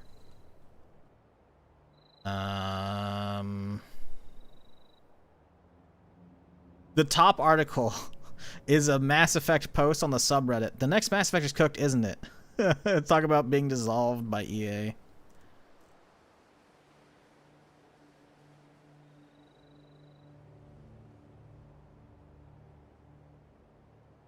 Yeah. So they had a teaser in 2020. Yep, we don't know shit still. Supposedly still being worked on, but I don't know. Yeah, pretty much mine. That's some, you know, like, listen, hey, that's not gonna bother me, but that's gonna bother people, and I'm not gonna say they shouldn't be bothered by that, you know, because there was more options previously in the franchise, so dialing it back because of new leadership is gonna be fucking stupid. If the game even comes out, I could see that game just not being released solely based off that shit, right? I just, man, there's so many like good stuff I used to enjoy with EA that if it were to all get the chopping block because of new leadership, just wanting to run Battlefield and fucking, you know, EA Sports and shit. It's like, I don't know, man. EA was labeled porn. Yeah, Mass Effect was labeled porn back then because of that shit. It's like, oh no, they popped a titty. Like, really? Like, now, meanwhile, these days we got Cyberpunk just full on hanging dong in the character creator. It's like, dude. Maybe Mass Effect 4 gets eaten by the new Expanse Mass Effect like game.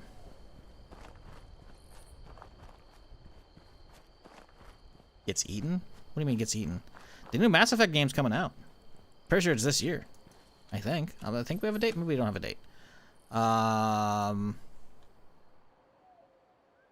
Expanse. Osiris Reborn. Is there a date for that? There might not be. I thought there was. Maybe there's not. They already have a massive like gameplay trailer, so I could see this coming out this year.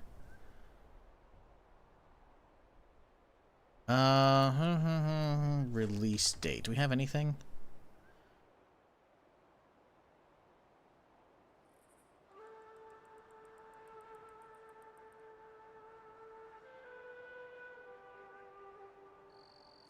No, nothing. Okay.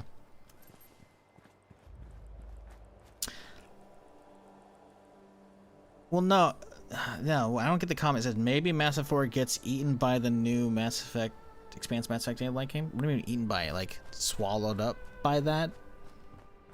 Like it's not gonna be good because the Expanse game's gonna be good, or what do you mean? Because I don't think whoever owns EA is just gonna let BioWare IPs go for free. You know, I don't think like. You can be like, oh, hey, the new studio, or Owlcat Games, which I guess it has made a bunch of, like, Warhammer, like, Rogue Trader and other stuff games, like Pathfinder games, I think, too. I don't think they're just going to get the Mass Effect IP. I just don't. You know? Mass Effect IP is fucking huge.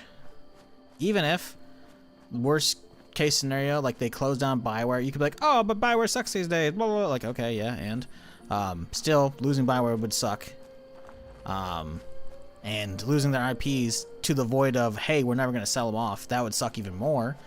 Selling off BioWare to a good developer would be nice, but I find that unlikely because I don't think Owlcat has the money for that shit, so I don't know what that comment is supposed to be. Can we climb this? Kind of, not quite. It's so nice having marsupial, though. God, I miss the shit. Also, someone's camp right here. Oh, it's my camp. Huh. I forgot putting this down earlier. Alright. Well. I'll also drop some shit off since we're here. I am excited for the new Mass Effect game, though. Not Mass Effect. God, Expanse game. That's the problem. It looks like Mass Effect. And that's not a bad thing. It's a great thing. But it does very much look like Mass Effect. If they can hit that like that, if they can hit the fucking vibes, like, ooh. Ooh, that's gonna be good.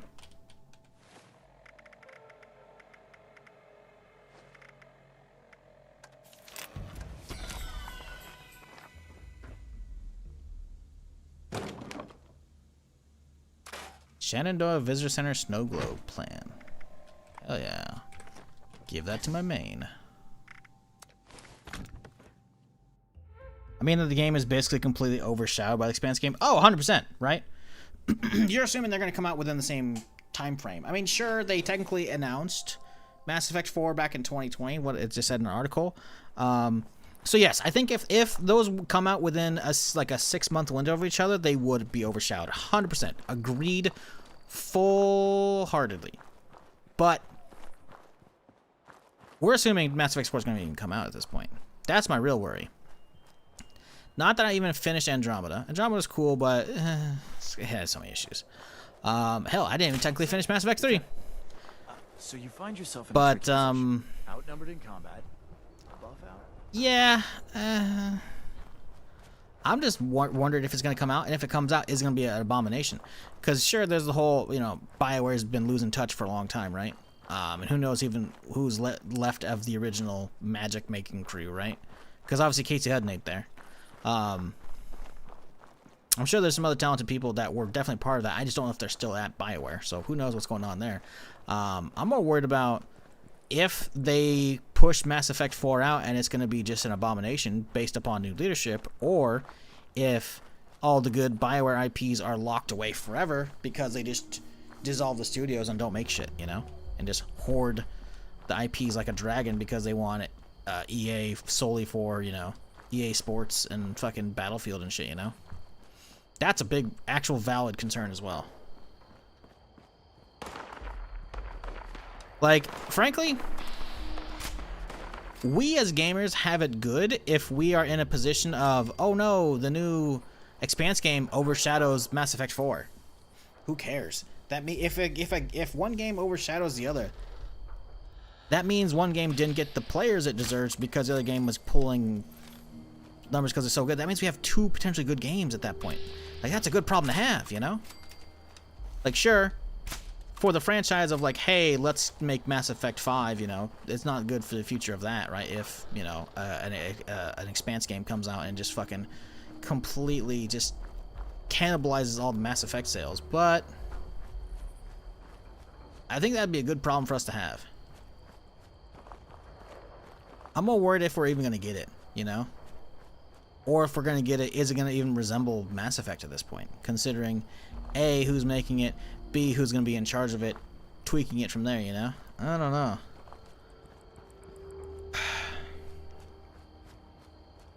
The monopolization of industries is definitely, like, not good. Especially with, you know, the big fucking Warner Brothers buyout by Netflix or potentially Peacock or whoever the fucking CBS or whatever the fuck it is, I don't know. Whatever their parent company is. I don't know. We just still don't know who's getting it, but Netflix might be buying that, and it's like, oh boy, that's, you know, it's not good. Monopolies ain't great.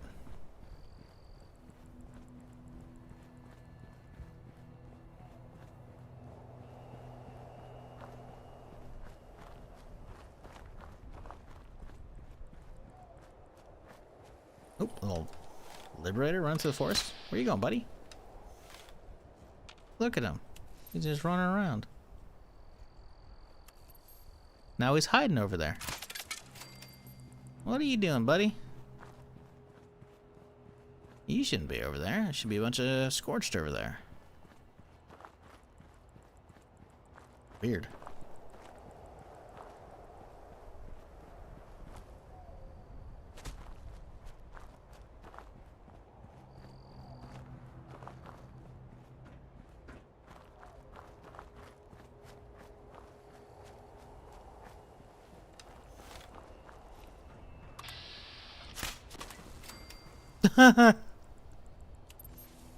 I fucking love the bow, man. Just watching the air go pew, pew, pew, pew, pew, and then fucking 4 different big ass numbers pop up, just one tapping all of them. Netflix buying War Game Studios? No. I'm talking about Warner Brothers. That means everything. That means everything. That means HBO.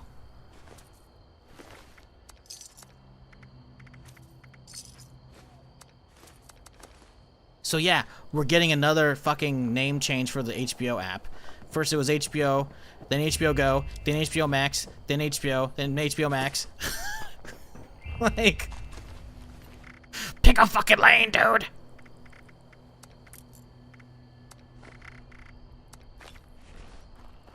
But yeah, Warner Brothers Game Studios. I mean, I kind of hope the Warner games get bought, then they can start the best games history. I don't know if Shadow of Mordor or Shadow of Middle Earth were the best games. I liked them. I streamed them. To a decent amount of viewers too. That was besides, you know, when Towley rated me as well. I was probably getting about 1K just playing those back in the day because I was still at an okay-ish, you know, popular streamer. Those games are okay. They definitely don't hold up. The biggest thing, though, is what you're talking about is the patent for the Nemesis system. I'd be okay with more of that Nemesis system out in the wild, or just new Shadows of whatever, you know? I'd be okay with that. I don't know if I'm going to call them the best, but I did enjoy them. I did enjoy them for what they were. I think the Nemesis system, I think a lot of people look on it a little too much with nostalgia, the rose tinted glasses, but it is a unique system that, frankly, shouldn't be patented. You know, I agree there. It should be out there in the wild. It should be for a lot of people to use, but they've fucked that up for everybody. So, yeah, I mean, yeah, it's somebody getting a hold of Warner Brothers and potentially putting it out there or just making new stuff with it. I agree wholeheartedly. I wouldn't call it the best, but I think they were solid enough games. I enjoyed them. I put let's see, does Twitch Tracker have those? Probably does. Let's see here. Let's type in Shadow. Shadow of War. So it looks like the other one is too old. But I had last played October 2017. 22 hours played. It was good. Not great. It was good. We don't have HBO in Germany. It's a win for us. Oh, so you can actually get the HBO stuff? I mean, the thing is, in Germany, you probably get the HBO shows via other stuff, right? They license it out to other places. Did you follow the Nintendo versus Power lawsuit? Last I heard, Nintendo got their asses handed to them. No, I think they're throwing the balls. They had to pull that out of Palworld, I thought. No? Didn't they? Because I think that's what they ended up hitting them for, is for the throwing ball patent shit. The Pokeball, essentially, right? Because I think that's what they had, at least in Palworld. Let's see. Palworld versus Nintendo. Let's see what the fucking shit was that.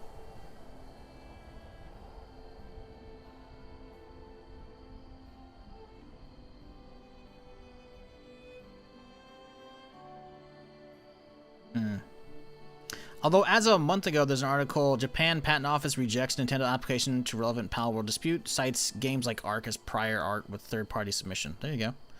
I don't know, I thought they got hit for the Pokeball, though. I thought they had to change that.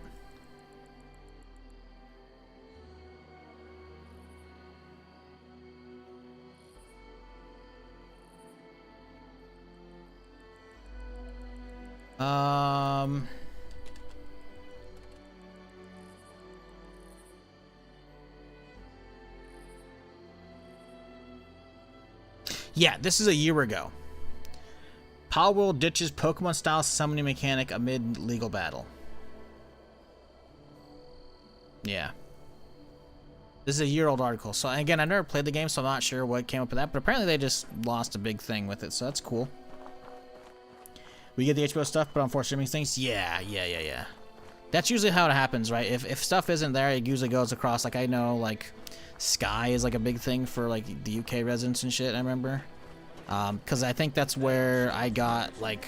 Not I got that, but I remember that's where fucking, like, people were watching, like, the Sherlock stuff. Because I think they made the Sherlock stuff, but then obviously we had to watch it elsewhere, like on Netflix back in the day.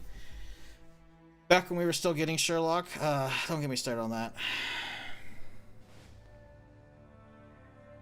They were okay, but they had a nemesis system. More people want that in more games than the Lord of the Rings game. Yeah, I mean, the thing... Well, that's another problem, is we don't have enough Lord of the Rings games. Frankly. We just don't. Like, Shadows of... or Mines of Moria, whatever, is cool, I guess, but... it's just a survival gamey thing that I played before, you know? It's just okay. Like... And I know they come up with big updates, right? So when I played it, it was in early access. It wasn't even finished, right? So they've done more to it, but... Unless you got your homies to play with, it's like, It's an early access game I've essentially played countless times, and that's a problem. But beyond that, I mean, what do we have else? Gollum? Gollum was not a good Lord of the Rings game. That was fucking abysmal. So we need more Lord of the Rings games. That's very valid. I don't know, does Warner Brothers games have all of the Lord of Brothers? No, they don't, because Amazon had some shit for it. Maybe they licensed it out, though. Should see if anyone needs help with anything. Come on. Quit looking at the table. Hello, Initiate. I've been in a group of blood. The village. I trust. The settlers want to rebuild, but they're only looking to the future. Sherlock's tricky because it made it to BBC and then it's a public broadcast. Well, so the problem with Sherlock isn't who fucking owns it. It's the fucking actors becoming too goddamn big to make more. Benedict Cucumber Snatch fucking became too goddamn big. Same with fucking, can't remember the fucking actor's name. Dude who plays Watson, which I'm sure if I look it up, I'm going to recognize his name instantly. Like, how did I fucking forget this? Sherlock. Martin Freeman, yeah, of course. Martin Freeman's in tons of shit as well. They're both just too goddamn big. Hell, even the dude who fucking plays Moriarty is fucking insane. I saw him in fucking the new fucking Knives Out the other day. Very good, by the way. He's in tons of shit. I mean, hell, he was also in like Band of Brothers and whatnot shit back then. Although I'm pretty sure he gets blown away like really quickly. But like, they're all huge fucking actors. So it's like, yeah, you know, makes sense. But fuck, dude, we never got a wrap up. Sherlock series was so fucking good, dude. Like it was literally like it would come out and it's like, hey guys, here's a Star Wars trilogy worth of content. Each fucking episode was an hour and a half long. That's crazy to me still. And we get 3 every time a season would come out. It was so good, man. So good. And it's just like, nah, they're too busy. And now it's like, it's probably too late at this point to keep going.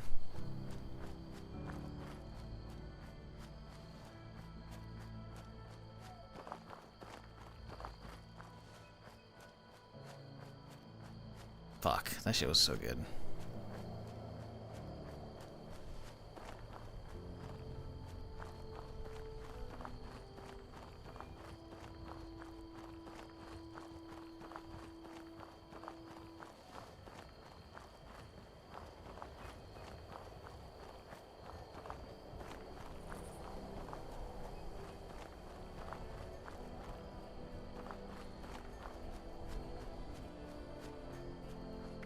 What are we doing out here?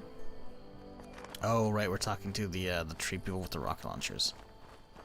Right.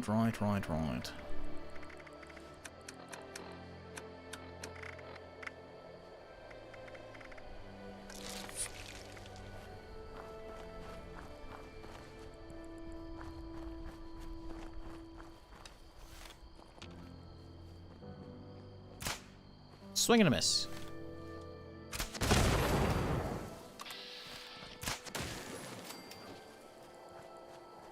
Benner's getting 7.5 million plus points on box office return for his latest Doctor Strange movie. Like me match for some TV series. Wait, what? Oh, Doctor Strange. It took me a second. I was like, wait, what? I thought he was done playing Doctor Who.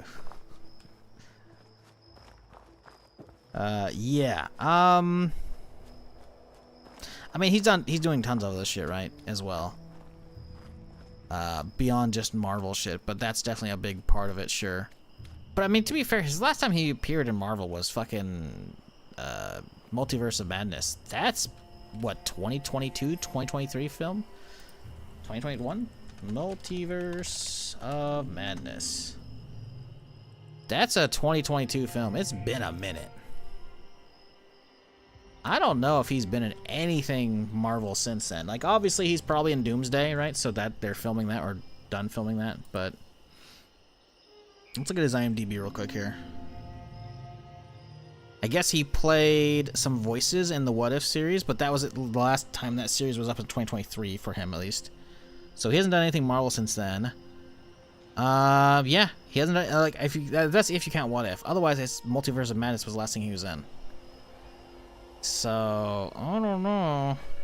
Because No Way Home was a year prior, right? So, yeah. Man, I can't wait for fucking, brand new day. New Spider-Man's gotta go fucking crazy, right? After how fucking, No Way Home ended, man, I need that movie out now. I really do. Why is there a random NPC out here? Hello? Oh, it's a fucking robot, Mr. Herder, huh? Cool, we'll have fun, bud. He's not even talking either. Oh, there we go. Moving, human. These roads aren't as safe as they used to be.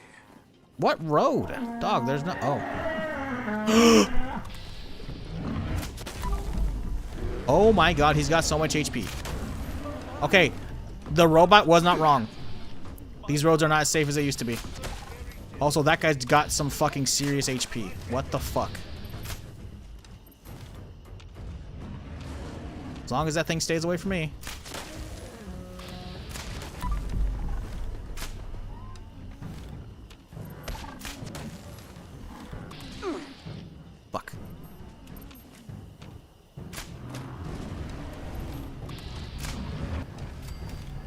Oh. Listen, I don't know if that guy would have fucked my shit up. I don't really want to find out. Also, the fact he didn't attack them is kind of crazy. Oh, no, Myrtle's getting fucked up. Mindy's fine, though. Morton, Mindy. Merlin, Mindy. It's funny. Turn him into a pile of goo. Where'd he go? Give me the cow. Oh, no! Matilda!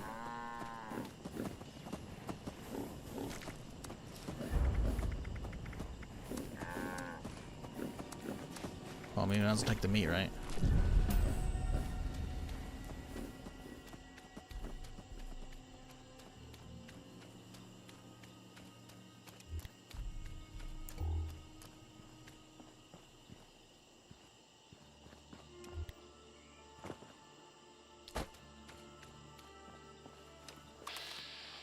Pew! Pew!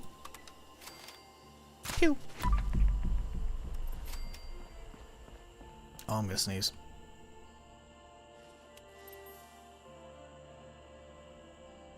Nope. Fuck me.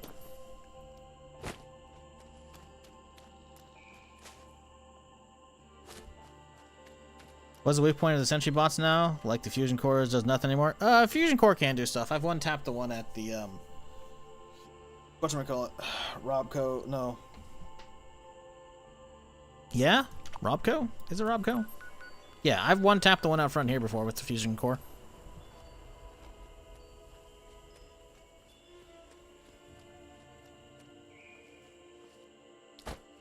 Pretty sure. I think the biggest thing is, even if you have a good VATS chance on the core, you actually have to have LOS on it now. If you don't have line of sight on it, then it's not going to do as much. I think that's the biggest thing. Because before it didn't matter, right? You could just VATS the core, and as long as you hit it, it's basically donezo.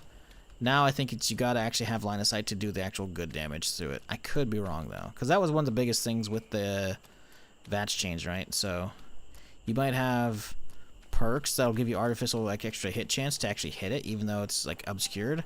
I think it's more along the lines of you got to make sure you actually have LOS on it. I could be wrong though,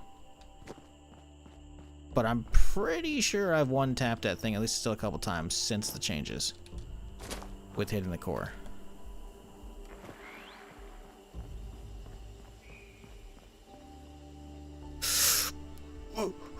Oh, we hit a tree. I was so close.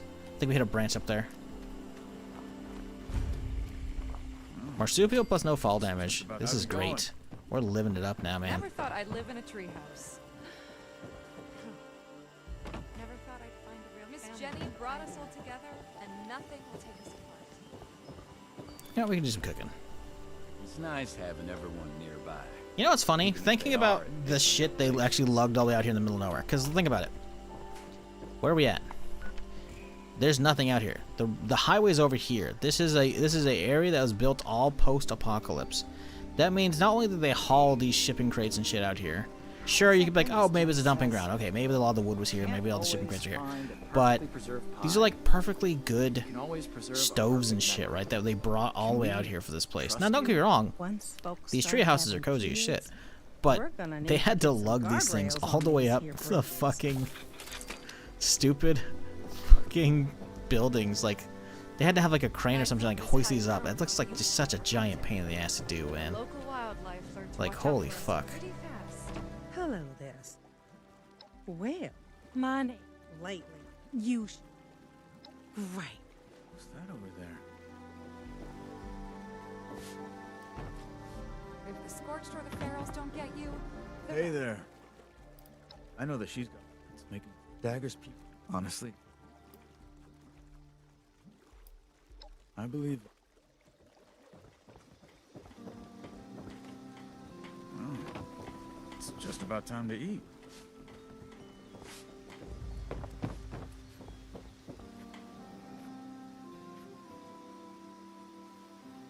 Forgive any. Look, I run the storehouse. Yeah, her and you go get that.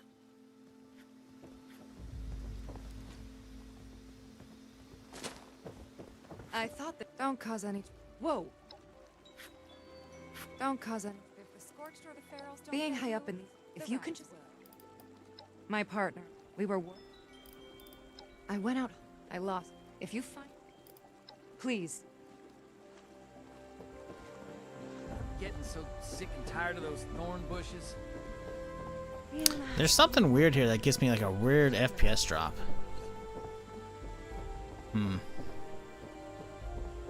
Oh, there it is. Yeah, we had it for a second and dropped like 95.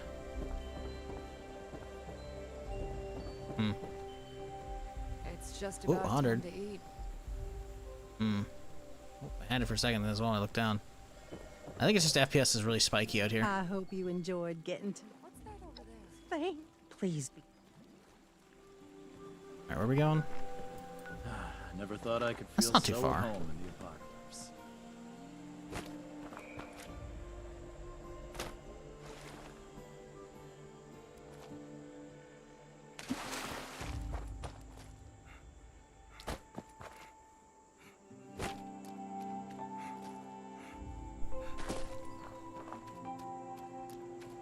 Chat, what's y'all's go-to game right now? What are you playing? I'm guessing a lot of y'all got me on the other monitor while you're doing your own gaming right now. Or, you know, in between gaming on this Friday. Boxing Day, whatever it may be for y'all. Curious what everyone's go-to is currently. 1.0 Tarkov? Yeah? How's the, what's the new, like, winter fucking event? I swear I saw an event start up the other day, but I didn't actually care because I don't care about Tarkov. Conan Exiles? Really? Conan Exiles? That's an old one. You just doing single player, playing on a custom server with some homies, or playing on an actual public server? Playing Pioneer. Finished on my 7.6 for a couple of days ago.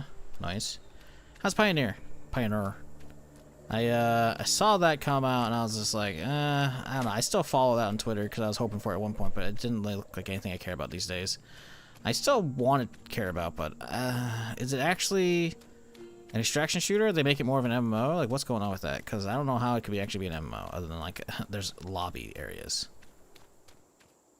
No, I got you on server friends? Okay, that's cool. 76 and 2077. 2077 is so fucking good, man. Just finished Kingdom Come Deliverance 1's 150 hours. I'm enjoying Paladin and D4 now. Paladin's fun. Paladin's very fun. How many hours I got in Kingdom Come 1? I definitely got a lot, but I don't know if I got that. I think I got like 70 or 80.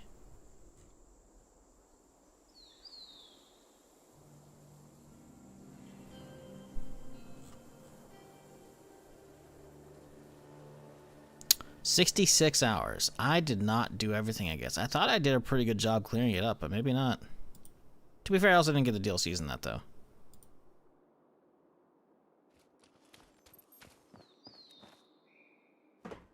Kingdom Come 1 still? Nice. Fallout and Path of Exile? What Fallout? 76 or something else? How's the PvE League going? Speaking of Conan, I read a news article yesterday that showed an old front page of the newspaper that had a review of Conan, Age of Conan on it. That's funny. 76, word. It's more of an MMO, believe it or not. Just got several large open world areas full of quests and enemies and anomalies. Other players share those maps and can do events and raids with you. I really like the Stalker Fallout and a bit of Once Human aesthetic. Really? So can people PvP in those open areas? Because I was... because again, we didn't have a lot of information about the game. But the way they made it seem is it very much seemed like it was going to be like a Stalker Tarkov. And that's kind of been done already. And I played something like that was... I forgot what it was even called already. And I was like, eh.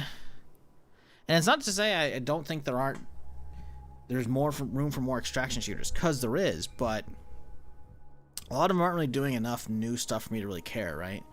And so Pioneers, because it's spelled with one E, by the way, which is fucking weird. They showed some cool stuff back in the day, but I'm like, alright, it's going to take forever to come out. And it comes out, and I'm just like, But if it's actually like an MMO, that's actually interesting. But the question is, see, if it's actually an MMO, I'm down to go out there and just fuck around, right? And just enjoy it. But if it's an MMO and people can still like full loot you, it's like, are there only zones for that? I have no idea. I'm assuming if it was actually good, I would have seen more of King Gathalion play. Because I remember seeing, like, I dropped in when he was playing when it was new, and when the alpha just started, and he had gotten only like he was in a hub area, talking to an NPC and I'm like, all right, I don't care. I close out. League's okay, nothing great? Nah, bummer. There are PvP areas and open world areas, but so far almost no one PvPs. The areas in the zones have been so far small, to be fair. You don't lose your stuff when you die, and you get way more and better stuff from PvE areas. Interesting. There's also a main story. Huh. Interesting. So what's the goal with that game? Are they just doing testing just to do stress testing, or is it like the full release? Is it going to be free to play? Like, what's going on with that? Because that sounds okay. Pioneer. Wait, it's on sale now? That was an actual release? I thought it was free.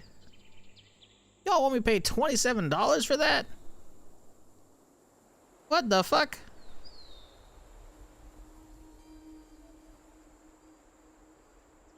Oh, of course, and then there's a standard versus deluxe edition. Oh my god.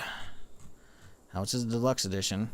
$32. It's usually $35. It's on sale for 9% off. Wow. It's hard to want to invest in early access. Mixed reviews, only 1,300 reviews to begin with.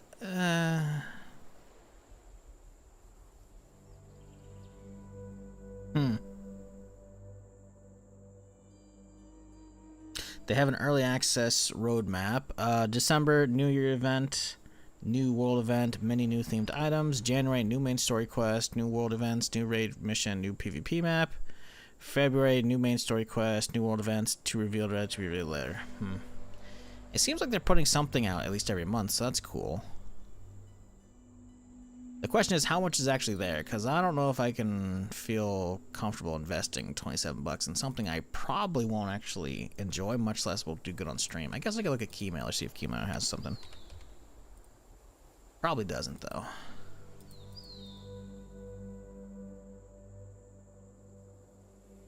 Ugh, fuck off with this shit. 1 second, chat. I should have checked into the computer.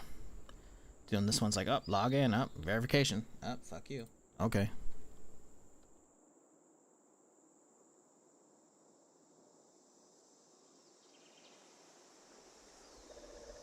Pioneer. Probably not. Nope. No. Yeah, I don't know. Honestly, I thought it was a test. I thought it was like the free alpha test. I was like, okay, cool. Maybe I'll give it a try. But if it's paid and early access, I'm hesitant.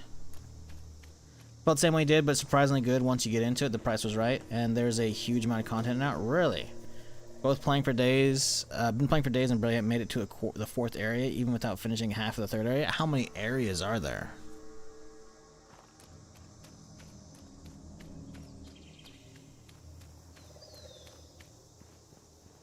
Let's see how it's doing on Twitch as well.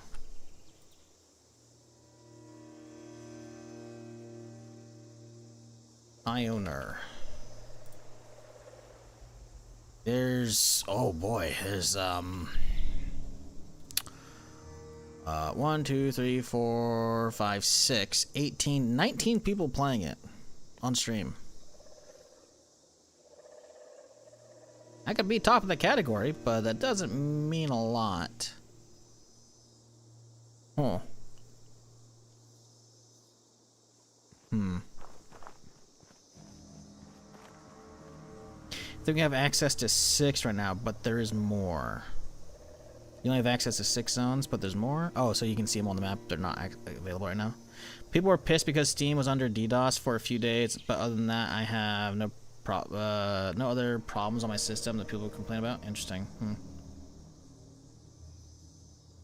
Could ever shoot so Saturday sort of segment and play it for a little bit? Yeah, yeah, I could, but I'm not made of money, man. Not like I used to be. I've never really been made of money, but back in the day, early Twitch, I would just buy games on a whim and just play them whenever chat suggested them or whenever homies wanted to play and shit. And I have countless games on Steam from back in the day that I just have zero interest in ever playing, even if they're full release. And there's so many games I've just wasted.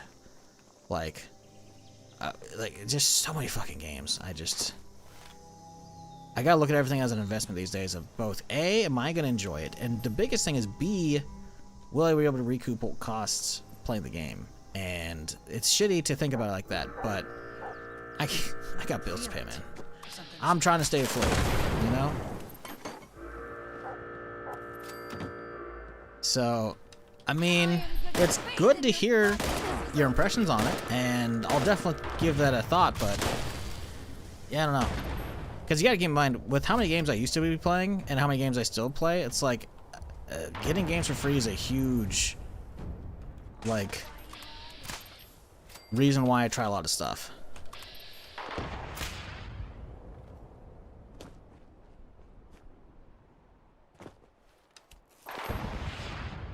Can we hit that one? Oh, hello. Because if I were to be buying every little fucking game that I play, or at least used to play them out, because I don't play near as much as I used to, because I did a whole year of Zomboid, but still. Zomboid aside, I usually end up playing like 40, 50 plus new games a year, and like, that adds up. Whew, nailed it. Surprised we got that one. No, don't give me that, mind. Don't you? No, no. I'm doing Fallout right now. Fallout I'm enjoying. Plus, also I'm farming the free stuff, the things. I'll keep an eye on it though. I will keep an eye on it. I think it's on my wish list still, so I'll leave it there, and we'll check in. You know, we'll give it. We'll see how the rest of the updates for maybe January come out. You know. Because I got other stuff I want to be doing in January. Because I'm playing this because obviously I like it Fallout. But also the gift badge stuff going on right now, right? Basically not to be here. But I want to do a new Fallout mod that came out for New Vegas that looks pretty good. I want to have some Starfield shit. I got other stuff to do. So I'm not really hard up on that game. Surprise, motherfucker. Motherfucker. What I just... Too late to smile. I appreciate the 30. Damn it. That was not the whole point. Did I show up my Steam recap thingy? No, I didn't. You guys want to see that? I can show you. Make sure I'm not going to get killed here because I am on permadeath right now. Appreciate you again, mind. That is not what I was trying to get at, though.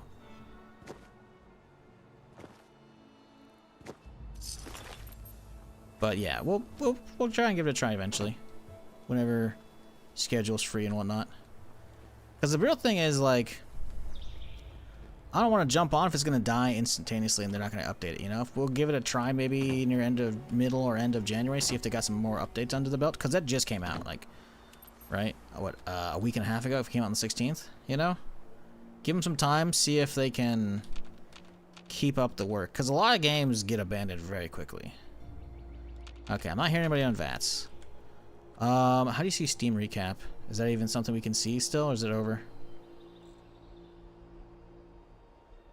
Because I did look at it, but I don't know if we can see it still. I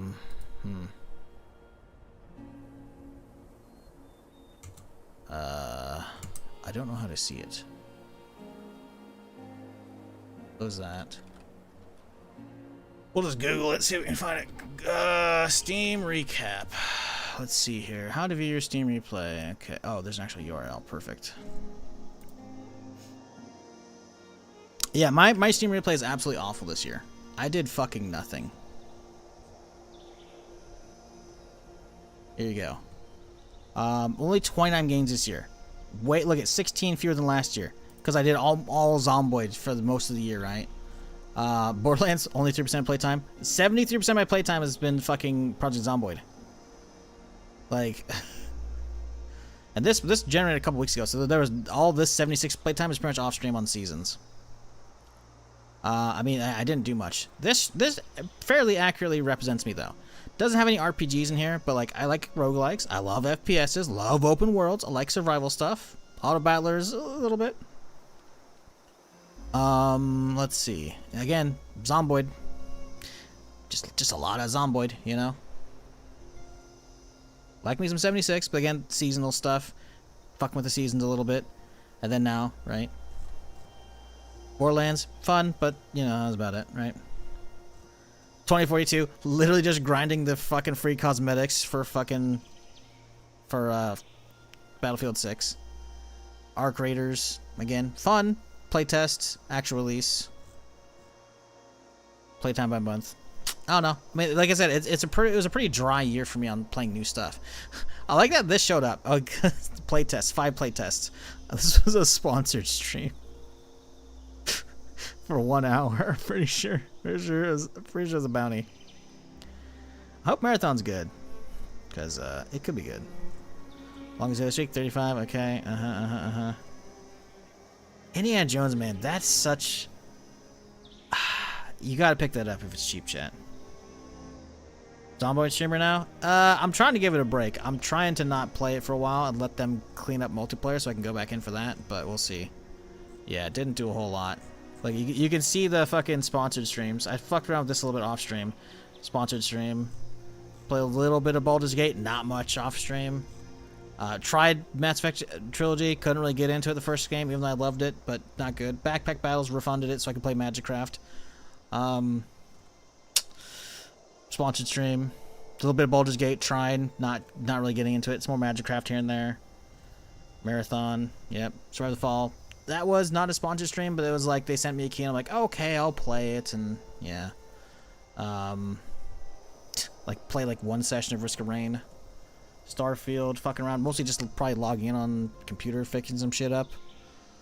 Mecha Break, played a little bit off stream. It was actually fun. Did Mecha Break shut down? I don't know what happened with that. This is me doing my 1 survival game, seeing if that was still viable. Battlefield, yep. Helldivers, playing a little bit of that off stream. No, I didn't play much this year. I really didn't. Oh, hey, I got a key for Ready or Not, I think, still. Someone wants that, by the way. Sponsored shit, yep. There you go, Steam recap. Oh, never mind. Yeah, that's all just friend stuff. Yeah, cool. Anyways, there you go. I think I still have a Ready or Not key. Let's see here real quick. I think I left it on my Google Drive. My drive. Let's see here. Did I not? November. That looks like about right. Yes, I do have a Steam key, I think, for Ready or Not, if someone wants that. Never knew you streamed Oblivion? Yeah, I didn't play much of it. Only 4 or 5 days. What up, C4, by the way? How's it going, dude? It's 60 for the premium Indiana Jones now. I've been keying on it. Dude, Indiana Jones is so fucking good. I have my entire playthrough if you just don't want to, you know, if you don't want to play it and you just want to watch it. I have all that stuff on YouTube. But, Indiana Jones was so fucking good. The DLC is also good. Again, all that's on my YouTube if you want to watch that, chat. Indiana Jones. Oh no, it's only 40-something bucks. Oh, the premium edition 60. Okay, right. What's the premium edition come with? Order of Giants DLC. And then digital premium. Digital premium I don't think has anything special in it. How much is the Order of Giants DLC on its own? Doesn't say. Order of Giants is 15 bucks. So you would be paying more if you bought the base game and the DLC, so you're better off getting the premium. It's good though. It's really good, man. If you want an idea of how it plays out, C4, like if you want to just like, you know, you want to buy it yourself but you're not sure. Again, my YouTube channel, I got an actual playlist for you. Easily find it if you're curious. I went through and I did pretty like 90. I did all the collectibles except for a couple of them were glitched, so I didn't get those. But yeah, I pretty much 100% of that shit. Let's see here. Where's it at? Here we go. Playlist. Yeah, I did it all. Plus the DLC. It's so good. It's there you go. Words. There you go. Yeah, it's a fucking. It's so damn good, man.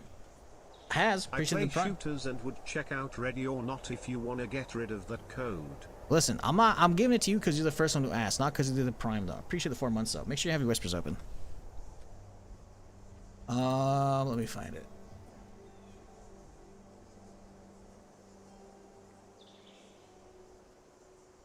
This should work though.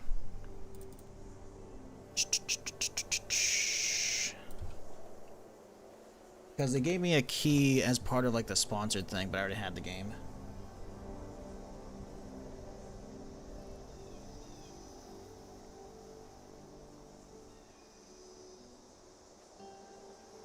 Hopefully that works. Like I said, for me, Indiana Jones is definitely the game of the year for me, because technically it came out after the Game Awards, right? It was so good. It was so fucking good. That said, though, technically it came out last year. So obviously I think Oblivion remaster probably this year.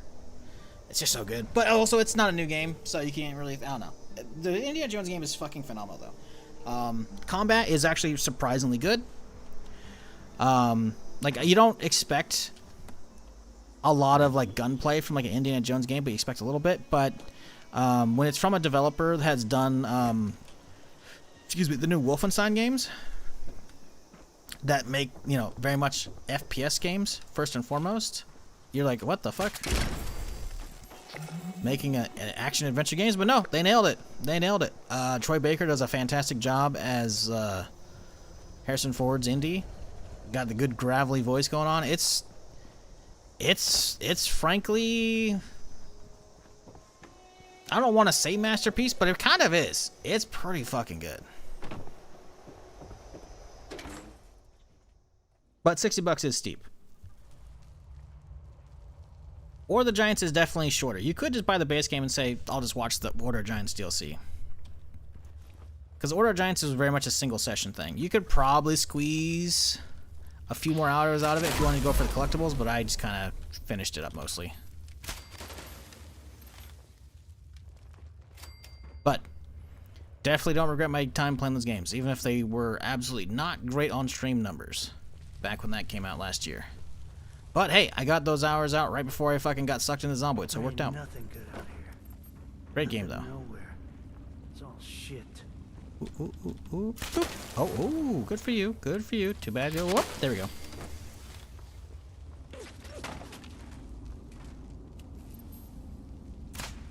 Ooh, dodged. Not dodging that. Oh, okay, he dodged that one.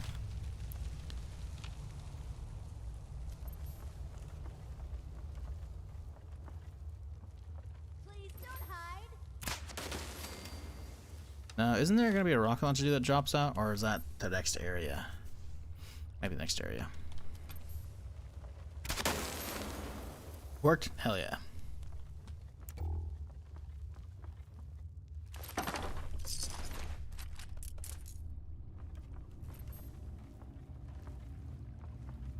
I can delete this document then. Idle, boom, move to trash, perfect. Alright.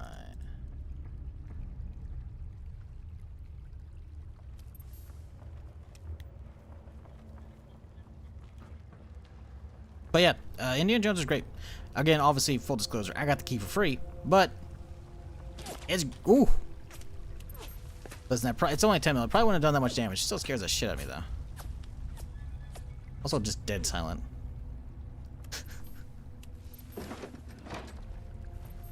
Doesn't the guy come out once they pull the key, or is that... not the case? I swear I remember fighting a dude with power armor and a rocket launcher. Yep, that'd be it. Wasn't wrong. Thanks, dude. Oh yeah, how many nades I got for this thing? I really fucked with this thing, huh? Soon TM we will.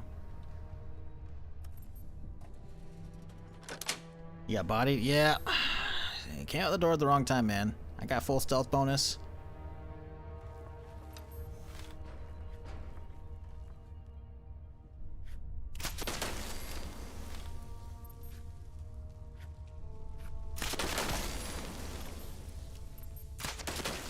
Hey guys, I spoke with Dagger.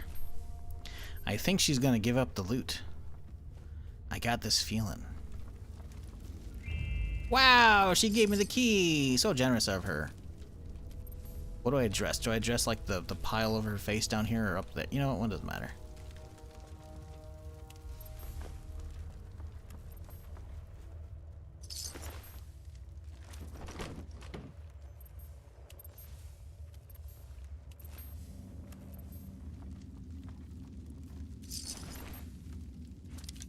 Yeah, the bow's fucking stupid. Love it. They added permadeath mode? No, they didn't. See how it says self-imposed in the top left corner? That's just an OBS overlay. Those are my rules that I've come up with. So, and I only stream the character. I don't play this character off stream, so if I die, I will hold myself responsible. I've done it for years. Done a lot of permadeath. Usually, I need to update this list here. That's assuming no one shows up to attack me. I actually have a full list of objectives. There you go.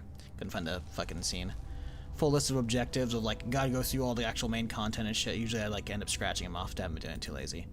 And then if I really was getting into it, I would pull up a roulette wheel of extra modifiers to pull from. So I'd spin the wheel, then we see what we land on, and at that point it turns into, you know, adding extra goodies on top of it. Because playing with no mutations is actually rough, because having marsupial for some of the content is like, it helps you survive so much when you have like a fucking Deathclaw or a Saltron trying to swing at you and shit, you know? So, yeah. Anyways. So yeah, Permadeath's just me fucking around.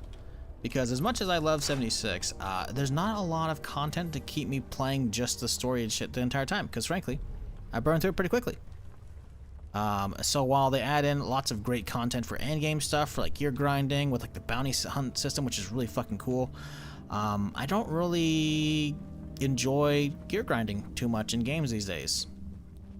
I have the time to do so. It's not the best, in my opinion, stream content. Like, it's good for just yapping, right?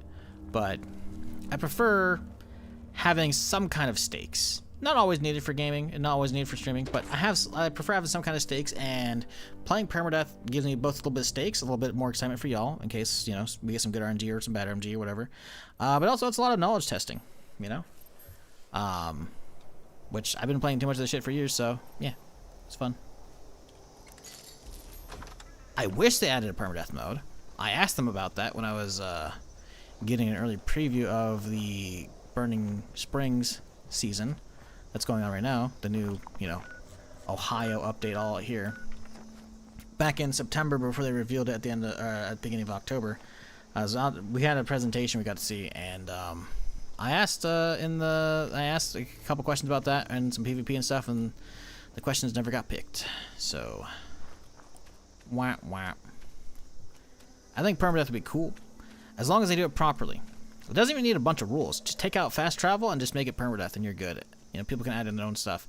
But I just want like a server where if you see other people, they're permadeath as well. It's like, yes. Because then it turns into, you're at a public event, people are going to be like, oh shit, someone's downed, freak out, go fucking try and save them, you know? Like, you see another player go down, like, oh, this is like shit, man, you know? Steaks? What about steaks? Are you bringing us steaks? Are you cooking up enough for the class here? You bringing enough to share? Because if not, why you bring up steaks, dude? It's fucked up, man. I'm hungry. I haven't had any breakfast. I just woke up and turned on the stream. Now you're making me hungry. It's very rude. Steaks do sound good, though. Sound damn good. Although, man, I could go for some smoked pork chop right now. Ooh. Ooh, that'd be good. Do you not eat until after stream? Bro, I've never eaten before stream. Ever. I prefer to actually enjoy my meals. I don't want to, like, wolf them down. I prefer to, like, pop open some Netflix or some fucking a stream or some YouTube or whatever and watch and chill, right? Take my time. So I never eat before stream. I wake up and I start streaming. I also don't drink coffee. I should, but I don't. Not that I don't like coffee. I have to add too much shit to make coffee enjoyable. So it's like, that's just, why bother, you know? So yeah, no. There's been occasion where I'll eat on stream, but it's pretty fucking rare. And it's probably because I'm doing a long stream, and it's usually only probably a small snack. I'm definitely never going to be one of those streamers that orders shit on stream. It feels disrespectful of your time. And I get it. Some of these streamers, you know, they got the face cam on, and it's like, oh, hey, what am I getting today, chat? You know, like, that's fine, but, like... frankly, it's just, I'm not huge on, like, wasted time on stream, you know? A lot of people love just like reaction content, and it's not to say I don't even enjoy watching that, because I do. It's just not really been my style, and I'm not really into that, you know? And a lot of the time, I tune out once a streamer starts eating. And I'll hop to somebody else, and maybe I'll go back later, you know? But I don't want to sit there and watch somebody eat or listen to them eat. And it's not even say I don't even enjoy that content. I watch Beard versus Food all the time, you know? And eat like fucking other stuff, like that's fine. But like for streams, Nice breeze. it's kind of shitty content, frankly. Have you had a chance to... It's lazy that a lot of streamers do, where they'll just like, again, I say this as somebody who just plays video games. I don't make special events. I don't do like any special content. So this isn't me shitting on like how streamers run their shit. But to me, a lot of streamers just like flip on a YouTube video or whatever the second they fucking start eating, and it's just like, it's fucking lazy, you know? You already have a fucking easy job. Obviously mental stress is very different, but you know, like, you're telling me you can't fucking plan your day a little better, you know? I don't know. It seems stupid. But it's become the norm, and so a lot of audiences are okay with it, so it's like whatever, right? But for me, it's like I've been doing this before it was popular. Back when face cams weren't even the regular as part of the fucking platform, so it's like, I don't know. I just don't do it. The real thing is, though, I just want to enjoy my food, you know? Sometimes take a nap after at this point, you know? There are a couple of streamers who smack their lips so much when eating, just have to leave for half an hour. Yep, pretty much. Pretty much.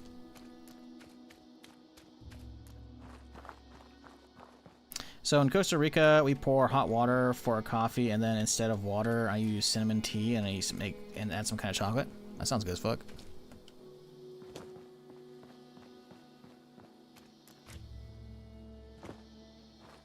Talk to me about my coffee making. I don't make coffee.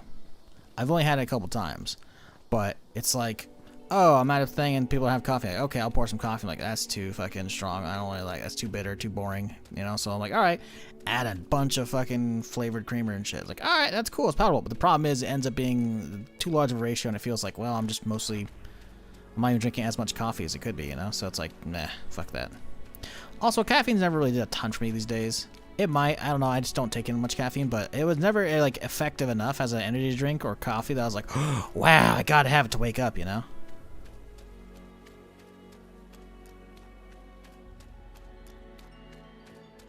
So yeah, I just don't.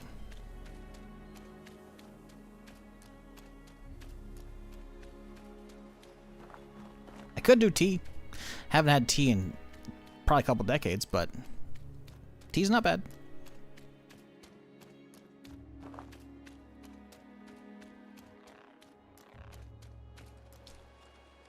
Oh, these guys again.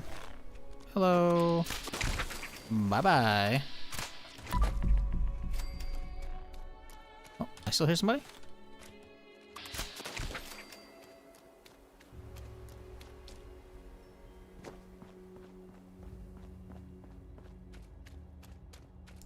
So remember watching that clip of Asmund cooking the dollar store steaks? Ugh, Jesus. You said the stakes are high? Oh, ha, okay, I get it now. Okay. Okay, I gotcha.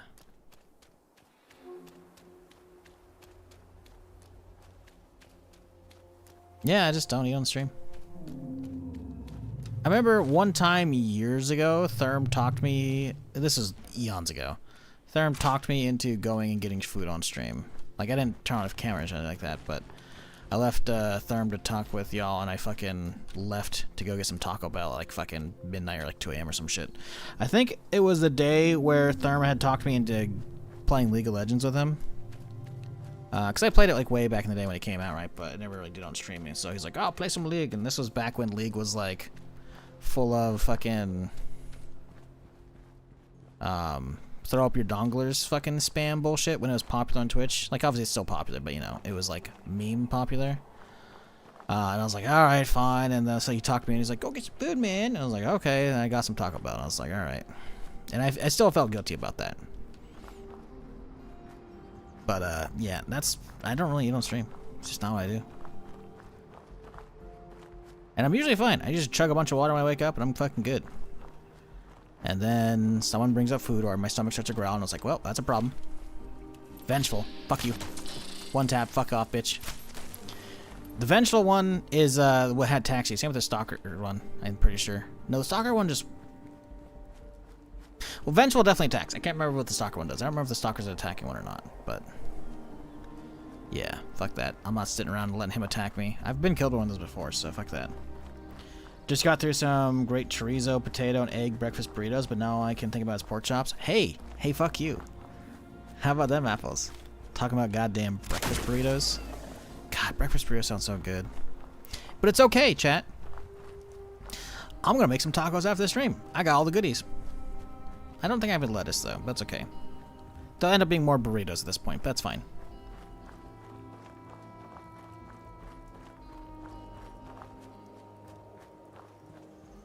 What up, Weep? Sounds again?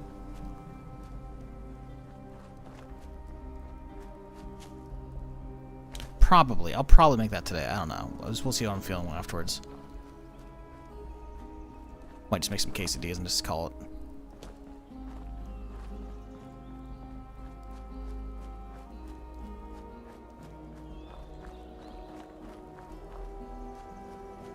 Favorite sauce? Honestly, if the seasoning is good enough to me, I don't really bother with sauce.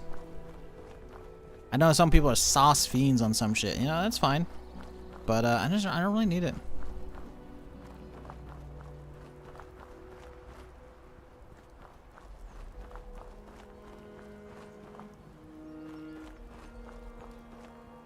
It's not to say the seasoning I have is great. It's passable, but you can have good enough with seasoning, you know?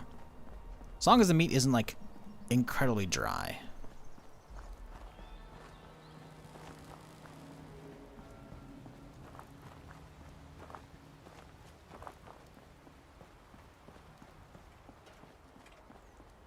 That makes sense now. This is my place. I used to work with the folks at Foundation. Hard workers, but...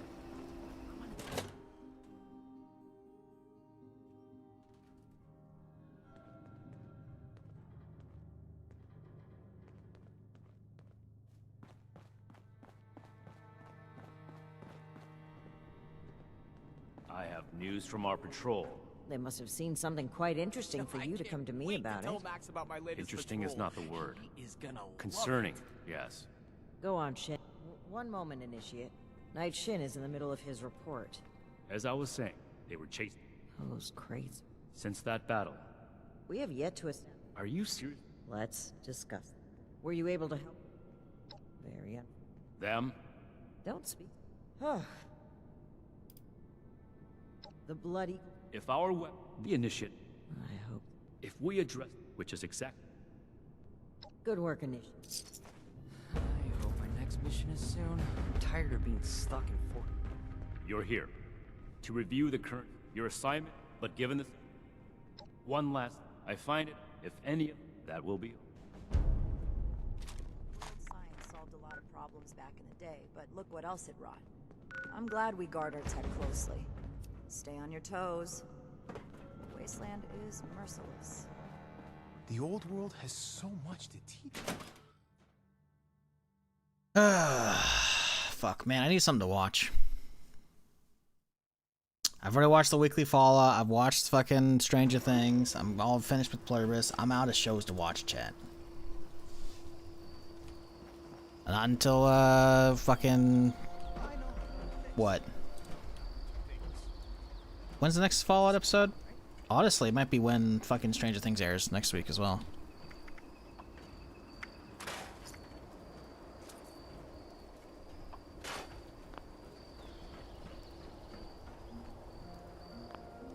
Silo's decent. Silo's not decent. Silo's great. I love that shit, man. It gives Fallout vibes without being Fallout. It's so cool. I can't wait for the next season. I hope they crank it out fast.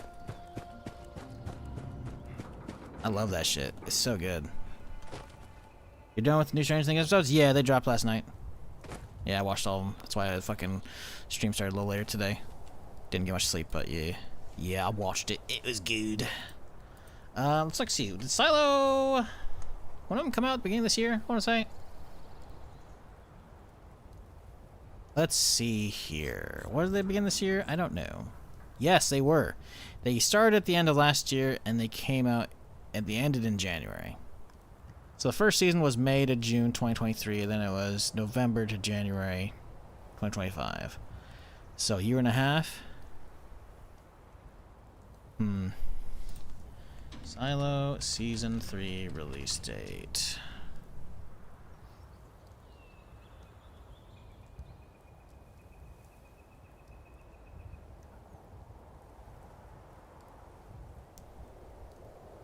There's a Facebook post saying coming in early 2026. I don't know if I trust that, frankly. Facebook's, yeah. Looks like from a fantasy tube. I don't know who the fuck that is.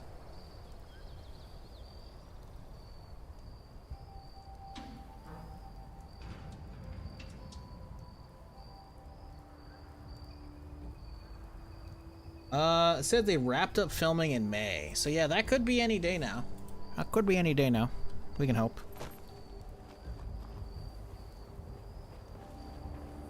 Yeah, I really like Silo, actually. I'm really surprised. Like, honestly, I haven't watched Ted Lasso, but I've heard a lot of good shit about that. I still haven't watched it yet, though. Pretty much everything I've watched, though, on Apple Plus has been a fucking banger, dude. Like, I'm not gonna say they don't miss, but everything I've seen is they haven't missed yet. Oof, nailed it.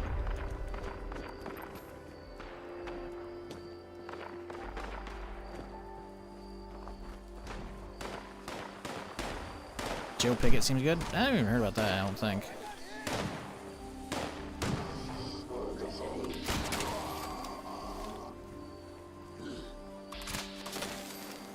I swear to God, I heard an NPC go, I got hit! Oh, there was a Brotherhood dude here. No! The lone Brotherhood hopeful. Poor guy. Dude got caught in a fucking battle between some Scorched and a fucking mole man. That's just government aid drop. It wasn't one of those nuclear keycards. Huh, okay.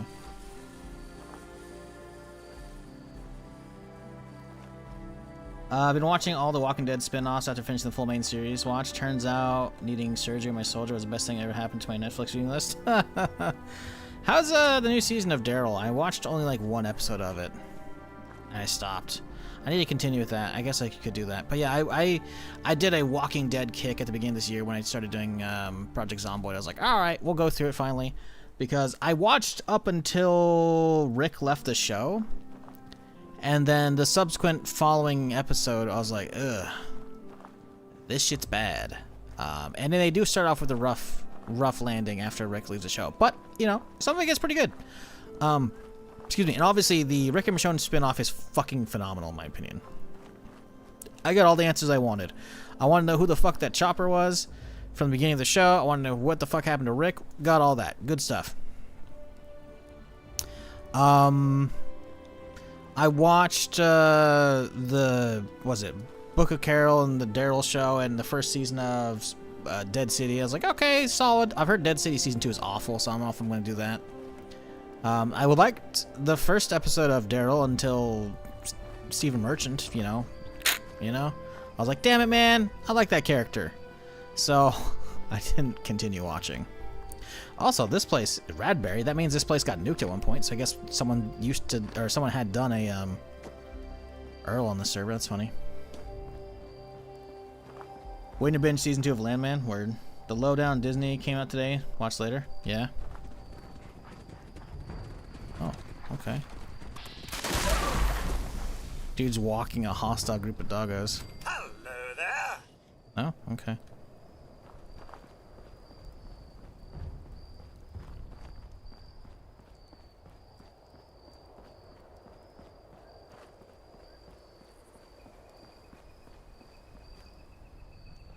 I get the Fallout badge from gifting or subbing or both. Either or. If you, let's see, Mac Milker, you are not a new time chatter. You have been previously subbed for 1 month, so you would probably have to gift, I think. Because I'm pretty sure it's new subs only, and even if you've had a gift before, I don't know if a new sub technically works. So I'd say gift just to be safe. But that's typically how it works on Twitch. It's an either-or situation. It's not Prime subs. It has to be new base subs or gift subs. So most people just gift. But yeah.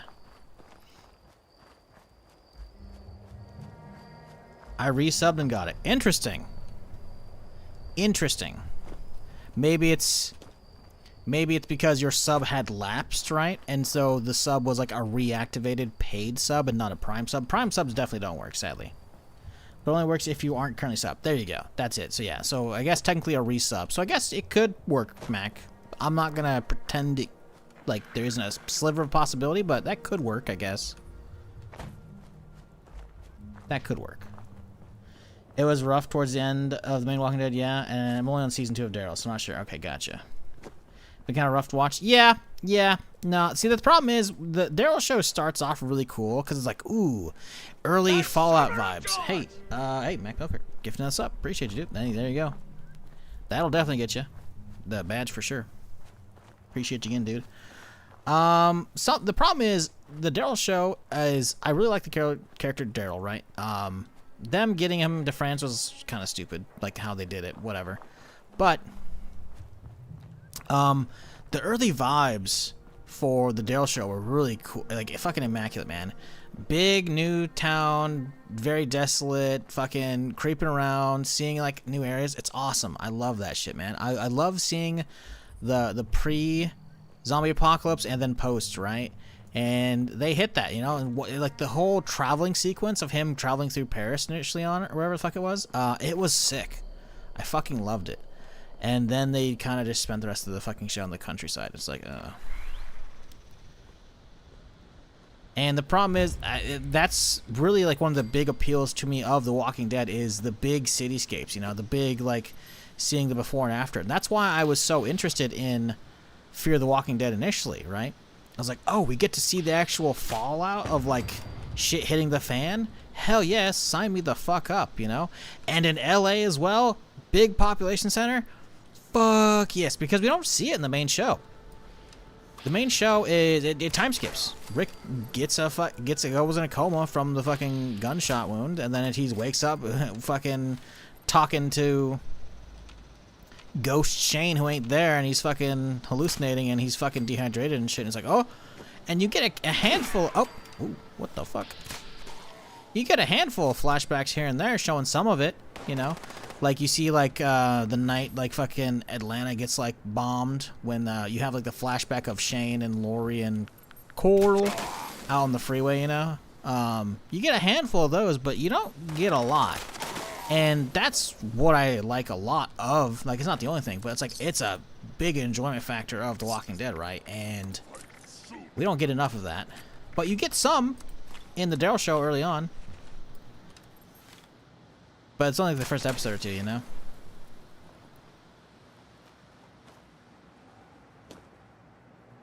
I follow you since dinosaurs roamed the earth. Since you're still streaming? 2016. I may have been doing ARK. Haha, because dinosaurs roamed the earth.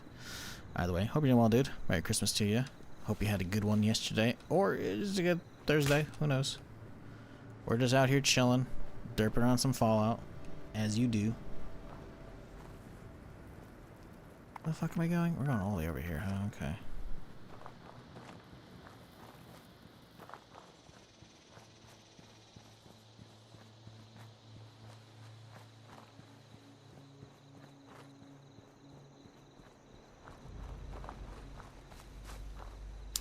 Love a spinoff that does Shane's origin, mostly because I'm a fanboy for anything John Berthold. He's good. He's really good. He's really, really good. I don't think it's going to happen, though. You're more likely to get him more as Punisher stuff in Marvel. But we just need more... Well, the thing is, I'm not fully over Walking Dead, right? They definitely have some... Sounds like Dead City Season 2 is awful. Season 1 was okay. Daryl was okay. You know, Book of Carol's okay, right? But the thing is, if you haven't watched it, chat, The Ones Who Live is the Rick and Michonne spinoff. It is so worth watching if you had any fucks to give at any point about Walking Dead. It's so good. It's so fucking good. I love that shit. But I also watched that, like, before my Walking Dead kick. And I mostly just want to answer what the fuck happened. Because the thing is, we didn't get what we were supposed to, chat. If you're not aware, The actor who plays Rick in Walking Dead is Andrew Lincoln, and he had been on the show for quite a few years. I think he exited season 8, which means he was on the show for at least 8 years, if not more. And in that time, he either was already married when the show started, or he got married. And so, like, he has kids and shit, and he's hardly any spending time with them because the show goes so long, right? Because they have so many episodes each season and shit. That's just like, he wanted a fucking break, you know? So the idea was, they told us like at least a season or 2 in advance that he would be leaving the show eventually. So we were kind of like, the blow was softened a little bit. But we were supposed to get, I think we're supposed to get like 3 TV movies before he'd come back to the show or something like that. We were supposed to have it in between it. We never got those.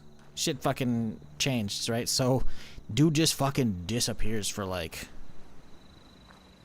7, 8 years or something like that. I'm not gonna say 10 years, but a while. And it's just like, fuck, man. What are you supposed to do, you know? Miss hearing me all choral. It's good. It's good. Early Walking Dead is really good still, in my opinion. I, again, rewatched all of it this year at the beginning when I was doing Zomboid, and it's really good. Definitely falls off a little past the prison, I think. Once it starts getting towards Alexandria, it's like, okay, yeah.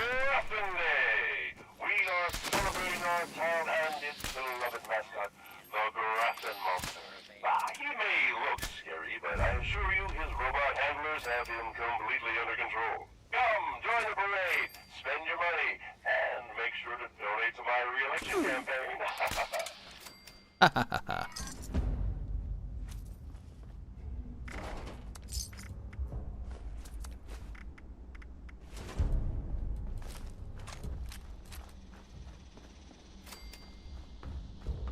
Cerebrett's current rumor is a spin-off that is bringing all the remaining characters back together, essentially Walking Dead 2. That's what I've been wanting for a while. Because you finished the main show, right? There's a location they can all come back to, right? And like Daryl goes off to do his Daryl thing because he wants to be alone because he's made some stupid choices and shit or whatever. He can't live with himself, so he goes off and does his thing, and then gets abducted and taken to France. Spoiler! That's just like the intro to fucking the spin-off show, right? So I'm not really spoiling shit. Sorry. But then Carol goes to find him, and they have their adventures and shit, right? So it's like, there are plenty of characters that can come back, and Rick and Michonne are, spoiler, still alive, you know, from their show, and it's like after the way their show ends, it's like, damn, dude, I just need Rick and Daryl to see each other one more time, man, because they're brothers, man, and it's just so fucking sad because I didn't watch the show after Rick left. It was, frankly, the intro episode right after Rick leaves the show is fucking awful. So I imagine a lot of people, if they were still with the show, fell off the show right when I did, right? And in fact, we could probably look at the ratings and probably see that. I want to see if Series Graph actually shows that. That'll be very interesting. But man, so much of the show after Rick leaves is Daryl like being tortured, like spending years looking for Rick. And it's just like, fuck, dude. It's heartbreaking, man. Let's see. Series Graph. Let's look up Walking Dead.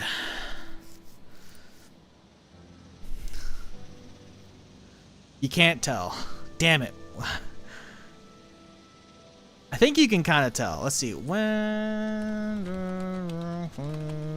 Let's see. Episode 5. What comes after? Yep, you can fucking tell. Look at this season. Terrible, terrible, terrible. Yeah. Terrible, terrible, terrible, terrible. Yeah. So like it just immediately it's like, okay, that's not great, but then it's like, oh, and then he leaves the show, and then this is immediately afterwards. Like it's just, I don't know how that episode got a 12 or an 8, but you know, yeah. Like those are bad. Those are bad. Yeah, I don't know, man. Like they really show how much Daryl's just like lost without Rick, because he spends so many years fucking searching. It's just like, fuck, dude, you know. I just need Daryl to see Rick one more time, you know. Just give him a good old hug. What's that? Was that seriesgraph.com? Very cool site. I found out earlier this year that is good for visualizing the score for shows and shit. Because I don't know about you, but when I'm looking up, like, because I look up scores for movies and shit all the time when I'm talking about on my stream and shit. Not that I view those as like whether or not I should watch stuff, but like I'm usually leaning a certain way, and if IMDb ratings are okay, but there's only one rating, right? But Rotten Tomato I like because there's both a critics only score and then an audience score, right? But still, you can get a general idea of stuff. Even though I don't generally trust IMDb ratings that much, it's still good. And yes, that's Series Graph. Cool website. Yeah, they had a spin-off, Penwell. Which, the fact that there's a spin-off between Maggie and Negan alone is baffling to me. It's like, you're gonna have... How... I get... There's like a redemption arc for him in the show. Still... Dude, like... Just absolutely kills her husband. It's just so fucked up. The fact that they team up, it's like, dude, it's so stupid. So stupid. But, I mean, Dead City was okay. It wasn't awful. It was pretty bad. But it's not that bad. I've heard Season 2 is terrible, so I haven't even tried it. British for Rotten Tomatoes are too woke? I don't know about... I frankly don't throw woke around at all, because I just... People complain about woke shit. It's like, shut the fuck up. Right? I repeat. But I still think sometimes there's... I like seeing the difference between having critic scores and audience scores. I think having them separated is good. Because sometimes the critics are huffing their own farts. Full stop. Sometimes they're doing it. They're taking a movie and they're playing it up because I want to rate this highly. So that way I keep seeing more previews. And so I'm more favorably looked upon or blah, blah, blah, or whatever, you know? Or I'm going to make a review that goes against the grain of all the other reviewers, you know? Whatever it may be, right? So seeing just the general critic score separated out, I like that. I wish there was a separate audience versus critic score for IMDb. Woke stuff, I'd get that out of here. No one cares, dude. No one cares. Big word? I suppose that's fine. We're heading back to Crater. The stash isn't worth it. Not so fast. Tell us where you got those weapons from. Ooh, sorry.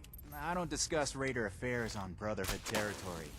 If you really want to know, you can come talk to me in Crater. Don't worry. Can talk to me if in it's only Crater. one of you, we don't usually kill on sight. Now let us through. Immediately start sprinting out of the area. All right. We completed the... You composed... Moving forward. That man... This... If I leave before them, can I beat them to their area? No worries, Mac. Have a good one. Enjoy your badge, dude. You wouldn't think they'd team up? Yeah, right? It's just... It's not to say that he doesn't have any moments of trying to redeem himself throughout the rest of the main show. Because he does. He's still a terrible person, but, like... You know. I see the redemption arc attempted by him. Why is that dude up in the tree? It's so weird.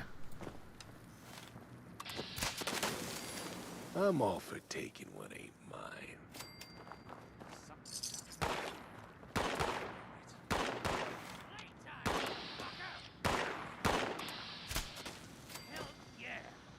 So weird. And then he fast traveled away, or he crouched? Sure, dude. That's a little weird. I'm willing to call him redeemed by the end of the main show. Would never expect Maggie to. Oh, 100%. No. 100% never expect them to work together. It's definitely weird. But I do hope they get everybody back together for the you know, sequel series, or even if it's just a one-off series. I'd be okay with that, you know? Because I imagine a lot of them are probably not wanting to start up multiple seasons of that shit. Daryl's, Norman Reedus doesn't give a fuck. He's down. He's like, I'm going to stand next to this money printer and just lean up against it. Dude's got like a tent set up and everything next to that money printer. He's just like, yep, I'm just going to live here now, you know? He just hasn't stopped, which is fine. He's good, you know? But, I imagine a lot of the other cast probably doesn't want to sign on for another, you know, 5+ year stint of The Walking Dead, right? Let's do another 10 years. Yeah, right, exactly. To be fair, though, Andrew Lincoln's family, like his kids, definitely growing older at this point, right? So, like, he's still fairly young. They give him a lot of gray hair in the show. I'm pretty sure he's still fairly young. He's probably not even 50. He's 52. Okay. Yeah, so he's probably, his kids are probably about to go off to college, if not already, I imagine. So, yeah. He hasn't been in much. He has not been in much. Let's see. Television. He played a little bit of Robot Chicken, Fear the Walking Dead. The main show he left in 2018 and then came back like for like a throwback in 2022. And then after 2022, he was in Guillermo del Toro's Cabinet of Curiosities. Don't know what the fuck that is. He played in, he played himself in a special, I guess. I don't know. And then The Ones Who Live in Cold Water. He's done pretty much nothing. Has he been in any films? No, he was in one. Penguin Bloom, whatever the fuck that is. He has been doing fucking nothing since he left the show, for the most part. So I could see him definitely taking that back on now. 2018, 8 years. Yeah, no, I could see that being a thing. I hope so. Because the Ones Who Live is really fucking good, in my opinion. And the way it leaves definitely makes me, like, think there's potentially going to be more and want more, for sure. Because he's just so fucking good, man. It's a horror show. Some episodes are quite good. Others are awful. What? Guillermo del Toro stuff? Yeah, I don't watch a lot of his stuff, so I don't know. Not that I recall. Kind of does validate that he was taking a break for his family, at least. Good odds he wants to keep doing Walking Dead once he's back. Yeah, I mean, he already did the Ones Who Live, right? You know, so he did, like, one big thing, you know? And maybe that's the wrap-up. I'm hoping not, though. Because, frankly, it was actually really good. I really, like, man, there was, like, I got all the questions answered I wanted, you know? There's still more I want now, right? But... dude, just, ugh. I mean, literally the first episode of the show, you know, of the main series, way back in the day, literally the reason he fell into the shithole he did is because the fucking chopper. He's riding a horse in Atlanta through the empty ass streets, and the chopper is flying over, and he sees the fucking reflection of it off the skyscrapers, and he's like, oh shit. And he's following that. He doesn't realize he stumbles right into a fucking giant horde that has been stirred up by the chopper. And then there's the whole, you know, knocked off the horse, hides on the tank while the horse gets eaten, shit, you know? Like, that whole sequence happens because of the chopper. And we just don't see shit about that until he fucking gets yoinked out, you know? Airlifted by chopper out, and then it's like, what the fuck happened to him? You get all those answers and more, man. If you fell off The Walking Dead, but you liked it at one point, you wanted those answers, watch The Ones Who Live. It's so good. Like, The Ones Who Live made me get interested enough in watching the main series again that I was like, okay, maybe, you know, and then months later, once I started playing Zomboid, I did it. And I'm not saying you gotta watch the main show, because it's got issues still. It's got a lot of quality issues, but, you know, I'm happy I finished it at least, you know?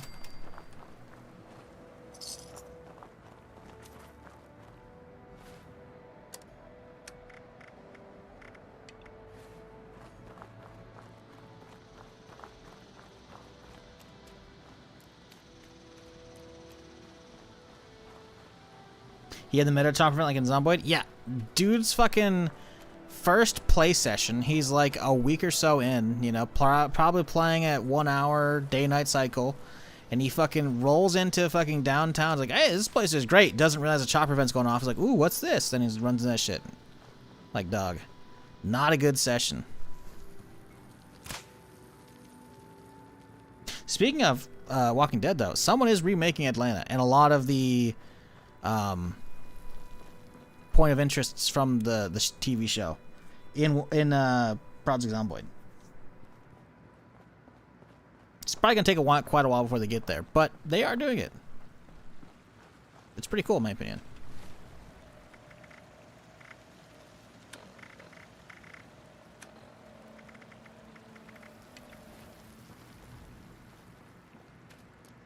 But as with all things, it's a modding effort, so it's gonna take forever.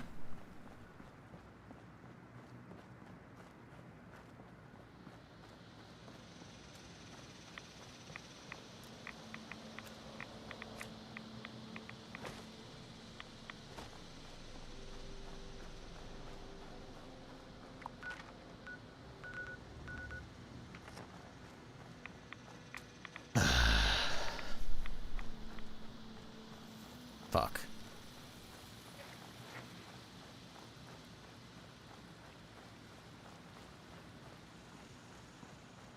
I definitely should have taken the last couple days off. I am so burnt out right now. Probably gonna be a short one today, chat. Just a heads up. But I do appreciate y'all who've been hanging out today, whether you're chatting or lurking. Hope you had a good holiday.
Alright, sorry about that. Getting distracted here. Yeah, shut up. So, they're getting. So, Don't you think you're being... We don't know... I won't rely. I have nothing. Hey, you. Don't mind. I'll tell you. I want intel. Transfer. Toodle.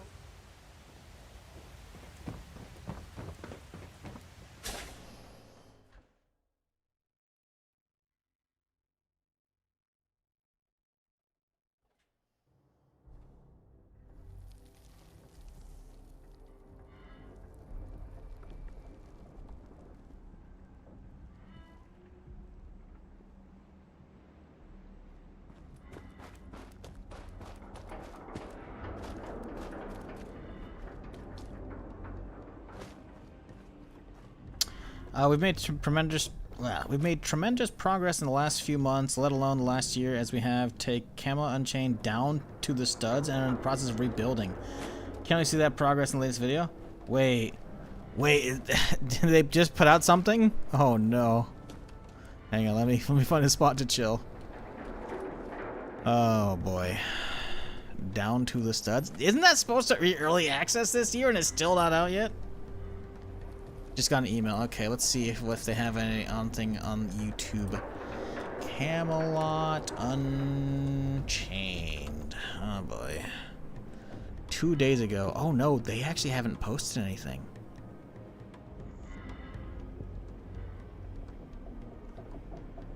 They haven't posted anything, chat. There's nothing on their YouTube channel. The last thing they have is an armor showcase from 2 days ago. I showed the quote large scale battle video. Oh boy. Let's see if there's anything on the subreddit. Camo Unchained turned my soul. Yeah, I did not back that, thankfully. I've only ever backed 2 things. I backed, let's see, Camelot Unchained subreddit. Boom. So yeah, I've only ever backed 2 things. One being, 3 things technically. Dead Matter, we know how that went, obviously. Star Citizen, work in progress. One day, right? And the Laser Team movie for Rooster Teeth. That's it, right? So I didn't get it. I didn't get in this, and I was like, I don't know. And kind of happy I didn't. Top post on their subreddit: early access 2025 is not happening. Oh, here we go. This is posted today, I think. This is from their website. Folks, as the year comes to a close, I don't know when this is posted. On the subreddit, it's only 45 minutes ago, so yeah. Years come close, I want to take a moment to address the status of Camelot Change Development, as you will have expected from us in the near future. As well as what you can expect from us in the near future. For the past few months, we've been expanding a testing regime with our backers. Thanks to part of their feedback and support, we've been pushing our new content, fixing bugs, and delivering on our goal of releasing Realm vs. Realm Emerge Pro. Yeah, okay, dude. We want to thank you all for your time and efforts again. We've done in the past. We've made tremendous progress in the last few months, let alone this last year, to have taken down the studs and are in the process of rebuilding it. We resumed regularly scheduled play tests with the backers, starting with internal testers and expanding to more tiers soon. The next steps in this process will begin early in January, consist of a break the build test with our IT backers, followed by the rest of our backers. Once that's been successfully accomplished, we'll be open up Camelot Unchained. That's like combat upgrade because I'm reading Galaxy's terms. We'll open up more, and thereafter early access can begin. So they're just not giving a date now. This is supposed to come out in 2025, by the way. And 5 days before the year's up, they're like, hey guys, it's not happening. We don't know when it's going to happen. Oh boy.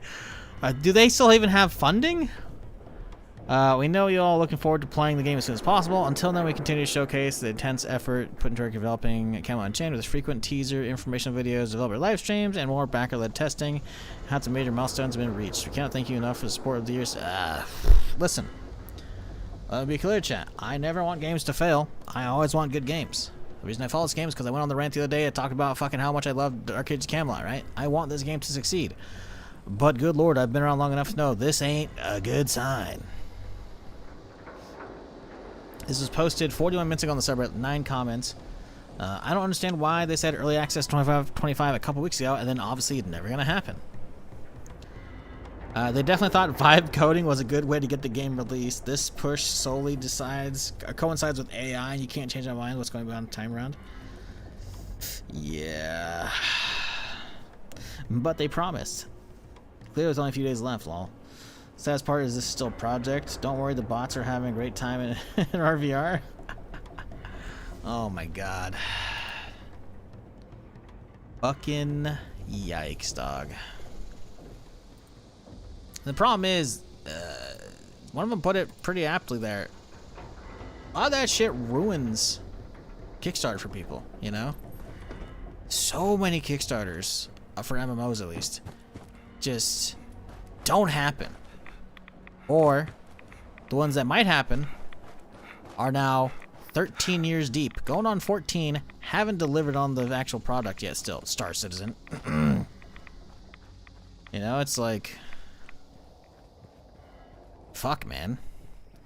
The problem is there are lots of good, talented people who could actually likely get stuff done if they just had a little bit of money to like keep the devs afloat between development time, and a lot of them are not going to get funded over the years because of shit like what's going on with Camelot Unchained. Ashes of Creation. So many MMOs are just... People get sour taste in the mouth because of Kickstarters. Hell, again, I told you, I've only ever backed 3 things. Only 2 of which are games. Of those 2 games, both of them have left not great taste in my mouth. So I'm never kickstarting shit. It's like, fuck, dude. This is Grafton's mayor speaking to anyone who can hear me. Can anyone hear me? Hello? As I was saying, the curator at Cricket Sport has made... Bring back pre-CU? Hard disagree, man. CU, sure. Pre-CU, balancing was awful. Balancing was awful. Too much grind. Slow combat. Not a fan of it. Like, don't get me wrong, I loved it back in the day, but You gotta realize a lot of what made that special is it was new for you.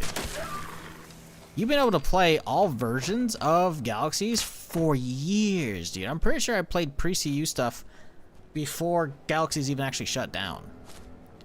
I've played CU stuff on stream. I've played NGE stuff. Like, I've played JTL. Like, it's cool that they're all doing stuff. If I'm going to go back anywhere, I'll probably go back to Resto, because that's a combat upgrade version of the game with NGE content, and so they have, like, new stuff and shit. It's like a mixture of a bunch of stuff, right? And they're adding a lot of shit, right? And JTL's working, so it's like, hell yeah, cool, right? But, a lot of it doesn't boil down to the work the community's not doing. It's the community itself. It's not the same. You are not the same person. The magic ain't there. It's not a new genre for you. Like, for me, it was like my first MMO, you know? That's why it hit so hard. Besides, obviously, being Star Wars and a sandbox, right? It just doesn't hit the same. And on top of that, all your friends you played with back then aren't there. A lot of us don't have the time to dedicate. I mean, I say this as somebody who does. Most people don't have time to dedicate to that stuff, and even if I do have the time, I'm jaded as shit. I'm not gonna want to dedicate that time if I don't have the homies to play with, you know? It's, stuff just doesn't hit the same. It just doesn't. And it's not to say you can't enjoy new MMOs these days, and maybe you got that itch, you know? You got something to play with, maybe you just enjoy it solo. But,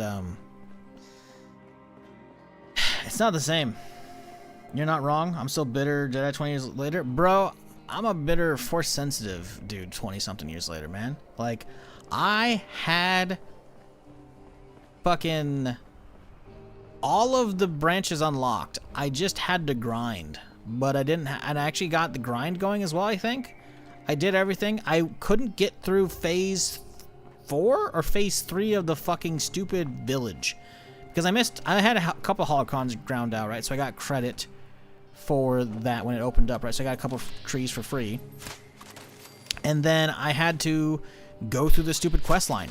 But I was on fucking dial-up. So when the phase came, when you had to be there to defend the village, which was like, you had to be there during a very specific window at a very specific day after like was it a 3-month cycle or something like that to go through the village cycle.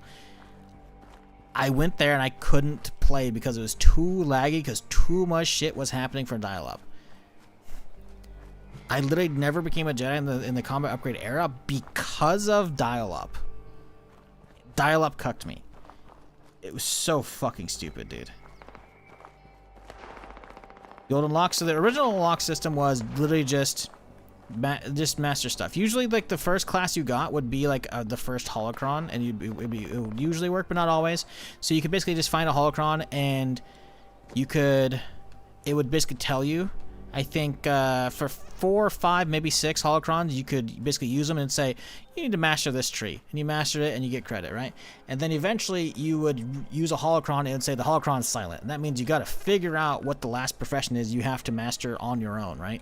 And so a lot of people would sit there and, like, you had to guess. You had to guess which one it randomly picked for you that would be the last one that unlocked Force-sensitive status. Right, or unlock whatever your connection, right, to actually start the shit. So it was a grind, and obviously grinding that fucking shit back in the day was not fun because it was a massive grind. So like the thing is, some people had to go all 32 professions because it was the last one they picked. The Summer of Joy! Like if you had, and on top of that, if you picked a crafting profession as your silent one, crafting profession sometimes took ages or a lot of money and time to get the resources to grind it out. You know, mechanical slime. Appreciate the 6 months, dude. It was so like the stupidest system in any fucking MMO, in my opinion. At least with you can be like, oh, but the CU made it too easy to do. Okay, and at least it wasn't fucking just guess and check grind work, you know. It's obviously the CPU path was still derpy, but way better than having it be a starter class you could just pick and there was no process to get it, you know. That shit was really stupid. But yeah, going through the Force-sensitive village is how you got the teal lightsaber crystal. I think it was Sunrider's Destiny, I want to say. Let me look that up. Sunrider's Destiny. Yep. Teal crystal. Damn. Now that's a render. Holy shit.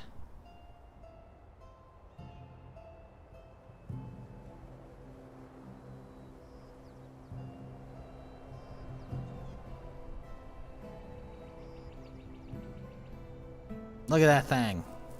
That's not. I mean, that's what it looks like, but obviously the rendering's way too nice. that's probably something they put on the fucking patch notes page, would be my guess. So I had the crystal because I did that part of the quest line and shit, but I just couldn't actually make it all the way because I couldn't get past a certain phase, and it's like, you know, got everything ground out, just couldn't do it. Droidsmith grind? Yeah, there's so many professions I didn't do because, okay. Because fuck the grind. Didn't have time for that shit, you know? I wasn't gonna do it back then when I had time, and you know, sure I got time because I'm a streamer, right? But like, I still don't want to do it now, you know?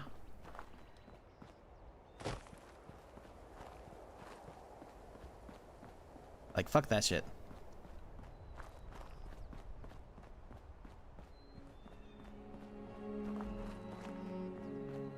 You mastered all but 2 and never unlocked it? Oof.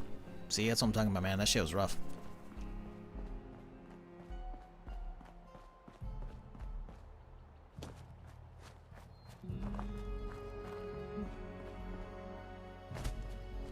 Oh, we gotta go up this way. Turn. Yeah, I want a new Star Wars MMO. I need a new Star Wars MMO. I hope someone's working on one, man, but... when was SWTOR announced?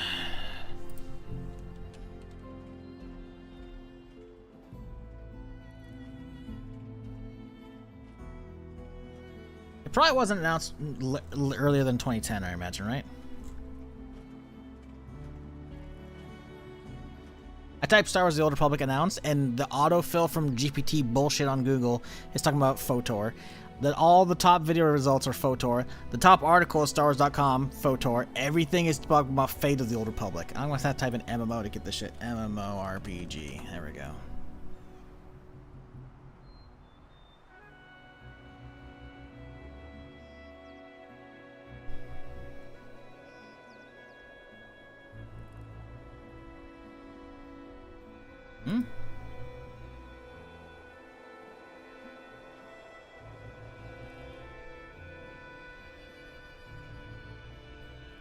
Okay, here we go. It was announced in 2008. Jesus. Yeah, announced in 2008, so it was already well in development, and it came out in the end of 2011, December 13th or 20th, technically, depending on when you got it, right? Because early access for pre-ordering was 1 week early, right? So, took 3 years from announcement. Oh, man. What up, Trey? How's it going, dude? Long time no see. Making something as good as Galaxies would be catching lightning in a bottle. Well, so yes, 100%. I think in general, like, us getting another Star Wars MMO, I don't even know if that's ever going to happen, frankly, in our lifetimes. I hope it does. I hope Disney knows what's good for them. But they don't. At least when it comes to gaming, you know? I mean, hey, they got FOTOR, you know, so maybe that'll be good. We got Galactic Racer next year. Good Burnout devs behind it, so maybe that'll be good. Zero Company, again, XCOM devs behind that. That could be good, you know? But, I just don't know if they're ever going to be willing to cannibalize the SWTOR audience, you know? Sure, Broadsword has it now. It's kind of seemingly in maintenance mode, but... like, who would we even trust to make a sandbox MMO these days? Or even just a Star Wars MMO. Just a Western Star Wars MMO, you know? Forget about sandbox. I would love sandbox, obviously, but who knows what the fuck we're gonna get these days. Even if just give me a half-assed fucking attempt like fucking SWTOR. I'm not dismissing the work the devs did on SWTOR, but obviously I wanted a sandbox, not a theme park, you know?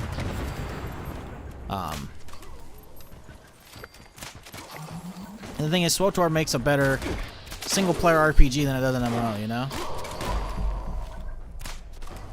So, I don't know. Maybe I'm just not because of my first PC game. Yeah, it wasn't my first PC game, but it was my first MMO.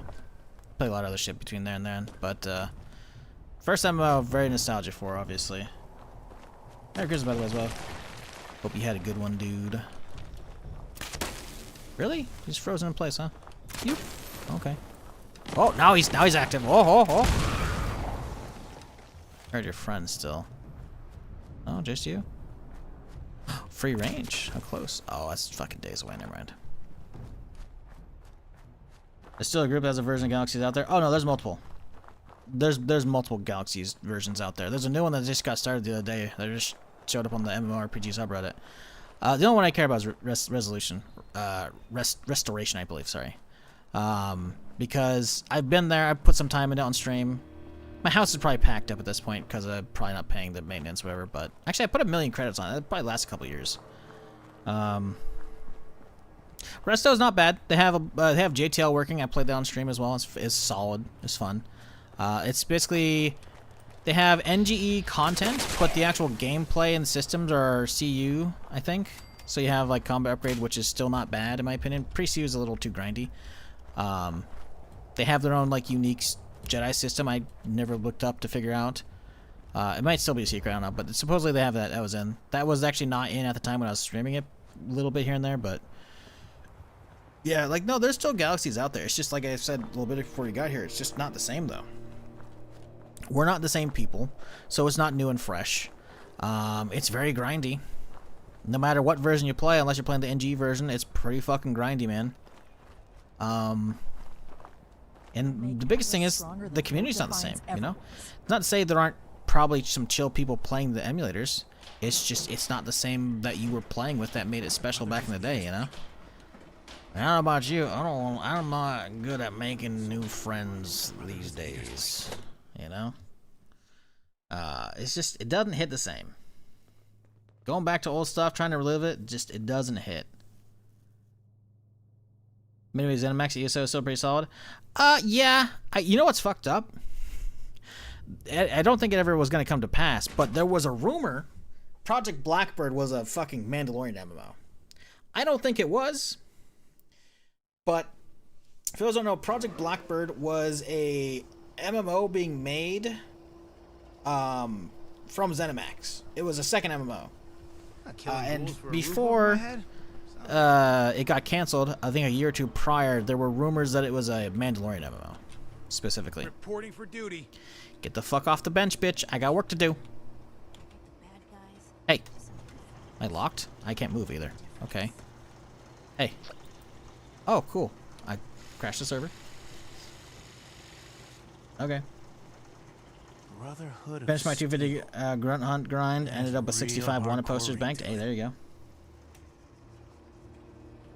Buddy, you need to move. Hello? There we go. Jesus fucking Christ. It definitely didn't like me trying to like hop on like right as his animation was beginning. Game was fucking having a hissy fit. Let's get the weapon arsenal turned on real quick here so we can get the double repair. Oh, no wonder it's broken. I've had weapons arsenal the whole time. I haven't been using gunsmith. Like, didn't I just repair it yesterday? Yep. That'll do her. That'll do her. Didn't swap the goddamn cards back. There we go. That's better. How's our weight? Now we're fine.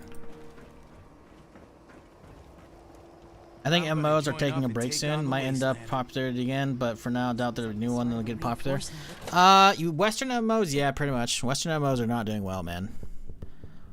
Western MMOs are shit like New World coming out with like half-baked Identity, eventually getting the shit together, and then getting shut down by Amazon.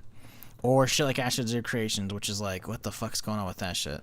Or Camelot Unchained, Kickstarter stuff, you know? Tighten that. A lot of it's just not there.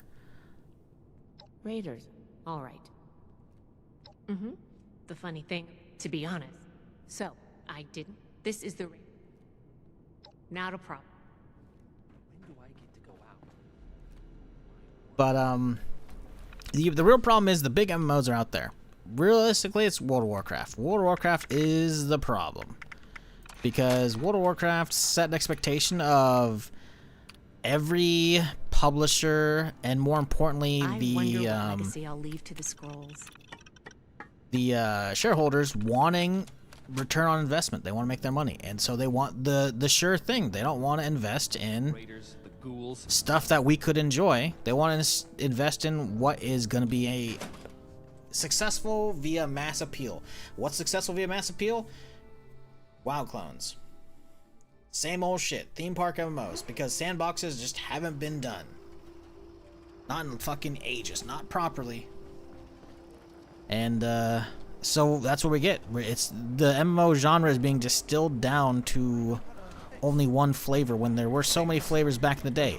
And another problem is we have a zillion fucking MMOs coming out that aren't actually MMOs. They're slapping an MMO label on it because they have a fucking multiplayer lobby. Fuck off of that shit. Unless I can see hundreds of people out in the open world at any given time as well as in the cities. No, fuck off, dude. So many games. So many games don't deserve the MMO tags. It is fucking frustrating as shit. Oh, crash. Hello? Okay. Yep, game crash. Alright.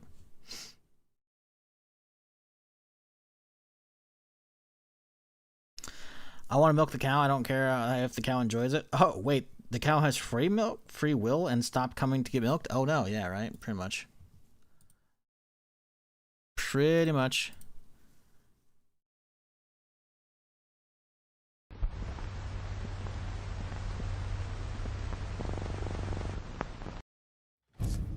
It's a bummer because just there's so much potential and there's good ideas out there, but a lot of the people trying to do good ideas don't have the team or the funds to get that shit together.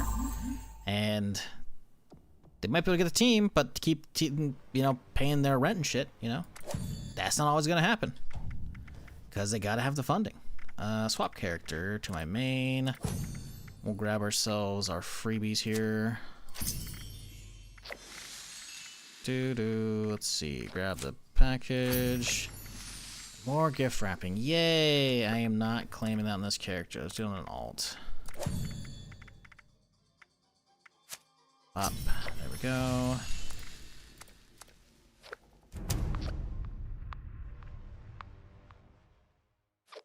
Short-term games better than long-term growth. Yep.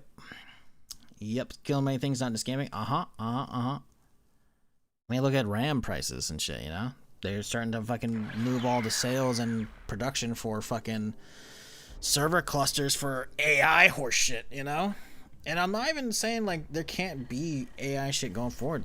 There could be some cool stuff in the future for that. This looks like the start But, of a real force in the wasteland. we're not seeing any of that right now, We're not seeing any of that. What do we get? We get, people can make cool fucking little short form videos, Yay. We get some wizardry for, like, Photoshop and stuff. Like, okay, cool. None of it's really earth-shattering stuff. It's like, okay, cool. Some people, sometimes can do a little less Google foo when they're trying to search up an answer. But sometimes they're gonna have to do more, because that fucking, the first answer on Google or fucking whatever chat GPT question you ask might not be right. Oh, hey, dude. Oh, he's legendary, too. Hey, bud. You want to attack them, not me? Oh, get him, Radstag. Fuck his shit up.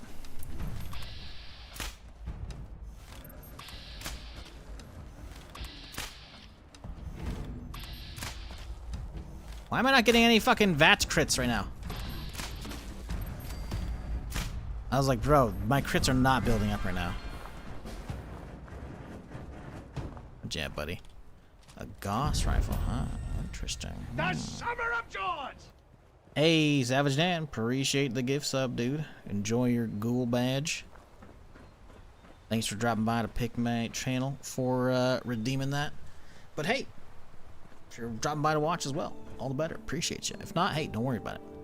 Hope you had a good holiday yesterday, and everybody today. Appreciate y'all hanging with me on this Friday. While we just yap and derp around in Fallout. The problem with that is what most OpenAI is buying up unusable form. Yeah. Yeah, no, I know. But the problem is we're losing production. Between fucking tariffs and production swifting as well. Like, Micron just announced they're fucking dialing back a lot of consumer fucking RAM production. They're just gonna fucking only work on fucking server architecture bullshit. It's like, oh, lovely. So RAM prices are not gonna, unlikely to stabilize next year. So, y'all better hope, knock on wood, your ram sticks don't die on you. That's my worst nightmare at this point, because my ram kit was like 179 bucks back in like August or July or whenever the fuck I got it, and now it's $700 or $800, some ridiculous amount.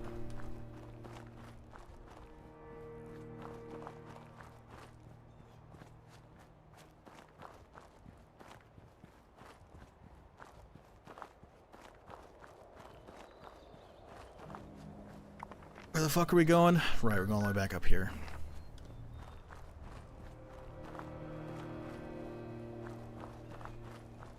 I hope we get a new Star Wars MMO soon. I don't think it's gonna happen though. Oh. Hey! Hello, friendly Radstag.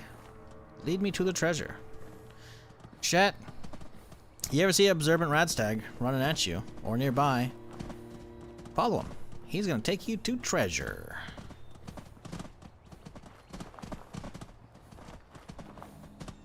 Just like how the foxes in Skyrim will take you to places you have not visited. If you're not aware, that's what they do in Skyrim.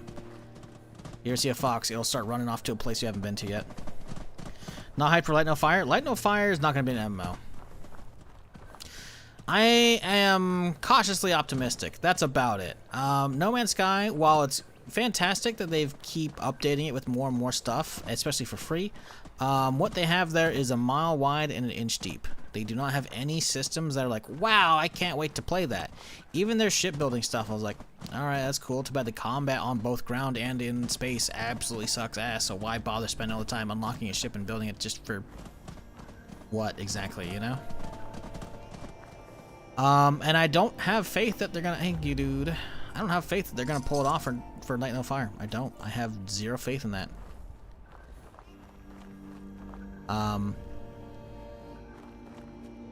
Like, sure, they've learned lessons on not over-promising, hopefully, for Light No Fire.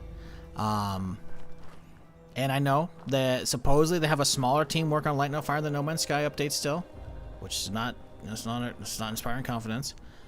But the little teaser they showed off, the dragon flight literally looked like just a copy pasta of the fucking ship flight from No Man's Sky, but just with the dragon skin as well. Like, it was, you go up to dragon, poof, suddenly you're on the saddle, just like you're poof, suddenly in the cockpit, and then it takes off vertically, and then it kind of auto flies forward. Space, like atmospheric flight in No Man's Sky is absolutely awful. Ship combat is so basic and boring, it's not even funny. I prefer fucking Elite Dangerous ship combat over that.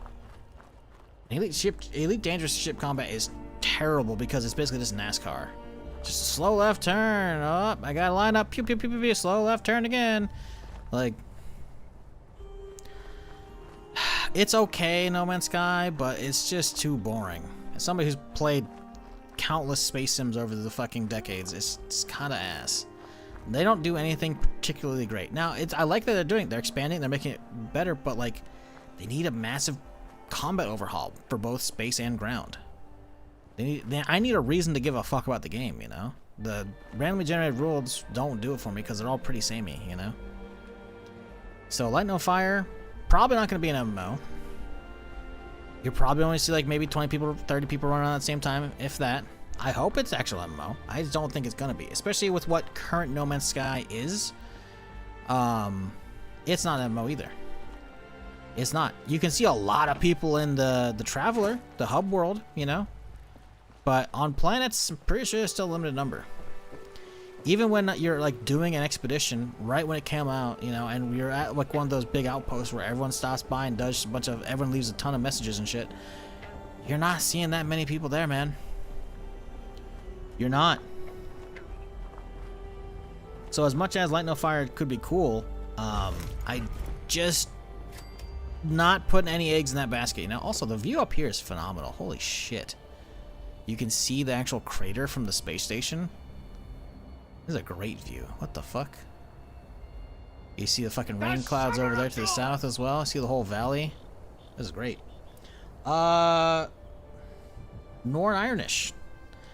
Probably messed that up, but hey, Norn, appreciate the gift sub. Enjoy your ghoul badge, assuming that's why you dropped by. But hey, if you're hanging out to watch the stream, all the better, dude. If not, hey, have a great Friday. View spots place a good build house. The problem is, this is a POI, so you can't put shit here. You could probably build one pretty close up the way over here, I imagine. Probably. Just up the way, because yeah, this is a big point of interest, right? So you can't build here, but probably right up on that rock over there is probably good enough. Or somewhere along this ridge, there's going to be a good view. For sure. Your character a ghoul? No. If not, are ghouls characters better than normal humans? For some builds, yeah. So there are some cards that will be like ghoul specific cards. I don't know if I have any on this character at the moment. Let's see here. They usually show burnt cards. We have not gotten any freebies, looks like. But there are ghoul specific cards, if I can find them. Might not be high enough level to see some of them. Let's see. There should be something in here, right? Nope. Am I really not 65 yet? I'm 72. How can I not see that? Level up.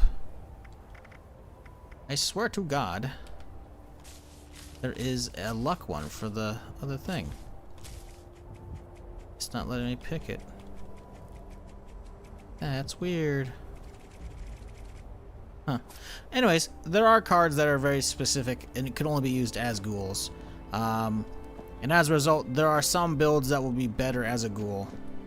But I promise, I don't actually know how the ghoul mechanics work as far as like becoming feral or the glow and shit and whatnot, so I just, oh man, this is so, I hate jumping off this cliff because like, sure, I have the perk card to not take damage, but I'm so used to dying off of these things that I'm just, my stomach drops just a little bit. But yeah, I haven't fucked around with ghoul stuff. I'm not a ghoul. I'll fuck with that eventually. When, I don't know. Maybe you can pick him, see him as a ghoul? Nah, I've got a couple of the cards of my main character. I think they probably got them from unboxing perk cards, but still, it's weird to not be able to see ghoul cards, you know? Why do I have no arrows? Great question.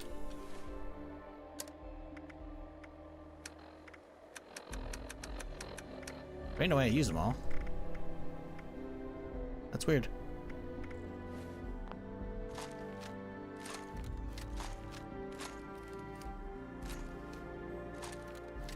Did I use them all?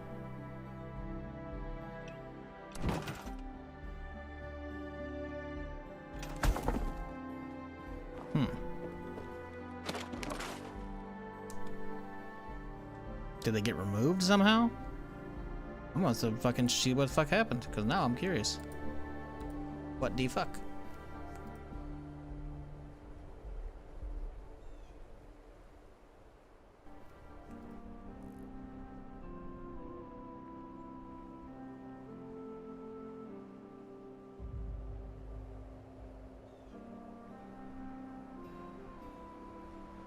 Was it after the crash?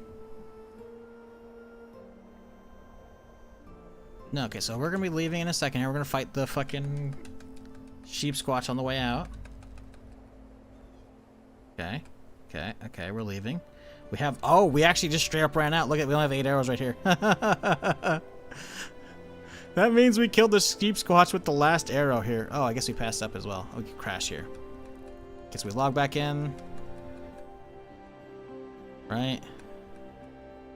Yeah, okay, sheep squatch. So let's see. Arrow count. I'll show in a second here. Yeah, we have 8. So I actually killed him. We literally just ran out. That's funny. That's funny. Alright. Oh, that's what it is. Hey, look at that. 5 arrows. That's all I need, baby. Had a ton of arrows? Yeah, well, I stopped picking them up, right? Usually I stop picking them up after a while so I can save some space. I have a fuck ton I probably put in my stash, but yeah.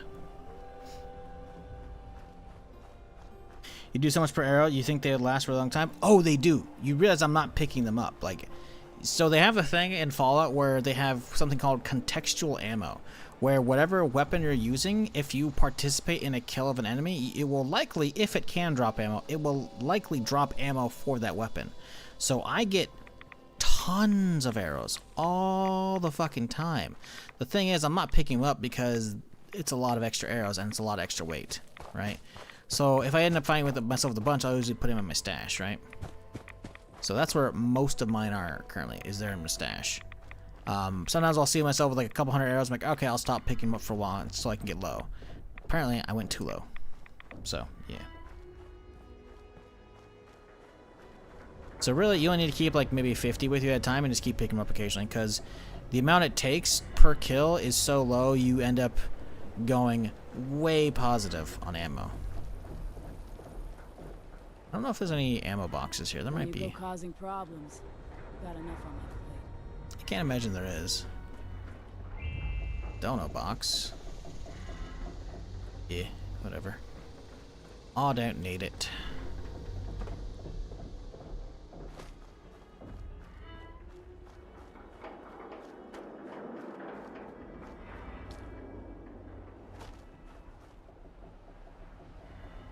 Playing it for 9 years now and found 1 abandoned base and 2 named star systems.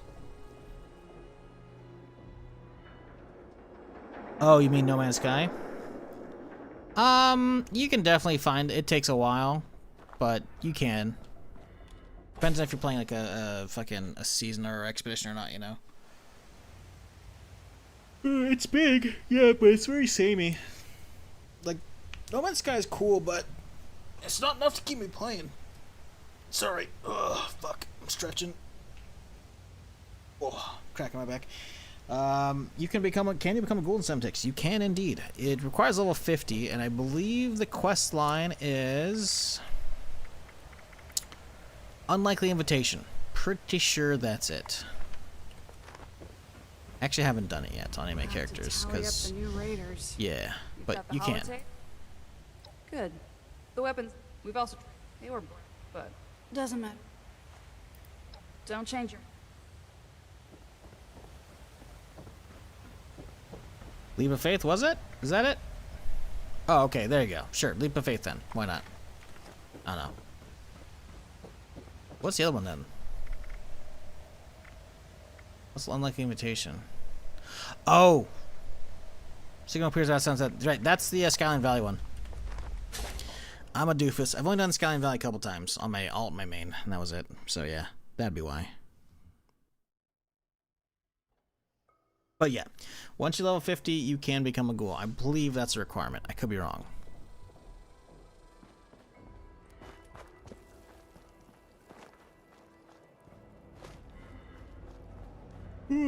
Sorry. Fuck.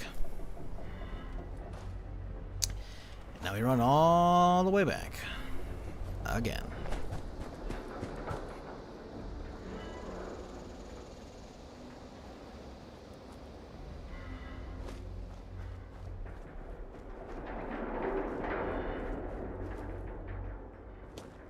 Especially now the caravan's gone? Yeah, pretty much. Pretty much. I think they said they are going to do more areas for the bounties eventually. I suspect that's where those are going to go. I imagine they might be retooling some of the caravan stuff. I thought the way they talked about it in the preview for Burning Springs, it sounded like they were moving caravans to Burning Springs, but I guess not. I guess that was more like the vendor for all that stuff is in Burning Springs and Highwaytown, but that's it. So, I don't know. Yeah, they did say, though, I'm pretty sure openly, they did say they're going to go back to Skyline Valley and do more stuff eventually. So, yeah, I don't know.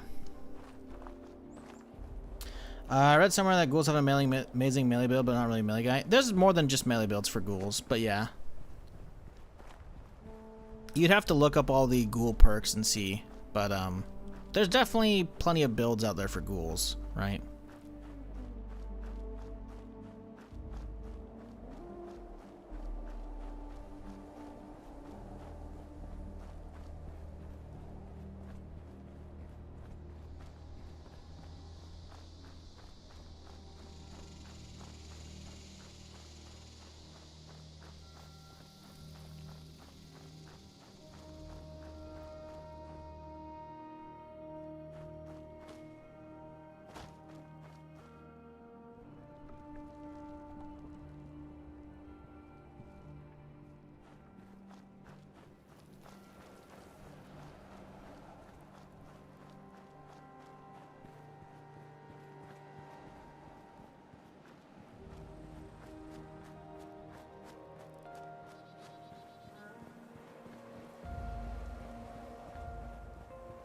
If you become a ghoul, do you actually look like one? Yes, you do.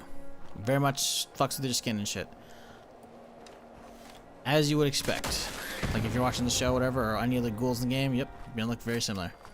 I don't think you're gonna look crazy different based on your character customizations. Because obviously you can do like, you know, normal human character customizations. I don't know how much, if any of that actually carries over to being a ghoul. I'm guessing most ghouls look the same as far as players go. Not 100% on that one. I haven't fucked with that. But yeah, you do very much look like a ghoul. Obviously, if you play first person, you're not really going to see it unless you have like no gloves on, you know? Like I'm wearing ghillie suit, right? If we take off the ghillie suit, you can see my hands a little bit better, right? So your hands will probably be all fucked up and shit. NPCs will actually get like not be happy with you for some areas because you're a ghoul, so they won't let you in some places. Most places you'll probably be fine, but like there's a mechanic where you have to like go and get like a disguise, you know, to go places.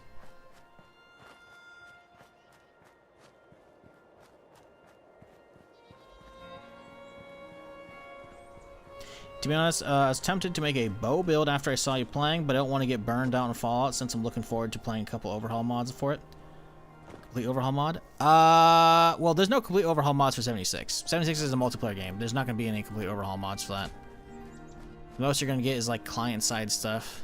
There might be like texture mods, and that's about it, right? You're not going to... And I'm not even condoning mods because I just don't use them, but like... I know some people find that shit and use them, but like, yeah, no. For Fallout 4? Gotcha. Yeah, I don't think there's any bows in Fallout 4. I imagine they probably could port them backwards. I just don't think there's any bows over there, but... Bow build in 76 is very fun. Very fun. Whenever you do get here. I can't imagine they're going to nerf it, so this isn't going anywhere, right? So... Yeah. Do you know? But the bows are very fun. It's very satisfying. Once you start getting up and running, it's like, ooh, shit. Very good.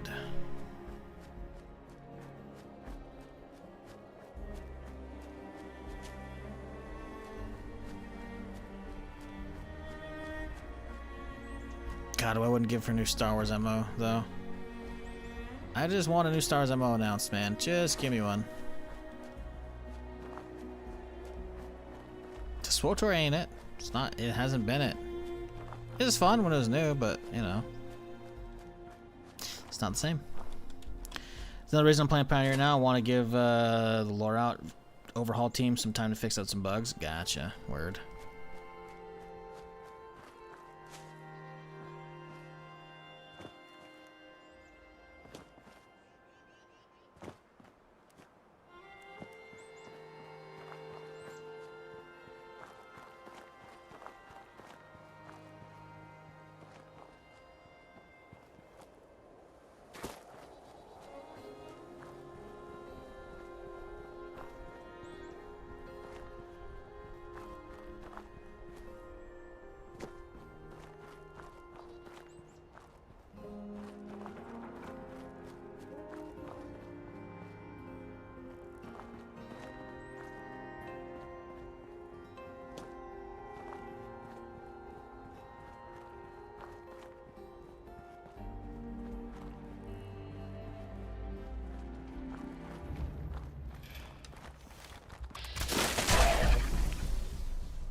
That shit just really doesn't get old. Oh, I forgot I need arrows, don't I?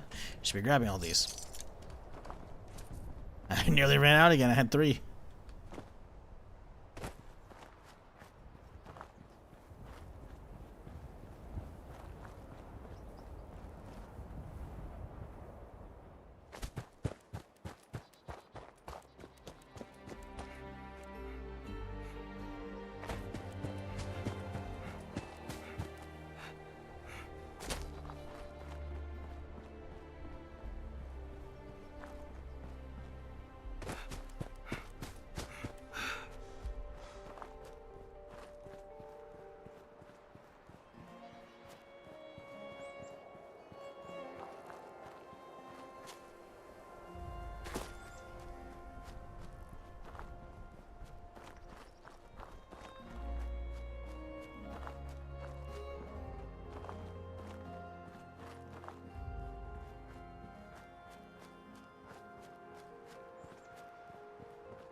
action.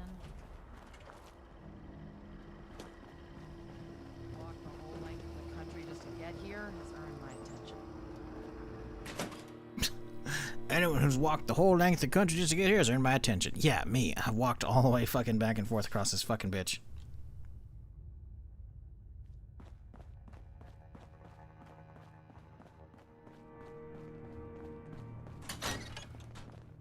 Need to have Valdez take another look I at my see you armor. return. 2,000 miles of hiking All right. must put some real wear on it. I see. It can't be. And the other. Foundation. At this. Forgive me. So that was a thorough report. Our next. No need to.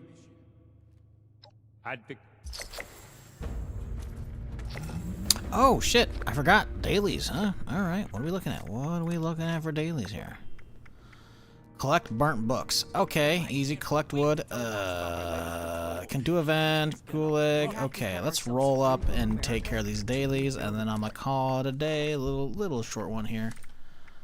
But I am very tired after not having any days off, so let's knock these out real quick here. Am I allowed to do events on Permadeath character? Yes. I mean, it's my own rules, right? But yeah, it's part of the rules. I'm turning it off because obviously I'm not doing that right now. But yeah. I just can't fast travel to him, right? So the likelihood of my character being within range of one of those when it goes off is fairly slim. They can happen. But it doesn't happen that often.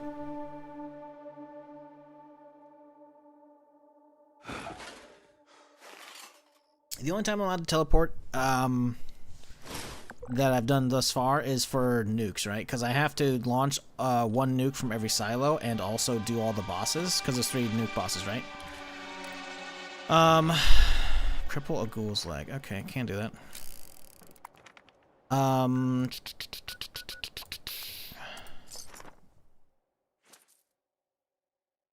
So yeah, I will allow myself to travel from a silo after I launch a nuke to the actual objective, right? Because I have to do the fights, right? So yeah. Because otherwise, I would never be able to make it there in time. Like from every silo across the map, from here, the closest one is like you might be able to make it from Charlie to the Nuka World. That's about it, right? The rest are like, this one is not close to anything. They have to go all the way down here, and then this one, I guess you might be able to make it to Manunga in time. But a lot of them you just can't. So I allow myself to travel for there, right? You know? Actually, I may have actually made the run for these. I may have done those. I don't know. I have completed the objective list back in the day, which is this stuff right here, right? So, yeah, I did do all that one time.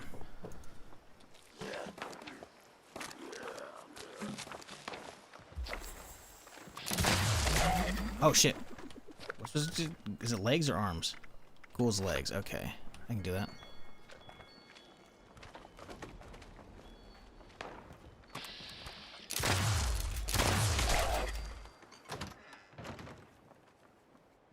More downstairs with just him.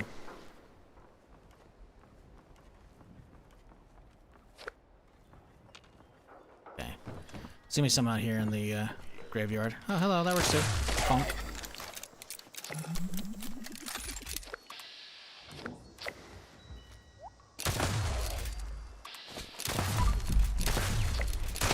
That's awkward. Okay. Event. Use photo mode to take a photo. Collect wood. Let's reroll the wood because I don't want to bother hunting that shit down. Mothman eggs. Easy. Boom. Photo mode. Grab it. Boom. Hop back out. Gallery. Delete. And then Mothman eggs and event. Any events up? No events up. Cool. We have 5 minutes till next event. I can chill. Get some eggs. Do I have a goal for Permadeath? Yeah, I just showed it. I'm not doing Permadeath right now. I just hopped off like a minute ago because I'm running my dailies before I finish out the stream. But normally, again, the rules are right here, right? And then I normally will be doing all of the main content in the game.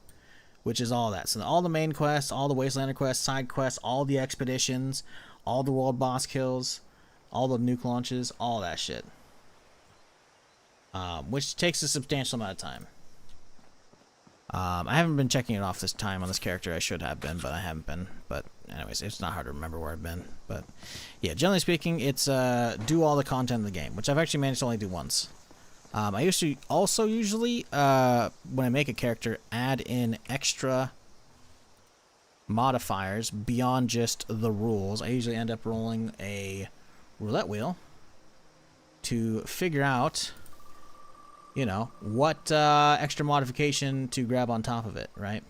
So all the lists that I come up with, I usually do stuff. In this case, it'd be vanilla. Wow! Anyways. So, yeah.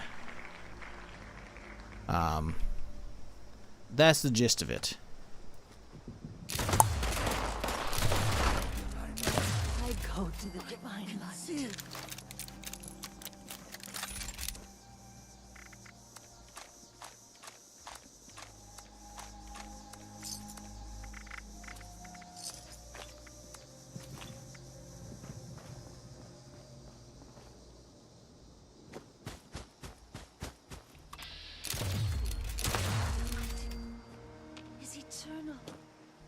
Are there not some over here? There are. Perfect. 1, 2, a 3, a 4, and a 5. Then we drop them because those are nappy as shit. And at that, now we gotta wait for an event to pop up, and then we're donezo for the day.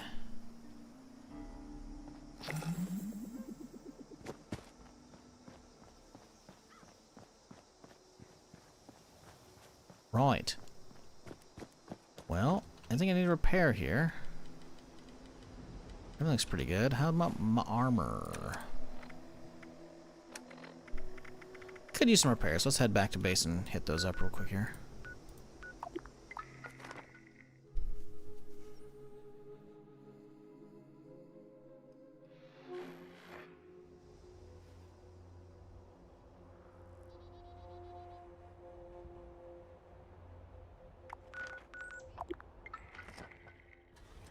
I really wish they let us put down actual welcome mats like in 4.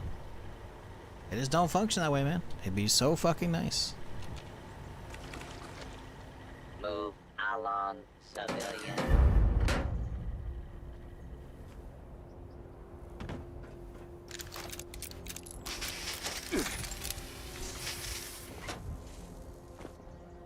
Alright, let's get these damn holiday gifts out of here.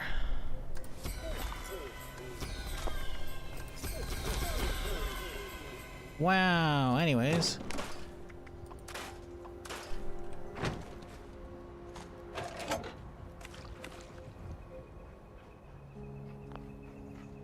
Okay, so armor. We need 2 cards.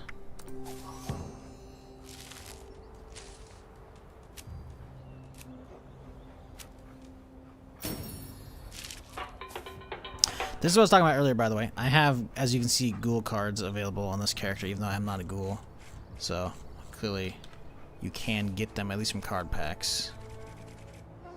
I guess you have to get them from card packs, unless you're a ghoul, which is kind of weird. Let's see.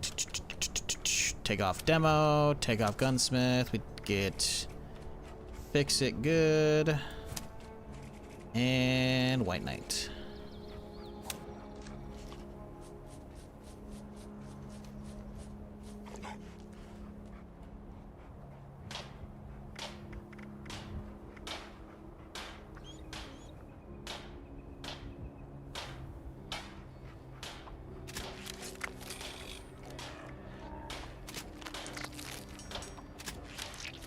I like that it lets you repair stuff even if it's not at 200% now. Before you had to wait for it to be below 100 to actually repair stuff to max. Now you can just slap it out and you're good. Good stuff.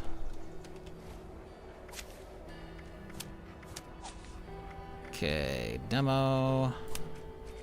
And then, what, gunsmith probably? Yes. Right, new events up. Moonshine Jamboree. Fuck that event, takes too long. I refuse.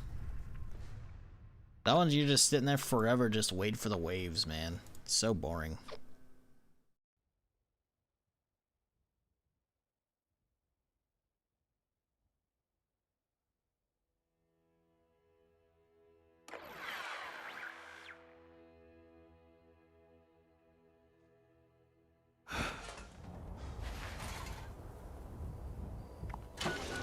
Test your metal. No one's there either. Well, that's boring. New one. Just server hop till we can find a short event or that can solo easily.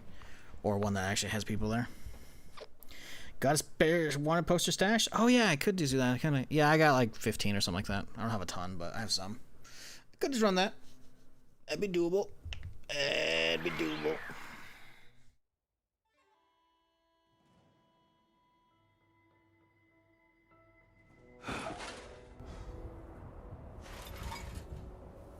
Oh, below my base. That's cool. Oh, Project Paradise. Eat a dick. You know what? Whatever. Let's go do a fucking event. That makes it easy.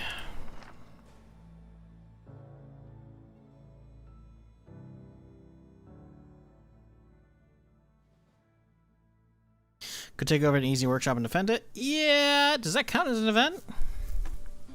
I guess it's one of the small ones. It doesn't say public event, it just says an event. And if that's the case, I could just look at the small events and just do fucking surface to air. Surface to air is pretty easy. Where did I put my smokes?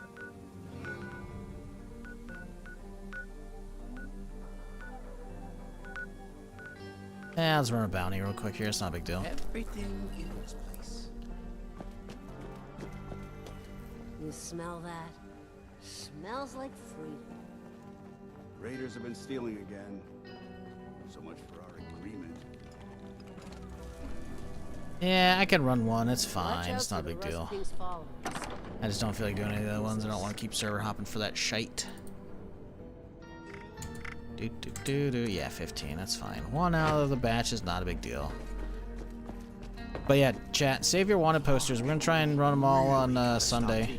Try on PC. Get a big lobby together and just run in session. So save your posters, chat. Save them for Sunday. Go bother someone else. Unless you got business. Why did I grab a grunt hunt? Why did I just old habits, man. But it never runs out of bounds, does it?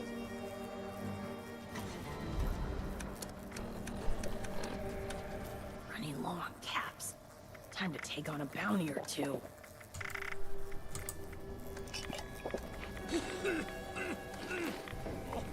Damn this place. Life Get up. There's already 2 people at my event. Jesus. They go there instantly. How do you get the wanted ones? You have to buy them. So you get the wanted ones by, you could buy them for 5k caps, but you can just save them. Just keep running grunt hunts, and you'll eventually get them. You get them like every 3 or so. 3 or 4, maybe less than. But you can save them. You can only have one wanted poster on you at a time, so just put it in your stash, and then you can stash them up, and you'll be good.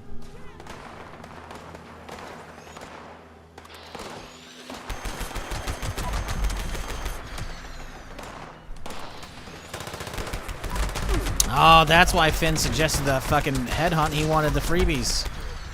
It all makes sense now.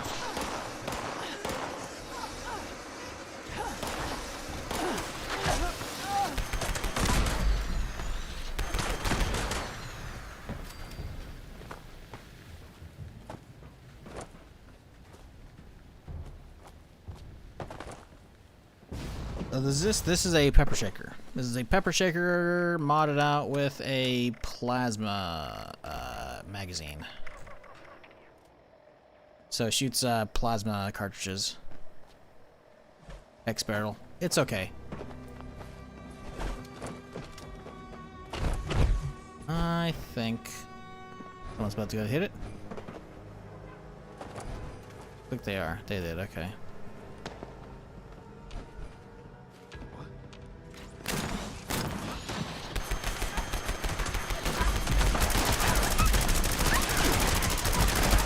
A lot of doggos. Diseased white wolves. Oh, I'm dead already.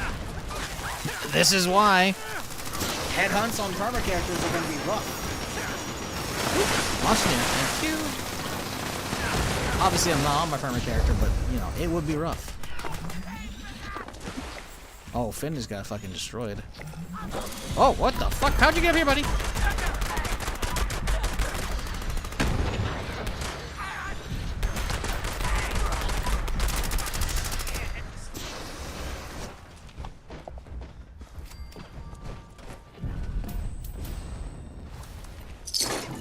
Damn, that's a lot of shit. There's like 2 legendary dogs back here. A lot of shit. Figures is the only one I don't have, but the Goss minigun is pretty good. Pepper Shaker is pretty easy to get. I might have an extra plan for that, I don't know. Let's see. Probably not plan. It'll be under known, actually. Known. Be no pig plushie. No. Not in my stash. Maybe I don't have it on my character, though.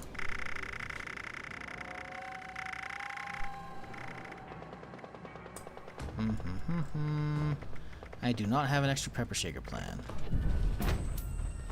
But to be fair, you can just have somebody craft your pepper shaker, then you can just roll it legendary as much as you want. Because they're tradable. So if you need a pepper shaker, let me know. I can make one right now before I log off for the day.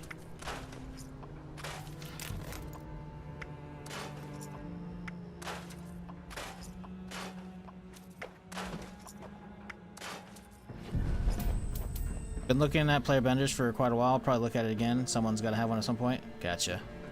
Well, if you just want one made up, I can do that. I have at least, let's see, let's go back to my base and I can check real quick here. I have at least a plasma plan, and I think the laser plan. Because yeah, you can have somebody just craft them for you, and then obviously legendaries you're gonna have to roll on it yourself, but you can just buy them.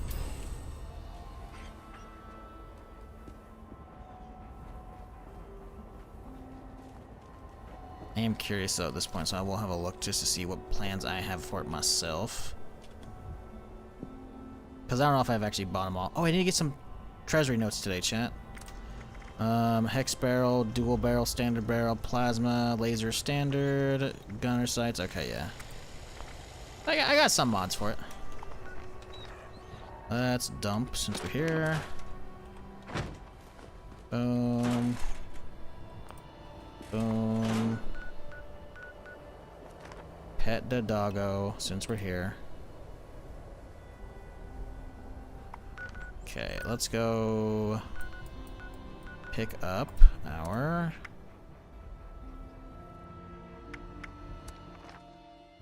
treasury notes real quick here. So it's like the tech data thing is grab them and store them. Got it. Can you store?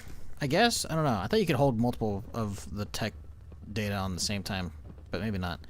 But yeah, you can only have one on you at a time, so just keep putting them in your stash.